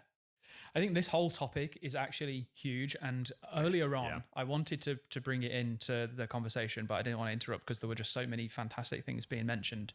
But we've talked about the preservation of people's time and the game also demanding quite a lot of time from you. We've also mentioned the fact that changing drop rates, changing XP rates after the fact is always very difficult. And I think that goes back into this notion of protecting people's time. But on the flip side, and this is the context originally, I'm sorry if I'm going a little bit all over the place with it, so hopefully you can get to the point that I'm trying to make, is when you were talking about runecraft, right? And you were talking about how we want to preserve people's achievements, which is why if you went back and looked at runecraft now in the lens of where it would be in the future, you'd probably want to increase the XP rates, but we're not going to do that drastically because of it. And then there's this meme that gets brought up quite consistently, which I think portrays it really well, which is like, everyone else has to suffer because I suffered too, right? and it all comes collectively, whether it's changing XP rates, changing drop rates, removing an item from a drop table and placing it somewhere else. It all forms part of what that core the feeling that meme is like driven from. And I'm Yeah. just wondering, in terms of like how you actually feel about that, because I wouldn't be so mad if we needed to increase Runecraft XP rates, because I get it. People that got 99 that did the really slow methods, like I think this is taking me back to the very first live stream I was ever on, and I got absolutely slated for it. You Like, stayed up all night. yeah, saying, I know. Sorry, I didn't sleep for 2 days. I know what you're saying. I also want to jump in, like Runecraft specifically. We were very, very careful not to change XP rates for quite a long time, not because of a whole, well, I suffered social due, but also because of the highest XP rate you get in Runecraft required a lot of very precise clicks and skill expression through lavas and stuff. And I think a lot of the reason we didn't want to change that, less so because of well, this is how it's always been, and then that would undermine people's achievements. But we can't make an easier method that will be way less click intensive. Of course, it's going to be. That gives more XP. I mean, in hindsight, could have bumped the lava rates up. But yeah. Don't know. I just want to add that. Anyway. Yeah, no, that, and that's fair. And I mean, I wasn't even trying to get into the point of like, oh, we absolutely should increase it. It's more around the general notion of like a reason why maybe we may not have. That's another reason, which is a really good one to add into. But yeah, this whole notion of like, do you think that design pillar of respecting people's achievements and the time that they've spent can sometimes get in the way of good design decisions? There's a balance to it, right? And I think like the Runecraft example probably represents one that's on the other side of that line. It's too much. It's too difficult to change that. And it's going to mean so many questions that need answering with respect to value and respecting people's achievements and time that has gone into it. That's ultimately when people, this I suffered, so you have to, which is, in a sense, felt. It's not, it's as much as it's a meme and people joke about it, and especially in that context, it sounds like that's absolutely the wrong thing, but it is a true feeling that people get. And it stems from like, I got my max cape, and you go back 10 years, max cape was talked. It's obviously this prestigious achievement, getting max, and Runecraft was the hardest one to get up because the XP rates, unless you were doing lavas, were really low. Or you had millions and billions of money and just paid people to run Essence. Paid people to run for you, and also on. People who have the max cape want it to remain prestigious, right? It should feel like this achievement. It's inevitably going to get easier over time. It's about the rate we get it. It gets easier over time because obviously we do release new methods. Sometimes it's just the method is more fun. It's literally lower XP. It might be even more intense, but it's just more fun. And so even it being fun and not awful is like a gateway to more people getting max. Does that make it feel less prestigious? I think it's just the balance of the argument. And each individual, it's a case by case basis. I don't think there's a single answer. Like we should always say, screw it, you suffered, but I don't want anybody else to suffer. Generally, obviously, we want to minimize that going forward, and we do want to make changes where it makes sense, but there's a line to that. We can't rip up absolutely everything and fully change it. I think like stuff like Night Sword, just on that example, I actually think that's a good thing.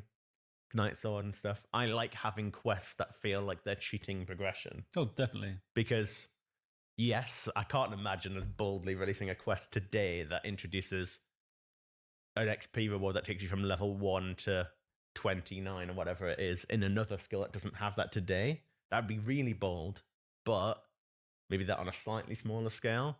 I think it's great because this progression network, it gives you routing options, and like we know there's so much value in having awesome routing options that feel like you're getting a leg up for being smart. You want that, especially smithing too. Imagine like the tin and the copper, and then having to suffer through, because presumably at that point you haven't got the rings. You don't quite have access to a lot of rubies, and the magic level you can't enchant the ring of forging. So then you're suffering through just burning iron away. It's so nice to be able to first time playing the game. That's what we did because you didn't know any better. But as you just said there, Kieran, it's like you get rewarded for having knowledge, and that's what those kind of things do. I really like that, and that is a good thing. That adds to the socialness of the game, right? There's a whole debate around. I mean, we got the wiki on these screens. The wiki's amazing, like actually incredible. What we've got with the wiki and the team that do it. Well, obviously phenomenal, and the game probably wouldn't be where it is without such a great resource. The debate around something like the wiki is no game should be a wiki game. I should be able to get all the info from in the game. I mean, in a sense, you can, but when you can present the information in a much more accessible way, searchable, editable by the community. You've got strategies for bosses, all that stuff. We are never going to be able to compete with that level of information and put it in the game. No, it feel really the complexity in routing is so vast, right? You need that experience of other people putting ideas forward on which things should I do in what order to feel like I'm being somewhat efficient. And so you're right. I mean, we all noobs once upon a time. We went and mined tin and copper and then suffered through burning half my iron. It is painful. The point is there's a satisfaction. You see this in not just old school, but lots of games where it feels like you're kind of sequence breaking, but it's intentional, right? Being able to do Night Sword and get 29. It feels good as a player of a video game to feel like you're getting a leg up on the designers. And that's how it kind of feels, right? Yeah. Oh my God, I've just skipped all that stuff. It feels good. We want questing to be important, and XP is one of the major ways we can do that, is skipping through some of the levels. I did that back in 2007. I remember pulling up the documents on like which quests give XP in this skill, because I'm They've been like, around forever. man, I need 60 agility, but the idea of doing a bunch more laps on the options back then, which were even more limited, Actually, not been like I'm going to get as much XP I can without bloody doing more laps. That's a good thing for the game. It enhances all the parts of the game enhance each other, and they need to do that. Quests can do that in small ways like XP, or bigger ways like unlocking new areas, new content. Like a quest can help you for agility by unlocking a new course. It can also help you for agility by giving you 20k XP. And all of our quests do all of this stuff. So Can we add a new skip for kudos for Sween's little Iron Man? I've done it. Oh, you already got it. No, Okay. Yeah, No, now I I- have to suffer. For Yeah, it, no. No, it was fine. Touche. I like it. The biggest thing was actually, I think there was one find that wasn't properly listed on the wiki, or I was just misreading. I was just being silly. That's really what it was. Okay. Yeah. I mean, it was improved recently. I remember doing it in the league, and it was nowhere near as Yeah, insufferable as when I we did made it the first time way round. better. there's a UI that tells you what you haven't done. And I'm pretty sure that didn't used to exist. Hmm. There was think no so. way to know what No, you had yeah. and hadn't done unless you remembered. So it is a lot better now. But this is the other thing with progression, right? We can have so-called like unfun parts of the game, right? Getting kudos, bit of a grind, bit tedious perhaps, and there's plenty of other I examples think, in in the game. contrast, I've done way worse grinds. It was fine. It was a couple Yeah, of yeah. hours. It was not a big problem at all. And, you know, something like even getting 50, 60, 70 agility, thousands of laps in a circle. A lot of people don't find that fun. But once you've done it, you have the benefit of that skill forever. It doesn't go away. You got that grind down to 99, you never have to touch it again. And it feels great because you've got the skills, you're getting the benefit to run energy and everything else you need from a skill. So the value of progression being permanent makes these grinds feel so much more worthwhile, and that's why it feels so satisfying. Mm-hmm. You know, when you get max game and people joke about I could finally play the game for real. The element that's true to that is like I never need to do these skills ever again. Like I am done. That's why it feels great, because you've accomplished that grind. So like as much as there's parts of it you probably found tiring or boring because you've done it for so many hours, it's still worth it. It still feels great, and the structure of the entire game makes that true. Sure. And I think it's obviously we got into this conversation mainly through like birdhouses. Bit of tangents. No, We're like that network of nodes Yeah, of exactly. old school content progression. And I think ultimately it comes down to what you mentioned earlier, which is if there was a time to change that, it would have been right at the beginning. Yeah. And I think that's true for everything we do. Because I think there are now like two conflicting schools of thought when we release new content. And it could be overtuned, in which case... Abuse early often. Abuse early, abuse often. Or wait 2 weeks. Or it's undertuned, in which case wait for them to fix it. So we have to get it perfect, or players will inevitably fall Yeah. into those two camps. But we can't, it's really hard to get around that unless we... I don't know. I would really love it if we were given a little bit more. And this is like, I'm not saying this in a complaint because I fully understand why players feel and say the things that they do. Yeah. But I would love it if we were given just a little bit more leeway when it came to releases to just get that right, because it is so difficult to get it right straight away. And as Kieran's kind of mentioned here, is that if we don't get it right and then we don't change it, it can get to a point where it's just embedded itself so far in that it's almost impossible then to go back and change it, but it's actually unhealthy for the game. So yeah, maybe there'll be a one time where we do get it right, bang on. I just don't ever see it happening because I don't think we should get it right.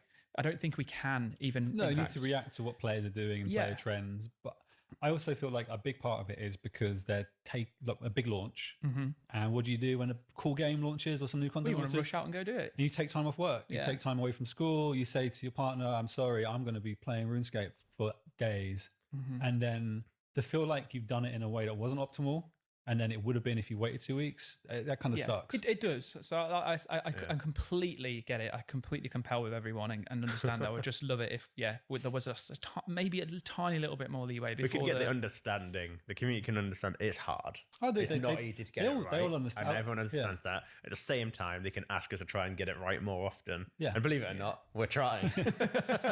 We are trying. And sometimes it comes out overtuned, sometimes it comes undertuned. So we've changed our philosophy ourselves sometimes. Do we feel like it's better to release weak and buff or release too strong and nerf? And sometimes we'll say, let's try and make it too weak and it ends up overtuned, right? Like, it's just, it is difficult. And best will in the world, we will try and endeavor to be better and change our playtesting processes, change how we approach balancing, get more data, all these other things. But nothing can ever match the power of having 200,000 players jump in and give something a go, right? 200,000 people is so many. We can't do that level of playtesting. We've got designers thinking about what's in the code. We can mathematically model things. Every drop table, we've got an extensive spreadsheet. We're then having to estimate how many kills an hour do we think are possible and so on. And it's not necessarily easy to always do that. Something I am asking for us to start doing a bit more directly is just assume no one misses hits on a boss, right? So you got DPS calcs. So assume you're permanently attacking a boss and you're not ever healing, you're never missing hits. How long does a kill take, right? And presume players will get that good. Now that sounds straightforward, but it's still complex when you've got mechanics that boost damage. Like, how do you do the wardens at Toa where you've got the whole phases, the drop, like you got to really work this out. It does take effort to then get a time as a result of that. And obviously that time would then represent like the average if it's based on your DPS. And sometimes you're going to kill it faster, sometimes slower. But working that out and having that number to hand rather than leaning probably a bit more on time trialing and having people do it, which is dependent on strategy. The point of doing a DPS calc, basically imagine somebody's got 1,000 health and you do 100 DPS. 10 seconds, right? Mm-hmm. Mhm. You can do that maths. That avoids all strategizing and so on. The part of strategizing it does include is which gear is best. But that stuff we're generally pretty decent at. We know what the defenses are. We know in theory then what the best weapon is. So stuff like that, I think we can level up and make better. So we can make these things better and we can do slightly better than we have. But there is no world where we're going to get this nailed on every single time. Like something like report that dude, the unfortunately. price of a new item. That's generally what we're worried about, right? A new item comes into the game. It's an awesome upgrade to some slot. We're very conscious of what it's worth in contrast to the existing options. For the most part, progression for a main account is based on money. Yeah. There's not many untradables. So you going from like, I don't know, a blowpipe to a bofa to a twisted bow. And obviously they all have a utility regardless. You want all three eventually, but generally there's a tree there, right? Blowpipe's not worth very much. Bofa's worth a decent amount. Twisted bow's worth a ton. The stuff gating you from just getting the twisted bow immediately is not your range level, right? By the time you're getting a twisted bow, the 85 range requirement or whatever it is irrelevant, right? For the most part, your 90 plus range, you're getting that as fast as you can. So the stuff stopping you from just using the best weapon immediately is money. If the twisted bow is coming into the economy too fast and it encroaches on the value of the other items, that progression hierarchy is just broken. There are things out of our control though. So like if a boss is really popular, we released like some, I don't know, I'm just going to name an example, like we released Yama. Yeah. The thing we can't guess very well is how many people are going to do it. Mm-hmm. How many people do it dictates how many of those drops come into the game. So we can model kill times. We could even nail that. But if the boss is 3 times more popular than we thought it was going to be, there's 3 times more. There's 3 times more drops coming into the game. Yeah. That's going to affect the price. That's really difficult to account for. And I want to generally let supply and demand do their talking as best as we can. But to most players, it feels wrong for items to be rarer because the boss is just popular, right? That doesn't make sense. Yeah. You're looking at it as a purely, if you look at it from a single player mindset, as an Iron Man, for example, the power of that reward is the only thing that really should dictate how hard it is to get or how rare you it want is. to feel like you're going to get a chance of getting the drop, because obviously the better you are at the game, you're going to get way more kills per hour. And if you're kind of middling, then it's going to feel pretty crap if you might just go a little bit dry on it too. 100%. There's always competing forces at the end of the day that make getting drops right difficult. The needs of an Iron Man are obviously quite different to the needs of a main, and the difference based on your skill level for a boss. Our needs from the macroeconomy sense are very different to what an individual player might actually care about as well. You just want to feel like the drop rate's fair for the power of the reward generally. And sometimes if that drop rate is fair, but yet the price is plummeting because there's so many people doing the boss, we still probably need to do something. The worst scenarios are when bosses drop multiple things, really. And most bosses do. It's expected. You want to be able to get multiple things from a single boss. When a boss drops one thing, and let's say it's just a new weapon, the boss drops this weapon at like 1 in 500 or something. If the value of that weapon drops, an amount of people might decide this boss isn't worth my time anymore, right? The GP per hour from this boss is dropped. I'm going to hold off. If enough people hold off, the price would go back up because the supply drops. In theory, that's, simplifying it to a mega level. It's just supply and demand, right?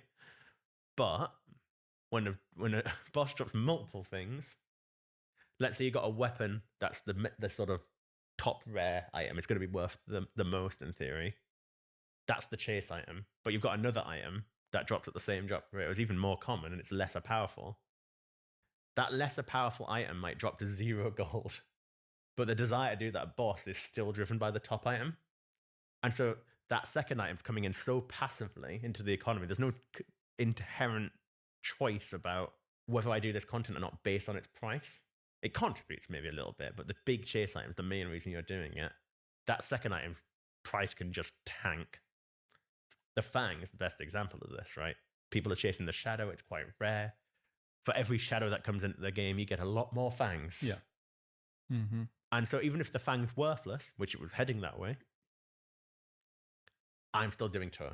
And so there's the supply and demand part just kind of breaks. So how do we handle that? You're right. And There's no just, easy way to handle it. That's just chasing like items for money. And not even really touching on things like collection log Yeah. and pet hunting. How much of an impact do you think like collection logging has on pricing generally? I don't know. I mean, everyone kind of likes the collection log, right? Whether you're going for collection it log is slots super or cool. not, it Yeah. feels really nice. Mhm. I'm not sat there trying to get as many slots completed as possible. Sorry, I was just doing the engineer voice. I can't help it. I have problems. But it feels good, right? Yeah, it does. When C engineer says that, you feel satisfaction, you feel dopamine. And again, clan broadcast. Yeah. Everyone cheers for you. It's all Totally. good. You green log something, even if I'm not a so-called clogger. Clogger, yeah. I'm happy about it. It absolutely probably ups the demand on every piece of content and makes non-economic reasons to do it. For the most part, though, people who are going for collection log, money's probably no object anyway. You're at the point where you've got most of the gear upgrades. You might have some to still obviously go and get, but for the most part, you're not just there to get richer and richer and richer. You're doing it. And a lot of the time, people are choosing content to do just based on what they fancy doing. Yeah. Like, do I do Tob or do I do Toa today? Well, it just depends on which friends are online, which friends I want to hang out with, what I fancy doing, and you'll just vary it up. I don't think it's that often you're saying, oh, Toa is this million gold per hour and Tob is this million gold an hour, and I'm going to make the decision based on that.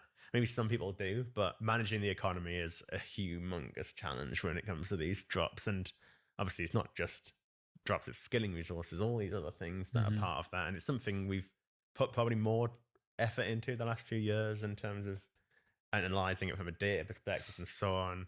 I don't want to go too deep into it, but like, should we have inflation in the value of gold?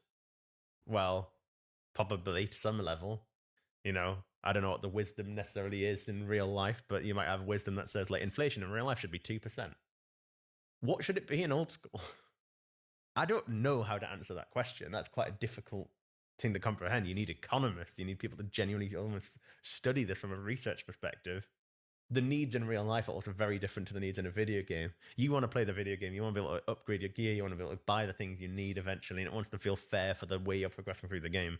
That is more important. Which is very different to I can afford to buy food for my family, right? Like, it's totally different situations. Yeah, you don't want people being like, oh no, the interest rate really sucks. I don't know if I can shadow. Can I? Then next it'll be everyone's going to start filling out their own self-tax forms in old school.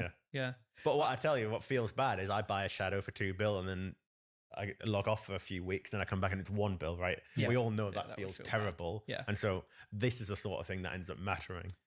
No, that's true. I want to ask something that it's like a concept. Okay. I want to see your view on it. And I'm just going to say that I'm not saying that I support this concept. It's just for discussion purposes. I like how this is becoming so this should be a feature now, because I think you've done it on every podcast so far. Yeah, okay, yeah. What is my it was controversial looking for group take? last time. Yeah, looking for group. So, what about a world in Gillinor where Iron Men have different drop rates compared to mains, but the items are bound to them? They can never be off that account. You can't drop trade it. If you do, it disappears. But it's different to a main, so that it's not PK'd? balanced around economy. If they get PK'd, yeah, something to consider. I didn't think that far ahead. Man's just dropped his controversial opinion, and we're left to pick up the pieces. Yeah, I mean, also as well. I mean, in reality, how many Iron Men are actually out there PKing? I know they get PK'd. Well, that's what I mean. They get PK'd. Yeah. So but no, you're right. I think the thing is, when someone goes, "I've got this thing," instantly, in my mind at least, maybe I'm just a bit of an arsehole. I go, how can I break this down? Yeah, no, that's a good thing. That's why we work together so well, right? It's like that's what we're meant to do, and that's what the players would do too. Like, it's not thought out. I'm just, as a general, because you mentioned around how, if we're looking to balance items, one of the levers that we have to pull on is economy. But an Iron Man, in theory, an Iron Man's drop rates should not be affected by a main getting the items too fast to make the items worth less, because it's about how many hours you're spending on that character. So if you've got a 100-hour grind to get a particular reward, and now suddenly there are 50,000 mains that are doing it, that makes it so that we've now got to make that grind a 140-hour grind to compensate for the fact that too many are coming into the game. Well, it was actually balanced well enough around the Iron Man spending 100 hours. Why do they now have to suffer more? So it's like, I get the logic. The logic is there. The original of like what do you think about it? I mean, the original wisdom when Iron Man first launched 2014 is like, we should never make design decisions for Iron Man. Yeah, but that was never going to stick, was it? And their thinking is, no, you signed up to play the game in this more brutal way. You need to suffer and experience what a game designed for multiplayer and economy and so on as a single player. But that's not obviously something we've stuck to. And I think there's still plenty of people who think that should be the stance in the team. There's players in the community who think that. And for the most part, it probably does uphold. But this is where you feel the pressure, right? Drop rates and so on have implications. Things that are definitively driven to be economically driven. Like, again, I'm just naming an example. I want to get back to the core question. But something like blood runes, charging a scythe, charging a sang, right? Yep. We've been back and forward on this stuff. We've made changes. We've got the thing where you can go and essentially buy runes via rune crafting. The scar, yeah. So we've done things that help solve that problem. But in an economy, I don't need to be able to self-sufficiently get myself enough blood runes to power an item. Yeah. I don't need to be able to self-sufficiently get enough Ranor weed so I can have potions to do PVM with. In an Iron Man world, you kind of end up feeling that you have to. But in for a main, as long as the collective community generates enough blood runes and I can economically buy them on the Grand Exchange, I'm fine. I don't need to get, the 10,000 blood runes I need to power my stuff and move on with my day. But for an Iron Man, you need a direct way to get it. Getting a lot of gems is a nightmare, right? Like, how do you get 5,000 diamonds as an Iron Man? We've had things since that obviously make this easy, more easy. Not necessarily for Iron Man, but we've got things like gem bags, certain activities that drop a decent amount of them now. But historically, they were a nightmare to get in large quantities. As a main, no problem. I buy them on the GE and it progressively fills my offer. I think in the past, we've had to change our thinking, I think, to make sure the Iron Man experience isn't, well, not impossible, but less really, insufferable. really suffering. A load of people love playing the game that way. Yeah. And enjoy it regardless of this stuff being softened in different ways, because it's the feeling of the gear upgrades and managing to solve the herb lore problems and stuff. Certain skills are way more tricky on Iron Man than others.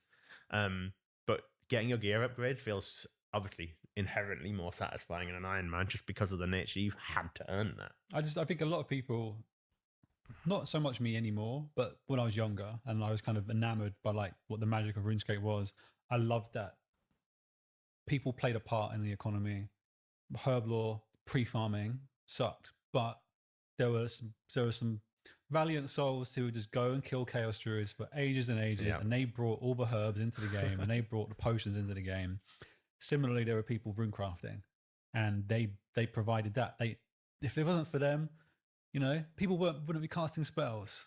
And I love the idea of that. If I picture my like dream MMO, it's some weird like mix of like Sword Art Online crap with people playing their part in an economy, but that sucks in real life. It does, yeah. Reality. Some people try, like some games try and make that magic happen.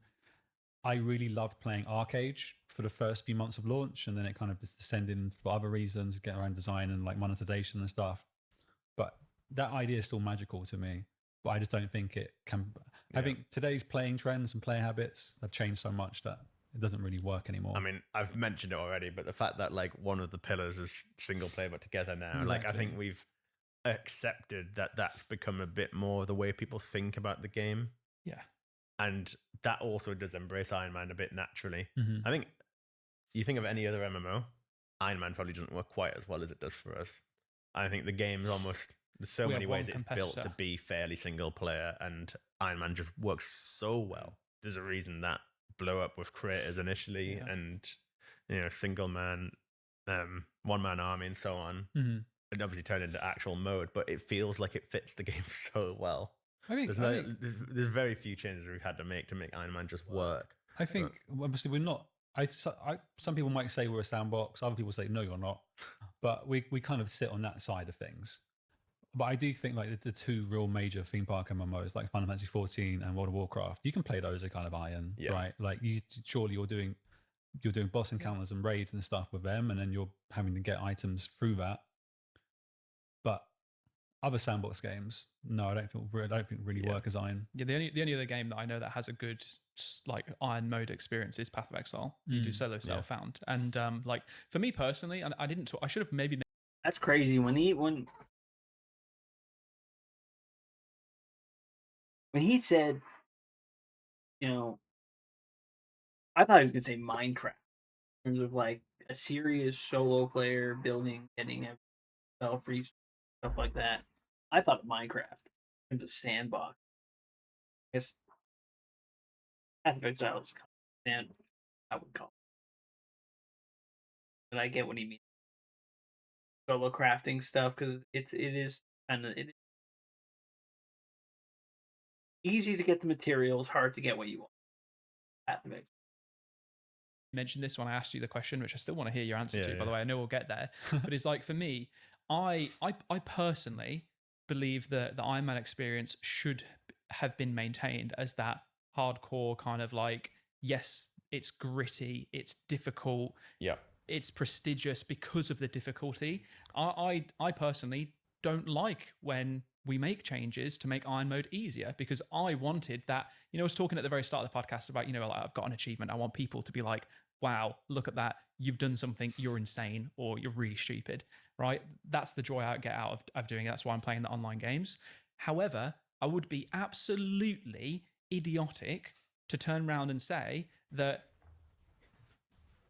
if we hadn't made those changes, the game would still be where it is today. Like we've had to. Old School would not be as popular and as successful had we not made Iron Man more forgiving in the sense of, or even not even forgiving is the word, but just make it so that it's actually more of a cohesive experience. Because there were clear flaws in the way that you had to go about it. So like I'm saying this as a person who's a proponent of not changing it. I like the difficulty aspect of it. I like the fact that, you can't fill your scythe up with all the blood runes without doing 10 hours of rune crafting to use your scythe for 1 hour. Granted, I've also not sat there and used a scythe as an Iron Man to know what the pain and experience of it is. But in my head, I think that is what the true Iron Man experience is to me. But I know that that's not the reality, again, of what it's actually making fun gameplay, making it worthwhile. So there's that. I want to actually, what is everyone else's opinion on it? Where do you stand in terms of the changes for Iron Man? I think I'm happy with the changes we made. Cool. Generally, if I'm to simplify it, I want it to feel cohesive. It's a very intentional part of the game, and it feeling like something I can genuinely just play and experience. And let's be honest, as much as it might have softened, it's still the brutal way to play. Oh, for sure. It's still a lot more to it. There's a lot more to it, and a lot more effort that has to go in. You have to use your game knowledge in a deeper way, and so on, than you do as a main, right? For most skills in the game, that most of the production skills, you just use the G to buy. Yep. You buy some late game gear, you get a blowpipe really early. Like things help you so much. And it's very difficult in our shoes, and probably for a lot of people listening who've played the game an awfully long time. You know these things like the back of your hand. You've experienced Iron Man at this point. But you go back and imagine playing it from scratch. Like Iron Man is a lot more difficult than playing a main game, and it still is. Yeah. Even if that level's come down a bit. Yeah. What about you, Sreen? I think I generally am supportive of the changes we've made. I think you've used a lot of ways to describe it. I think if we're being brutally honest, casual friendly, but it's still, like Kieran mentioned, it's still not casual. It's just more casual friendly, and that's added to the popularity of the game mode, and that's added to the popularity of the game itself. There are tons of different little changes I would make. Like I keep coming back to RuneCraft. I just find it weird that it's called RuneScape, and some of the early quests are around runes. What? And then it's just, dude, why are you surprised? You sell rune packs. Why are you so crazy? Like an air talisman. Like, dude, the one time you told me about that, actually, we went on a big, massive tangent, and just going down that. But that's just a tiny moment of it. That's just a little bit. That's a little bit of narrative you can easily overlook. Where did they come from? Yeah, exactly. It's like, yeah. Do you know what I love though is that I think it's one of the things that makes the old school team so special is that there are multiple people with different opinions, and even for myself as someone who would prefer, in my head at least, to have that true nitty gritty Iron Man experience, I'm still supportive of the changes that we've made, and I still will look to make sure that the people who want to see those changes made have their voices heard. And there are many times where I've had to argue with people internally about how it doesn't matter what you want as an individual, because it's not your game, it's everyone's game. And we have to keep that in mind. And for me personally, it helps. I like having a differing opinion, because it makes me see the side. It's like, it reminds me of when Sween was trying to pick at the point of the whole bound items idea. Is it makes for a good discussion as long as people are approaching it in a healthy way. So I'm saying it because I don't want to get the wrong impression across, in that any one individual, whether it be me, Kieran, Sween, or someone else in the team, is like a blocker for changes because they have a different opinion. We're all very well versed in approaching suggestions and feedback with different opinions and feedback in mind, because we have these discussions on everything. Yeah. And I have conflicting opinions and stuff. You mentioned the Scythe as an Iron Man earlier around like blood rune changes. 85. Let's Part go of me fucking at the time Artie. felt like, well, yeah, okay, it's up to you to manage your resources. If you want to use the Scythe, you have to use your blood runes, and that's on you. And the other part is you hear them say, well, I've just got the Scythe on my iron. That's crazy. I want to use it. And you're like, yeah, fair enough. He wants to use the iron. Let him use the iron. Let him use the Scythe. That's exactly it, right? So you contradict myself. And I think opinions change and opinions grow, and that's fine. Yeah, to me, with the Scythe one, it's like shops have already have blood runes, right? Shops have always had blood runes. You can buy them pretty darn fast, but you can't because it's busy. That was the core of the problem. Yeah. Right. People used to world hop. It's not fun going to shops and world hopping for it, but like you can do that and hop for half an hour and just find empty stock in all the worlds. Like, competition for resources, is that a good thing? It's Iron Man. Like, why is this even part of it? There's so complex, and like at the end of the day, the Scar Essence mine is kind of a shop with extra steps, but it does give you a benefit to your runecrafting skill. It's like a shop that has runecrafting. Dude, I never thought I'd be doing sandstone this. grinder as well, right? I never thought I'd grind this shit to the out. fact that people had to just buy sand from shops because it was way better than filling up buckets of sand. Like, they are obviously Iron Man focused updates. Like, there's not really any incentive for a main account to sometimes deal with them. But to be honest, there are sometimes mains who play a bit Iron Man-y. So there are plenty of people who do that. just because you can go to the G doesn't mean people do. I did some really stupid stuff when I was playing my first ever account. I was getting level 80 in all the skills back in like 2007.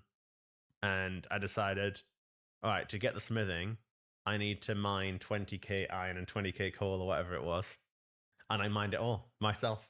I don't know why. And then you presumably And then I smithed it all. Yeah. I turned it into steel plate bodies, Okay. and then I alched And you them all with those. natures I'd crafted by myself. You were actually so advanced back in then. Like you had it thought out, mate. That was like, yeah. I thought out the whole plan, Yeah. but there was no way it was efficient. I got 99 magic by using chaos gauntlets and casting bolt spells at metal dragons the entire time. Oh yeah, dude. Why did I do that? Don't know. The idea that I could make some extra money by Yeah, getting on the draconic side, visages yeah. on the way. Why You might not? want to do leg And drops and stuff, using the yeah. gauntlets to save resources. I There's smashed no on way people this in was the- efficient, but I did it anyway. I like those little ironish grinds. I Yeah. don't. If I were getting like nostalgia, when we were just talking about shops, came back to me. I remember my mum coming home from work to find that I skipped school because blood rooms is super hard to get in the 2000s. And one of the methods was when there was a game update or like the game went down, the stock Go to the shop. really, really restocked. Yep. So you're just kind of waiting and you're like, I'm going to get to the Magic Guild and I'm going to get in that shop and I'm going to buy all the Yeah. blood runes. And they were selling for what, 600 each, maybe all the time like 1k each at the time. I love that. Yeah, I that's did the exact crazy. same thing, but Apatol for law runes. And I would have a forum post saying, "Oh, they're probably actually they're not. We got rid of the forums, but you probably would have found my forum posts of like having the shop and when it would be open and closed if I had stock or not, because I would just hop around and get them." Yeah. But anyway, question answer. question. We need to wrap up the podcast soon. There's still a couple of things that I want to ask. I'm sure So- Sweet's got some things. Iron Man exclusive drop rates? No. It's a no from me too. I also would say no as well. I think What does it I'd be mean by open to Runite exploring Bar if it would from ever be a scratch? possibility. though. If Iron Man Party. played on a separate set of game worlds, Mhm. as a different mode that played on its own worlds, I think it'd be the world would be more of an oyster, I think, to make changes and make it actually play a bit different. But it takes place on the same game worlds. I don't want to stand at the G as a main account and see somebody who's wearing a Bandos chestplate that was a lot Witch easier Haven to to make update. crossbow But I mean, you just string. bought it anyway with bonds. I might have bought it with bonds. So yeah, I get your point though. It's fair. But, And Interesting. bow, you know, okay. A Bandos chestplate on an Iron Fuck Man, if do I it's make crossbow? twice as fast to get a drop, is inherently representing different value. Yeah, I think So- where I was coming at it from though was more in the lens of like, say for example, it starts off balanced at a 100-hour grind, Yeah. and then it gets adjusted because of Yeah. balancing reasons to a 140-hour grind. Well, if we felt like it was suitable at 100-hour for an iron, for example, now that iron is Yeah. having to do longer and it's not as suitable. The So, reasoning is sound, I think, right? Yeah. Like the logic to doing it makes sense. but there's the But reality the altogether. cost to that, as the problem, and I'm sort of suggesting is one of the problems. I'm like, that has a cost that degrades the game for other people in some capacity. That's probably more damaging than the benefit of the drop rates remaining static Yeah, for Iron Man. So Yeah. that's fair. kind of my I think view. little things too, like would you allow them to de-iron? Would the collection log Oh method no, then- you would have to be locked. You would be, and the thing is, I don't know. It would be I think you'd banned, have to right? do it as new irons only as well. Yeah. There's so many complications. I just thought it was an interesting topic, and like, Yeah. I mean, we spoke for a good What's it 20 gonna minutes do? around Dude, it it. I was killed going time, to. so it's good. Okay, I want to ask. I'm going to quickly just throw it out there. What the hell's going on with leagues? Leagues. Yep, Leagues is awesome. it is awesome. What do you want to know about leagues? I want to know whatever you're able to tell me about leagues, or Whatever even you're if able to not tell me. leagues, what about community events? Right, we're in September now. Gridmaster's coming out soon. It's going to be one of the very first community events. Well, it is the first community event Yeah. from the team in the sense that we want to do it. Obviously, it's heavily inspired, I would say, from leagues. Yeah. People are going to want to hear about leagues as well. I think Gridmaster is probably something worth talking about when it's actually out, so we know what people think about it. But we know people love leagues, so I mean, leagues is one of those things that I think has been immensely valuable to the game. We've seen how much players love it. I mean, I remember us sat in the Pretty sure first ever Yeah, session Runite when we Bar. were really fleshing out what we wanted to do with the first league, and it was truly an idea that sort of generated over time. Talking about doing a seasonal version of Old School. I think I first pitched the idea of just having a literal resetting server. Right? It started as let's just have a bunch of worlds that come online 3 months later, 6 months later, they reset. So it's just like It was similar. It's just that was basically the very start of like let's just have a world. It's not even different, but it's just a chance to sort of experience that rush of everyone starting together. and then you can do it again and again. So or I whatever. think enough And we time has passed. slowly developed that into no, it should be something different, and it Yeah. developed into a temporary mode. And we sat in the whole. We had like probably half the old school team in the main meeting room in the office, and we split into little working groups, discussed different ideas of what the twist could be. And Zaya Locked was the one we determined as like the best. I've got the old Slack conversations from around that Yeah. time. It was just as we moved to Slacks. They were on a confidence page. I Nice. kind of ported them over. I remember pitching to the players, and they say, "No one asked for this." When you go back and look at like the Yeah, initial Reddit thread literally, we don't reactions, want this. It was so mixed before we launched leagues the first Yeah. time, but the big things with leagues to me is like you've got a lot of players who've been playing this game 20 years, having the ability to re-experience it, but with a completely unique take on the game that feels different to whatever you've ever done before. Yep. Is a great thing to have, Also, right? dude, You get dopamine. more out of this game because of the stuff like leagues existing, and we couldn't do this stuff in the main game. No. What's the experience like if you go to go and do some high end PVM, but you hit 3 times as fast? Like it's just cool. Or just we set out like spec. design the relics. Like Yeah. the direction was break the game, but break the game not too much, but break the game. Because Final like Fantasy. you can't just. It's like having JMod with cheats, right? You can't just if leagues you just logged on, you could type set stat to 99. It's not fun, right? That breaks the game, but it needs to break the game in a way that is all about that power fantasy and so on, and it feels great. We have had a lot of conversations around the next league, and that is an active. We've confirmed active publicly it's in discussion. pre-production currently. Yeah. Okay. So it's moving forward. We've got ideas about what we want to do with it to some extent. And yeah, that is going to be basically what the team moves immediately onto fully after Gridmaster's done. Awesome. And what's then after leaks? Anything else that we might want to talk about having the works, or is it going to be a case of we're keeping it open for now and we'll just see keeping how... it open to now? Obviously, something like Gridmaster, the interesting part of this is wanting to experiment and to have other things, right? Yeah. I think a lot of people love game modes. You have a lot of people who literally now, like leagues is one of their main ways of interacting with old school. People's lives change, right? You can't dedicate so much time to the game, but having these moments where like, oh my God, this is my reason to come back and be interested is good. I want as many people to be able to experience old school, and I want people who are dedicated players to be able to keep on experiencing it in new ways. Leagues started out as probably a bit more of an open-minded, every league might be completely different to the last.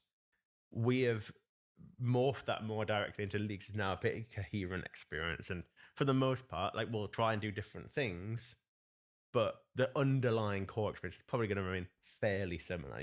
Choices between relics, pathing, choosing a routing. Echo option. bosses. I want more echo bosses. Stuff I want like, more unique weapons. They were New cool. layers, right? Of Yeah. being introduced that would still make it feel fresh, but it's not like we're going to completely rip it up every league. And Come so on, give me we that still want +4. space to be able to experiment. We want to be able to work with the community to put different ideas into play.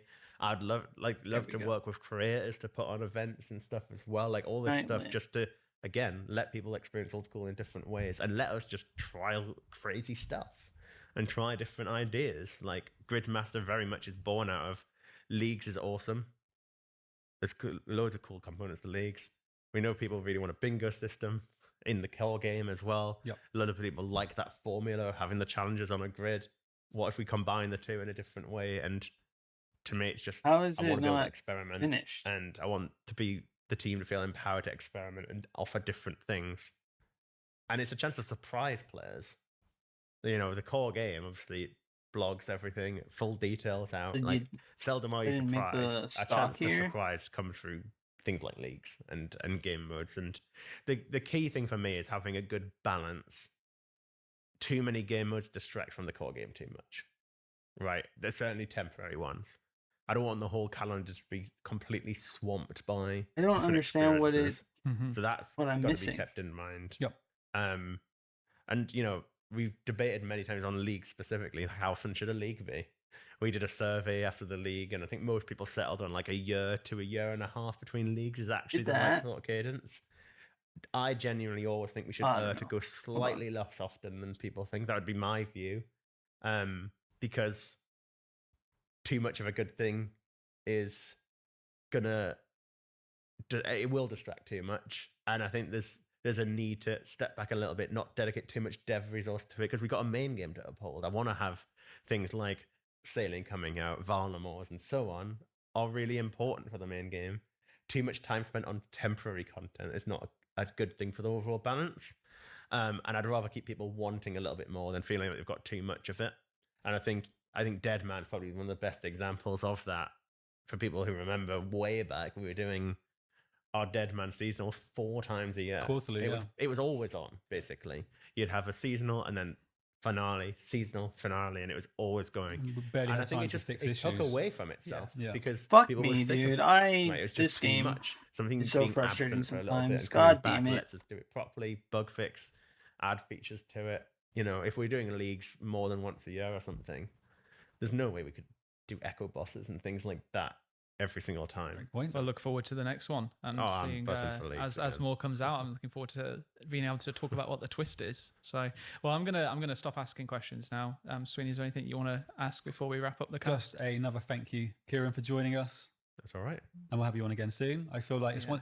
You're a kind of guest where we can probably just talk for hours and hours and hours about different subjects. There's Absolutely. so many topics that we talked about that we could talk about or we haven't got into, and just the whole game and a whole history to the game that I'd love to keep chatting. So no, I'm always happy to come back on. And I know the Chat community, old school. they've loved seeing like the growth and progression of Mod Kieran from QA to design director. Hell yeah, there's more to come hopefully with the game as well. Like, I mean, obviously we talked a little bit about the start, but the growth Old School's been on in the time I've been at Jagex, over 10 years now, is quite staggering. And I think I'm glad it resonates that I don't need the to worry. I direction have things multiple we talked limbs. about. I got multiple. I'm just those principles are restart. being recognized more and more. I think the players are much more conscious of why this game works nowadays than they used to be. And the fact it's sort of giving us that reassurance that we're doing a lot of the right things is great. And this game's only going from strength to strength. I don't think there's many games that can say they're this old and are in their best state ever. Like, I will actively stand by the fact that I think this game is in the best state it's ever been. As a new game. If you're a new player today, this game is better than it ever has been. And that should always be true. Yeah. It should always be true. In 2030, it should be better than it is today. That's going to be hard. I mean, I've always... the existential question I've asked myself. This game depends on updates. That's what keeps it alive. We update every week. It's been a part of the entire game's history.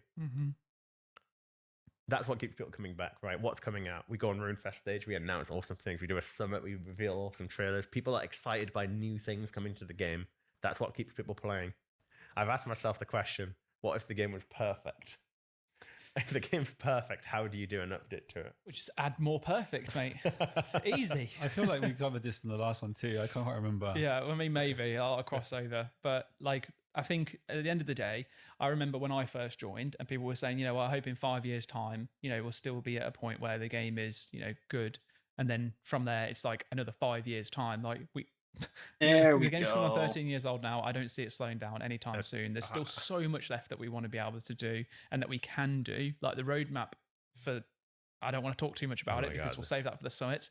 But there's a load of exciting stuff coming out. So much stuff. It's so exciting. exciting. Stuff also reworks, rebalances, sweep ups, core months, etc. We keep going back. That's the thing as well. You want to talk about perfecting the game. There's so much that we can go back on to perfect that we haven't. There was so much to fix. Don't get us started on the smithing. We are not perfect, and we're not even close to it. No. But it's sort of one of these longer term existential questions. Like, you know, there is a bit of fear, right?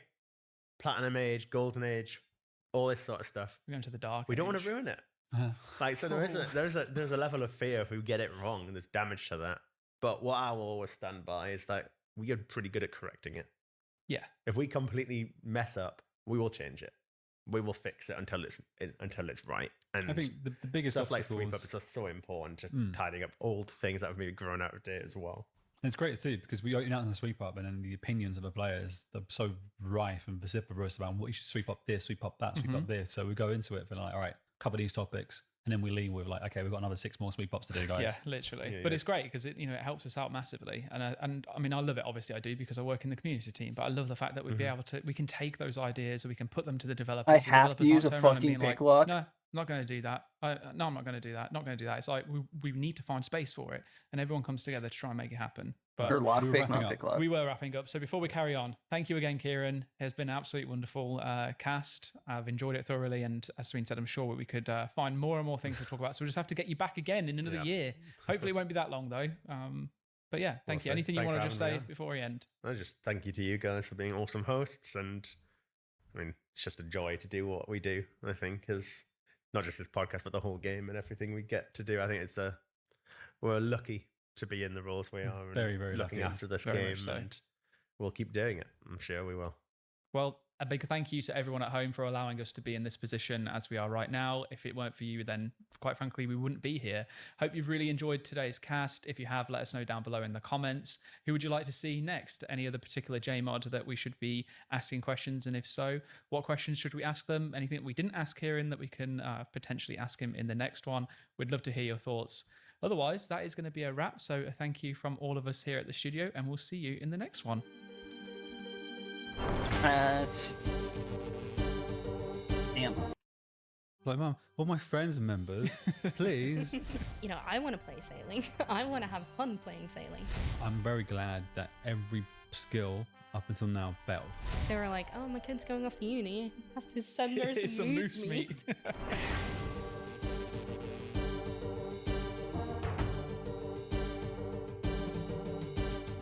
Hello everyone and welcome to the official Old School RuneScape podcast, where we get to chat shit with JMods and creators alike. I'm Mod Aiza. And I'm Mod Sween, and this is our chance to get to know the person behind the crown, hear their stories, and hear their experiences. Today we're joined by a very special guest from the Old School RuneScape team. I am Mod Elena. Hey Elena, thank you so much for joining us. How are you doing today? Yeah, pretty good. Pretty good. We wanted to get you on a podcast pilots we did all the way last year, and I think you turned up on the day and we're like, we're so sorry we're running late. You have to wait a while. Yeah, I think it's been about a year, I think. About a year and a half. Wow. Been a long time. Didn't realise that. Wait, has it actually been that long? Been that long. Oh my god. So I think we were planning on talking about what it's like going to be working on sailing, because I think a few months prior, the poll concluded at the summit, and then we were like, all right, let's learn about what the project's going to entail. Now we're at the other end, in which sailing is almost out of the door. So Nothing's changed. You're still working on it. still working on it. We'll get into sailing naturally because it's such a massive project. Really, you know what? I'm done with this podcast stuff.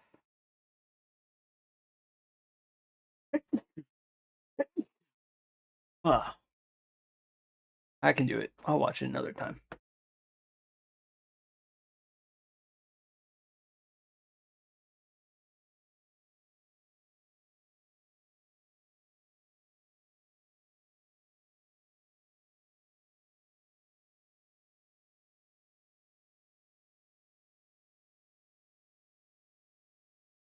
Oh, I have to wait 4 minutes? Boo.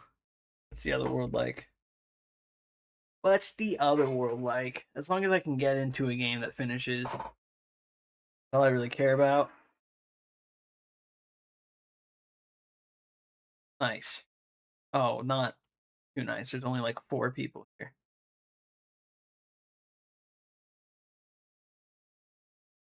Oh, wait.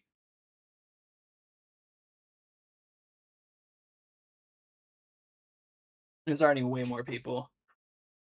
Just gotta wait the 4 minutes, I guess. I just missed it.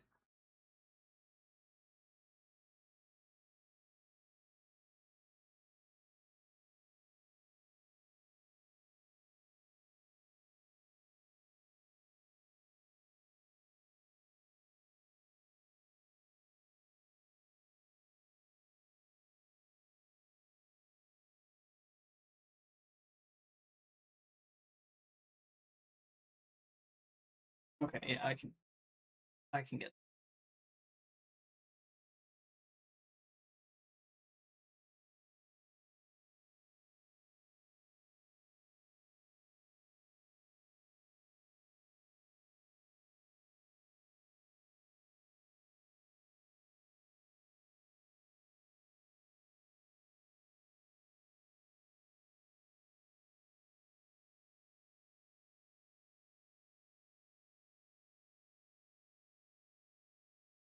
Dude. Gotta go check. And I'll finish these today. Lock out a huge chunk of agility. Do elite diaries.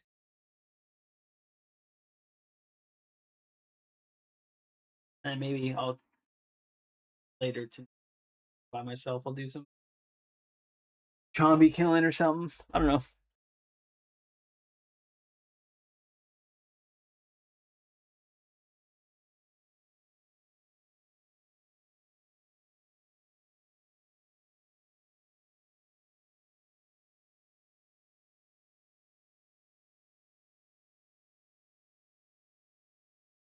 Hmm.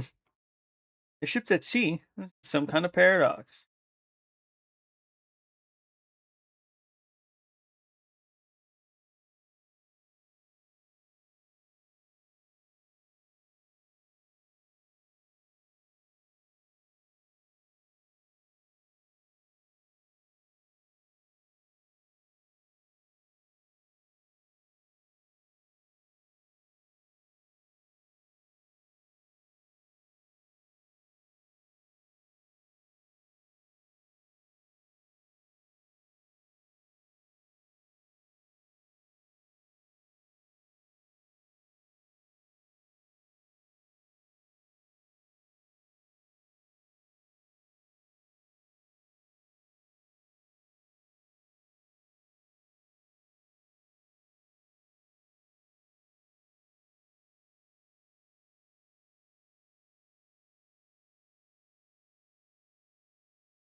Look at all these people compared to the other world. It's like kind of insane.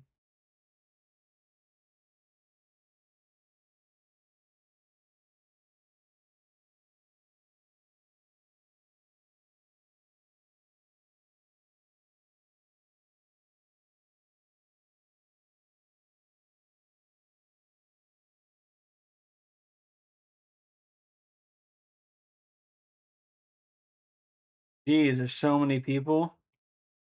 What the frig? Where y'all come from?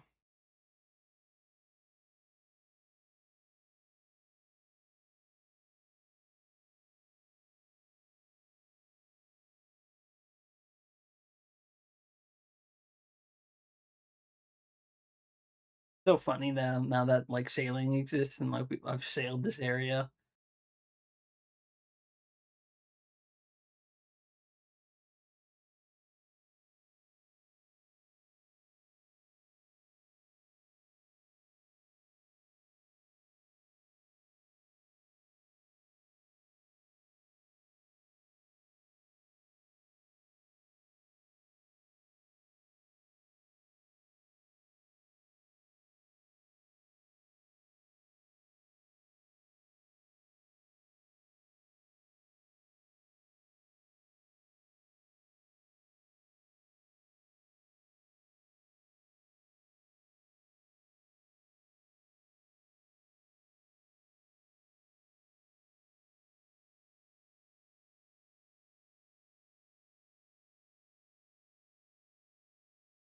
I just lagging. There we go. I just thought, bro.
Only 3 more minutes.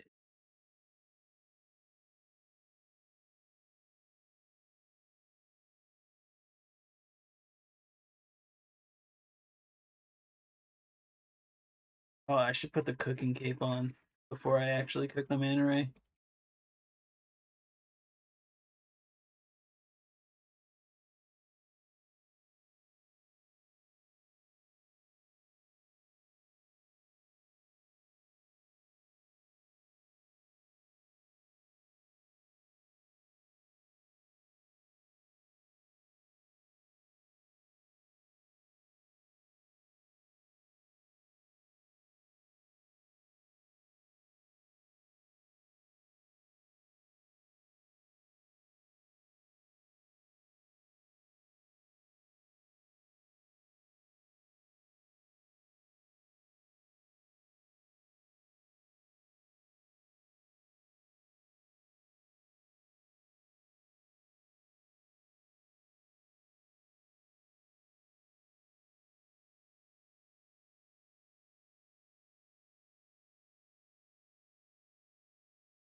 All right, I'm done. I did full contribution.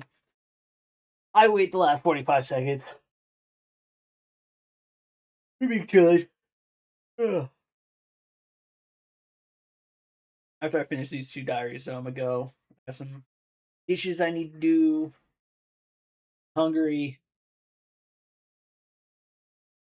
but I'm glad that I did this.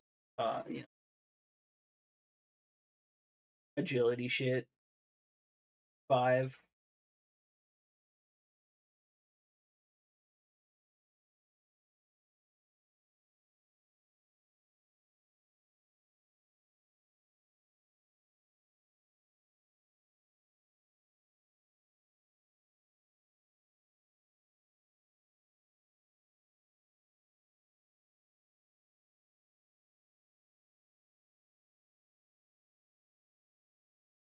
Before I check, let me get my cape.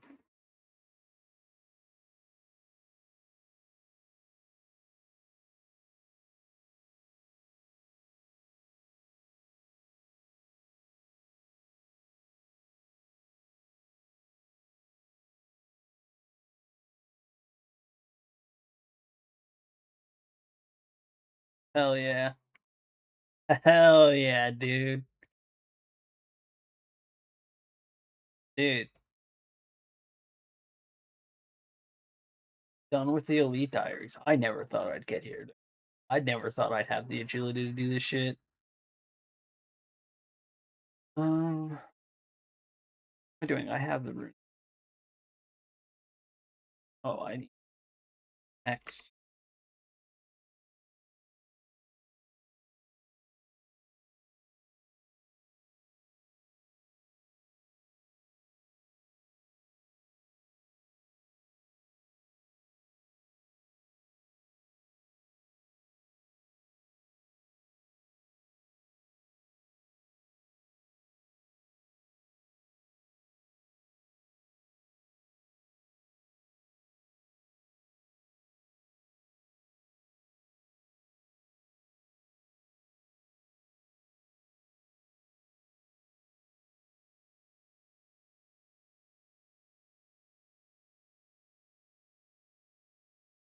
Two pints? What are you doing out of there?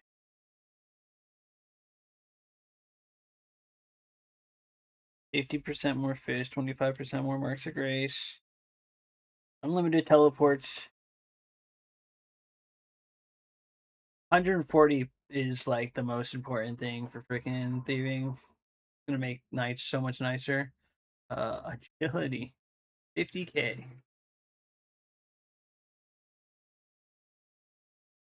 Dude. Hell yeah, dude. Hell yeah, dude. No. Let's just go to Falador. Let's just go to Falador. Get those fucking tree roots, bruh. No, wait. Cigarettes. And I was dead.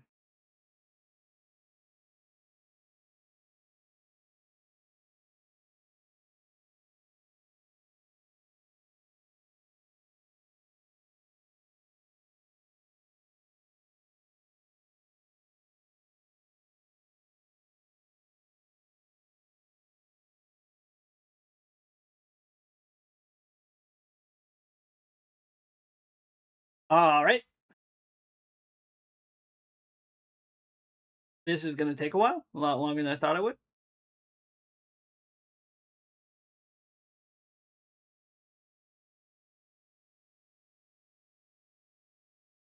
Wait, can I just use my spade? No, freaking man.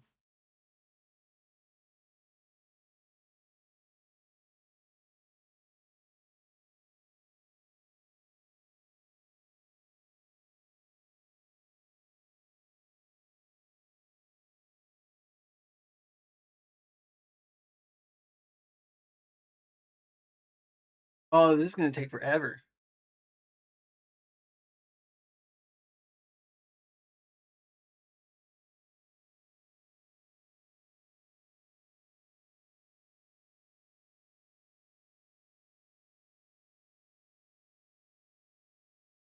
Or no, I guess not. They're at a standard time. I forgot.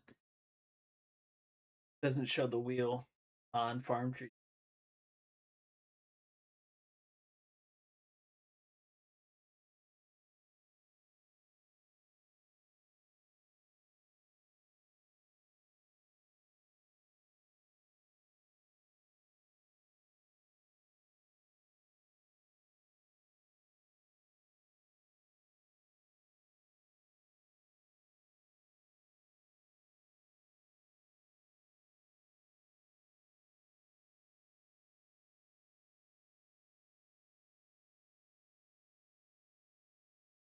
Oh, please tree.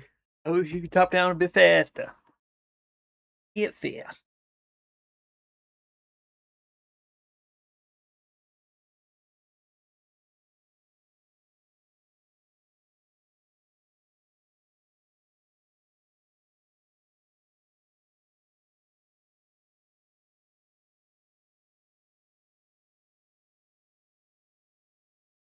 Huh?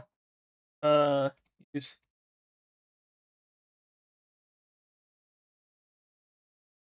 Let's go, baby. Cerebral and Fowler Courtyard. Artie Elite done today. Falador Elite done today. I'll probably get the Reminic. I just need to go do God Wars and shit. Shouldn't be too hard. I only need 1 kill. PR might be a bitch.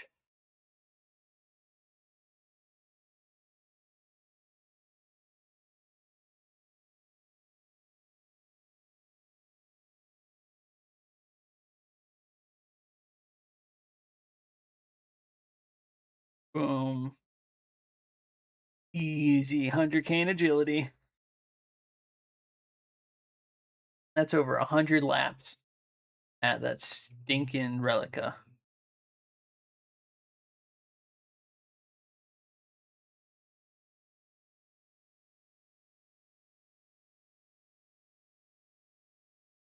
Hell yeah, dude. RD Elite done.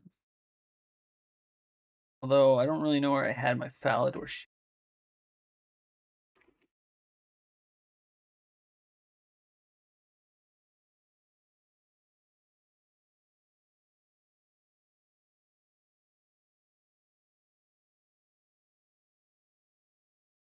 Probably just put my other shoe.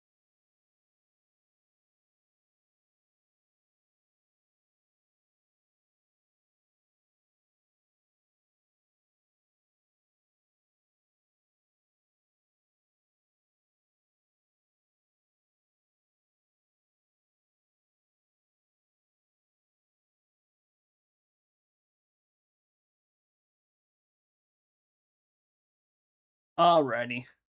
I'm out for the day. GG's.